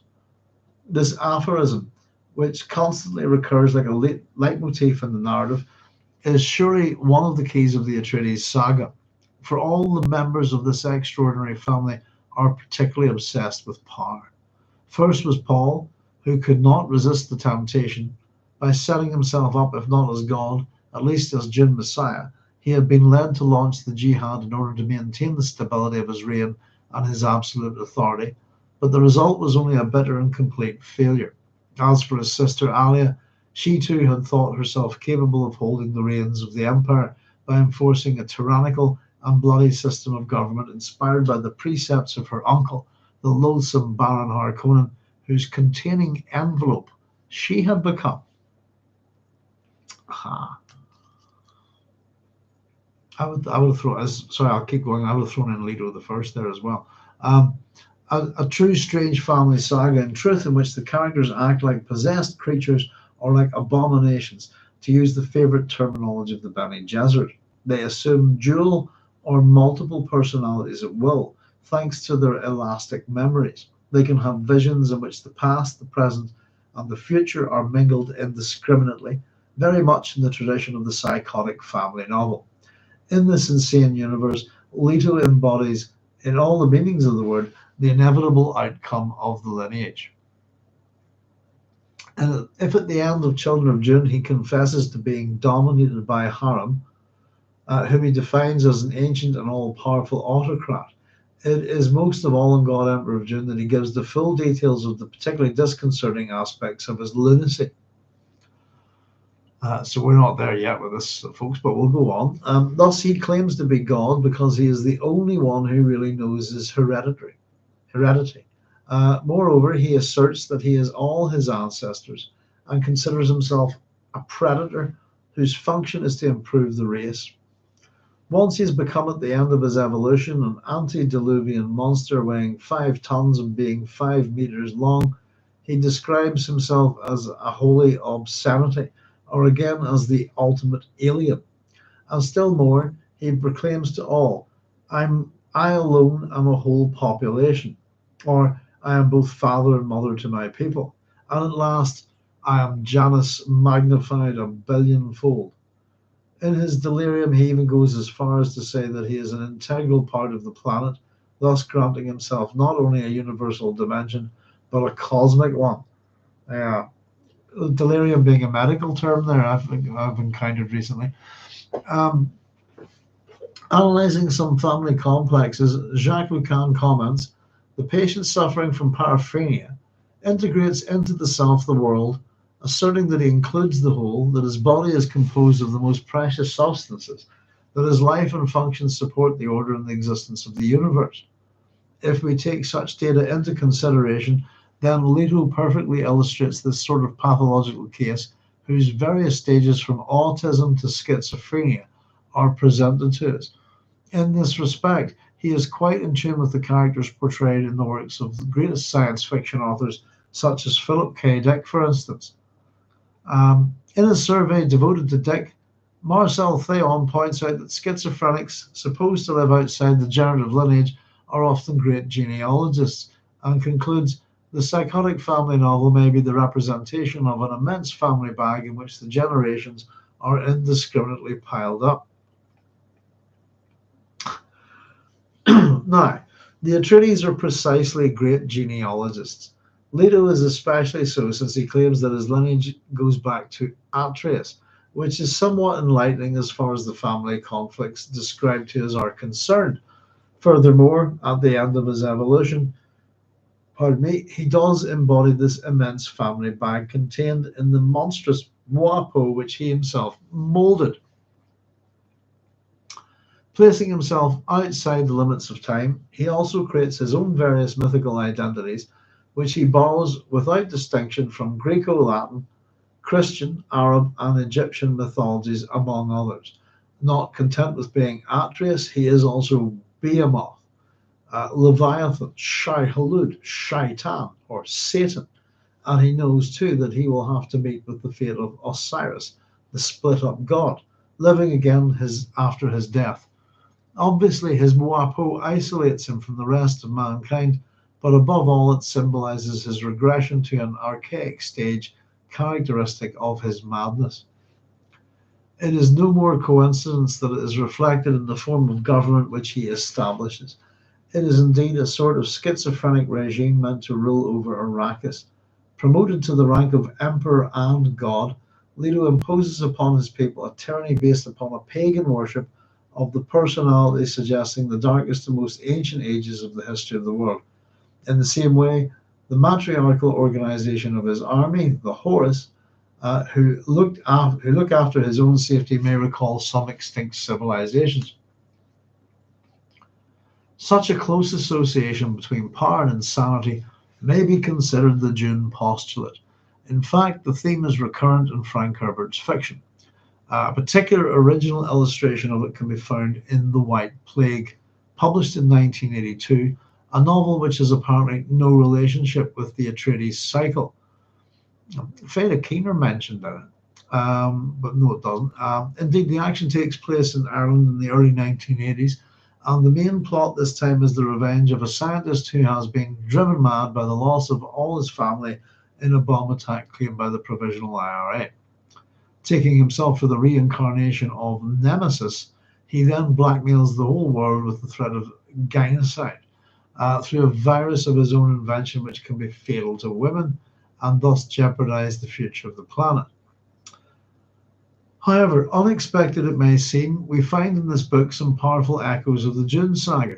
O'Neill, the madman, this is from The White Plague, undergoes a physical change after sinking into lunacy. In his schizophrenic delirium, his discourse is very similar to Leto's as concerns elastic memory or the multiplicity and multiplication of personality. But above all, the madman embodies one of Leto's theories, exposed in an interior monologue about the dangers of fanaticism. The ability to make and use savage destroyers inevitably falls into the hands of smaller and smaller groups until at last the group is a single individual. That's a quotation from God Emperor of Dune. To the more or less initiated reader of Frank Herbert's fiction, there appears a whole network of correspondences between works of very different inspiration, so that The White Plague may be seen as a transposition into the real world, as well as a concentrate of all the conceptions developed in the Dune cycle. In other words, we can go as far as to say that O'Neill is a bit like Leto, projected into contemporary reality, the main difference being that the madman becomes autistic only in the second part of the story. Excuse me, sorry, I got a tickly nose. Strangely enough, this last novel by Herbert allows us to understand better the Atreides saga. Somehow, by reading his works backwards, we can find the keys opening the doors of an extremely and intentionally enigmatic imaginary universe. Such an approach could be justified as well by the creative process at the origin of Dune. In the preface to a bibliography published as recently as 1988, that is to say 2 years after the author's death, Mark Willard gives some precious information about the genesis of the cycle.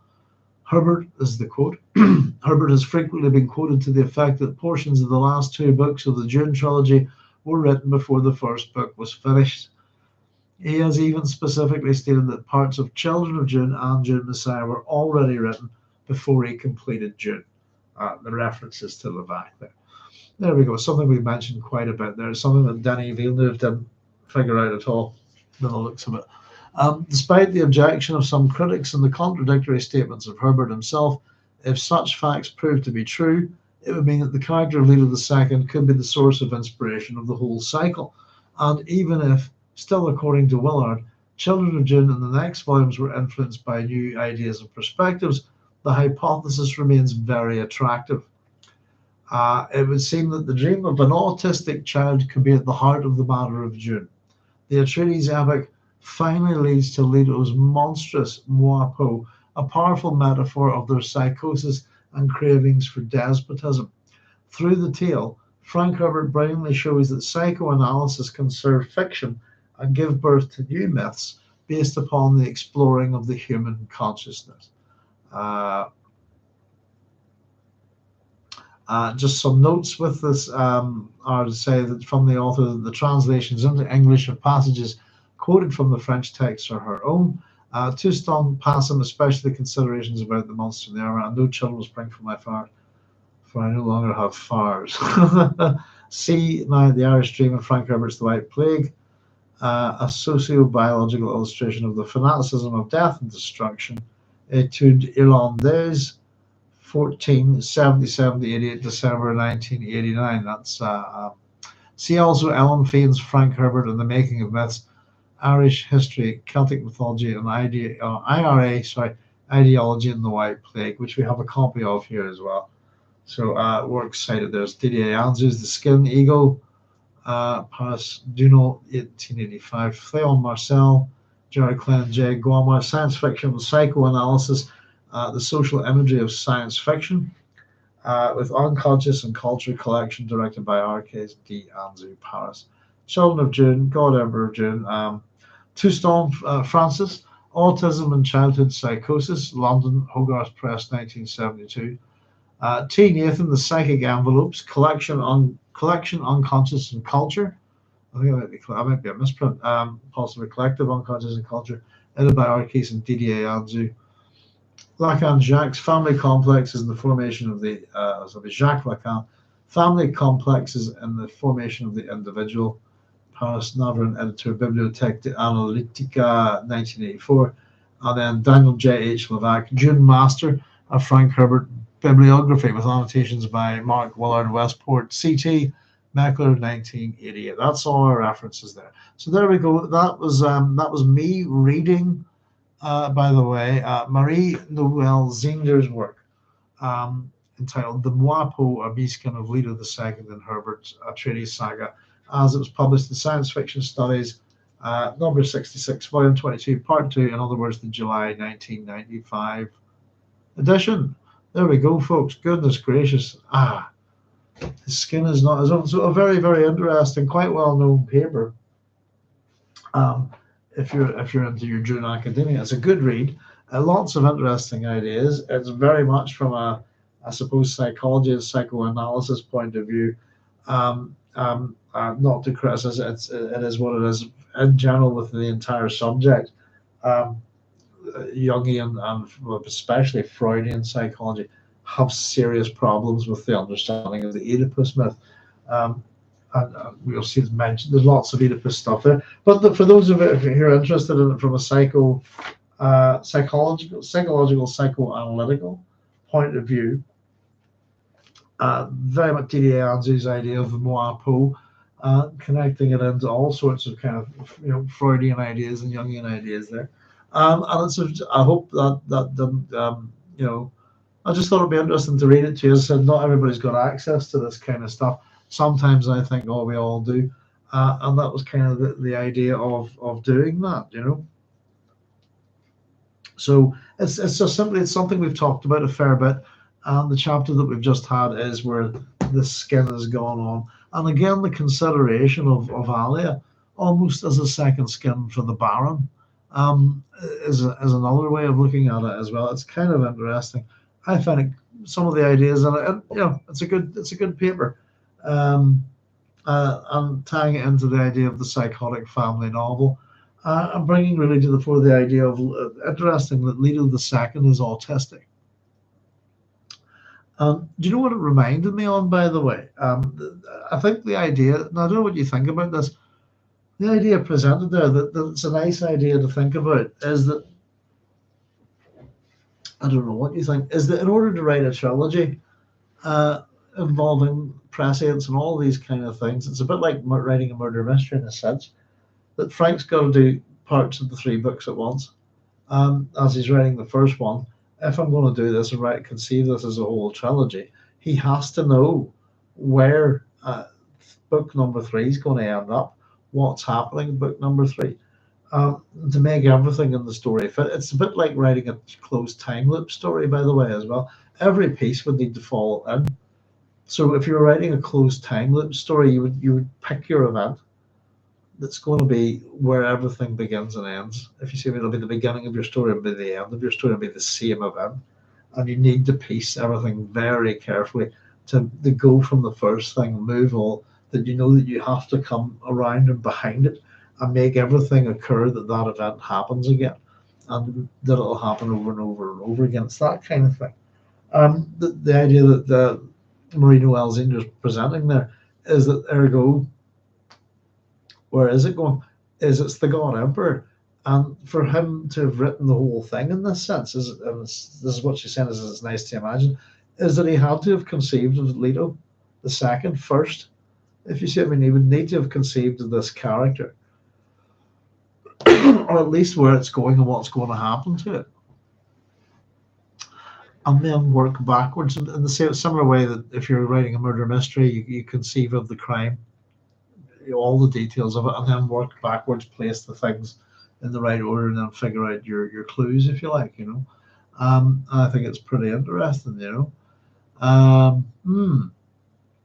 but there you go. I don't know if it's a lot to take in. It's an interesting paper, and as I said, there's some links. I thought it was interesting. Something myself that I would agree on is the connections between perhaps the Dune series, but especially God Emperor of Dune. I thought with Frank Herbert's The White Plague. As I said, you get this idea of the skin. You go within basically within the White Plague, the scientist who's gone mad on revenge, O'Neill. How do I put it? Creates a construct personality, a second personality, and then buries the one that the guy, the real him that wants revenge, that wants to do it all, buries him deep inside, if you like, and so again, it's the construct that he's created, this other personality, which is of a scientist who wants to help the situation. Who's around now, is hiding the. It's very much Jekyll and Hyde as well, that kind of thing, but very much the sense of the skin ego. It's a useful and interesting, I suppose, psychological tool, if you like, to look at characters with. There we are. But I thought it was pretty interesting. As Carl says, skin is not his own very real sense. His life isn't his own, and never has been. And I'm trying to think what it reminds me on, though. Marie Noelle Zeender's idea. Is it St. Elsewhere? Is that what I'm thinking of? The very last episode. Or is that the show? Hang on. Let me see. Hill Street Blues in a hospital. That would be it, I think. Ed Flanders. All right. Bear with me a wee second. I might be thinking on the wrong thing. The last one. No, I'm not. It's St. Elsewhere. Original air date, May the 25th, 1988.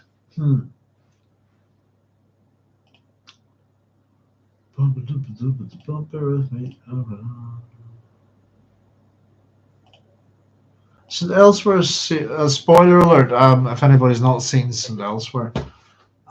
St. Elsewhere's series finale features momentous changes for several main characters, including the departures of Doctors Fiscus and Morrison, the death of Dr. Auslander, as well as the return of Dr. Westphal to an active leadership role at St. Eligius after Weigart agrees to sell the hospital back to the Boston Archdiocese. As Dr. Gideon is set to move on to another hospital, blah, blah, blah. Right, here we go. The finale is more known for its provocative final scene. Westphal and his son Tommy Westphal, played by Chad Allen, who has autism, are seen in Dr. Auschlander's office watching snow falling outside. The image cuts to an exterior shot of the hospital shaking. At that moment, Tommy and Daniel Auslander are seen in an apartment building, with Tommy sitting on the floor playing with a snow globe. A much younger looking Donald arrives home from a day of work, and it's clear from the uniform he wears and the dialogue in the scene that he works in construction. Auslander is revealed to be Donald's father and thus Tommy's grandfather. Donald laments to his father, "I don't understand this autism thing, Pop. Here's my son. I talk to him. I don't even know if he can hear me because he sits there all day long in his own world staring at that toy. What's he thinking about?" As Tommy shakes the snow globe, he is told by his father to come and wash his hands for dinner. Donald places the snow globe on the family's television set and walks into the kitchen. Tommy and Auslander, as they leave the room, the camera closes in on the snow globe, which holds a replica of St. Eligius. The idea that's it. So the most common interpretation is that the whole TV show is inside the mind of the kid. Not the entire events of it's a good entire events of St. Elsewhere have been a product of Tommy Westfall's imagination, with elements of the above scene used as its own evidence. Cynthia Burkhead explains the final shot. St. Elsewhere managed to take the idea of a dream and alter it just enough, putting it in the imagination of an autistic boy. It's kind of that idea, I think. It reminds viewers the fiction that they watched for 6 years is actually fiction within a fiction, occupying a second level of unreality, one level beyond the space of illusion filled by old narrative television. Not a result of this ending has been the attempt by individuals to determine how many television shows are, this is interesting, are also products of Tommy Westfall's mind, owing to its shared fictional characters. This is called the Tommy Westfall universe. That's interesting, isn't it? The credits are different. Let's see, the Tommy Westfall universe hypothesis.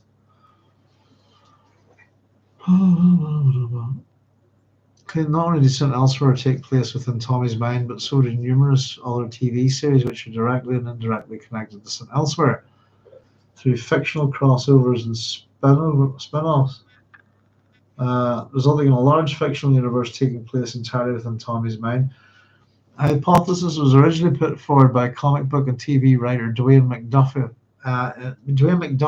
in a 2002 blog post as a reductive ad absurdum argument against making strong statements about fictional continuity based upon guest appearances. Citation needed there.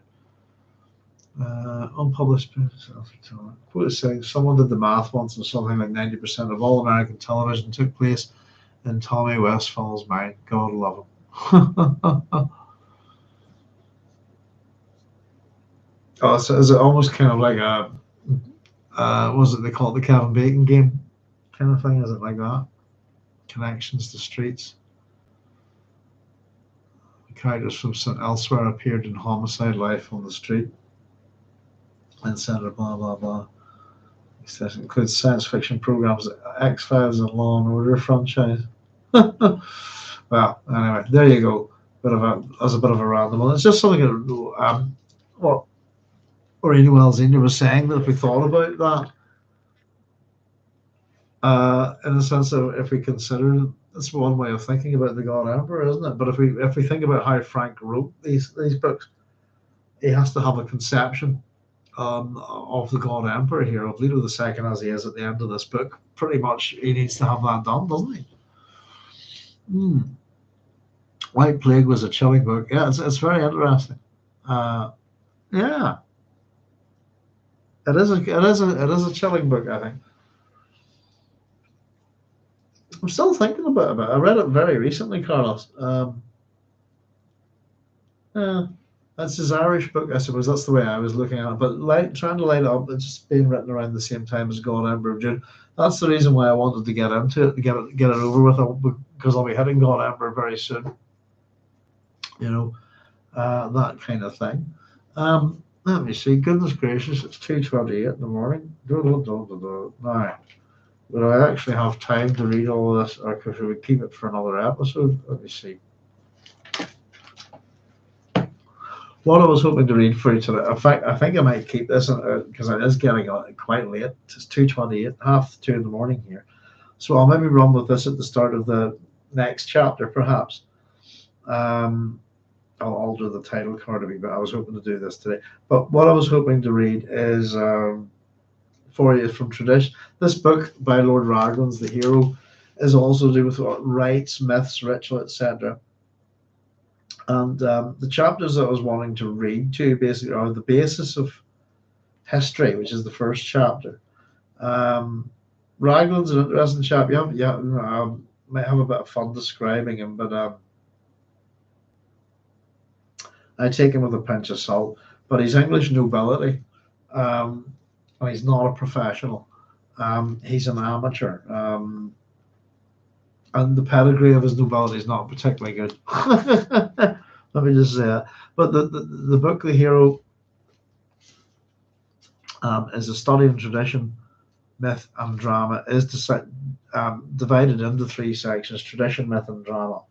The bits that I'm going to, as again, I'm assuming that not everybody has access to this. This is my copy, by the way, quite a wee dinky one.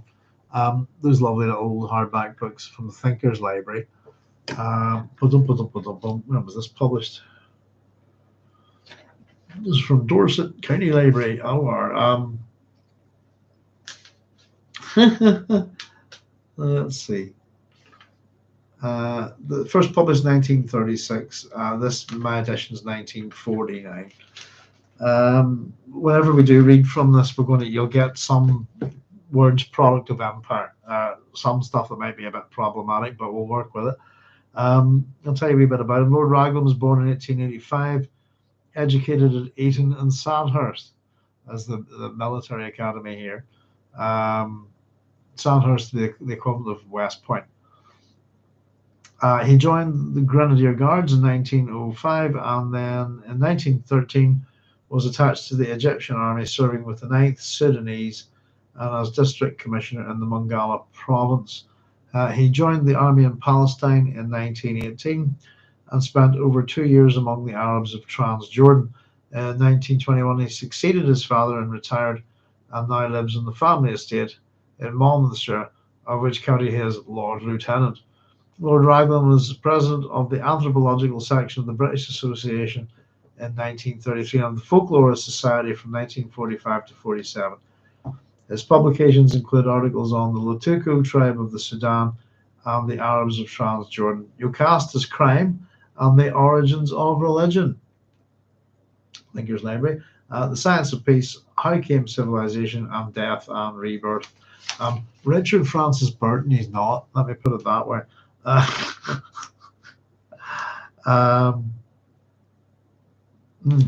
There's books dedicated to Janetta and Fitzroy, who enjoy fairy tales without believing them to be true.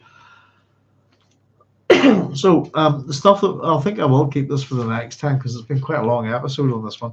And we'll just do it in conjunction with the next episode. I don't know, should we?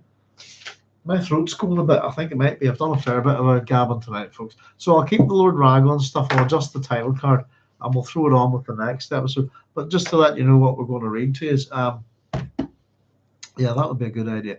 I'm going to read the some whole chapters too, particularly the one how Raglan looks at the basis of history and what he thinks history is, and how you should go about studying it. Yes, indeed. You'll see how Raglan tried to piss on classicists and stuff. By the way, so people like myself, so always it does amuse me when he has a wee go at that, and we'll put him down for it quite harshly. But there's enough merit to this book. Put it this way, it's a book that I don't agree with a lot of things in it. There's stuff that's actually very easily disproved. But this is the book. The reason why we're going to look at it, and there are much better books on mythography, this is the book that Frank Herbert used. This is the book that he relied on a lot, and a lot more than any other, I think, really, in terms of how he's constructed and used it as a framework for his story. So we're going to have a look at the chapter from Tradition on the Basis of History. And And we could even possibly look at one of the examples here now. So the examples that he gives, we've got Robin Hood, the Norse sagas, King Arthur, Hengist and Horsa, Cuchulainn and the Tale of Troy, traditions of other lands. Just, I suppose, quite possibly we'll have a look at the Tale of Troy here. But there are a number of these stories from tradition, stories from myth. Then we're also going to read what he stuff on myth. When he looks at the genesis of myth, again, Lord Raglan's idea is not mine, but in particular, we're going to run you through the chapters on myth and ritual. And again, by doing so, that ties in now, he matches that up with the Tale of Troy from tradition, Tale of Troy and myth. So there's a bit of continuity there. We're not going to read the whole book. And then the third part is, I suppose, the basis of myth and heroes and drama, etc. We're not too interested in that part of it. Really, it's the first two parts. Within the chapter on the hero, then what we will get, and we'll have a wee nap. We can run through these quite quickly, actually. We'll do this as well. Is the 22 steps that the hero goes through, that Oedipus goes through. And these 22 steps that Oedipus goes through, that becomes a template. For all of these heroes, and he uses this step of as a score, if you like. So we have all sorts of heroes, different types of heroes that we can look at that he applies this score to. Like the people, there's Robin Hood, there's Arthur here, Logos. We got Sigurd or Siegfried, Nick Yang, Elijah, Watu Gunung. We got Moses, Joseph. We got Zeus, Dionysus, Asclepius, Apollo, Pelops, Bellerophon, Jason, Perseus, Heracles, Romulus, Theseus, and of course Oedipus. That's in applying this pattern to it. All of this stuff's in my PhD. I mean, of course, I've put in the chapters on the hero. I've run Paul Atreides through this list as well, and I suppose we could quickly run Leto through it too, in a sense.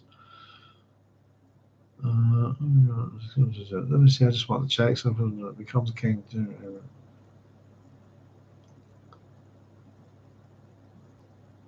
Yeah. I do not succeed immediately. I think I might have misscored Paul, basically on succession.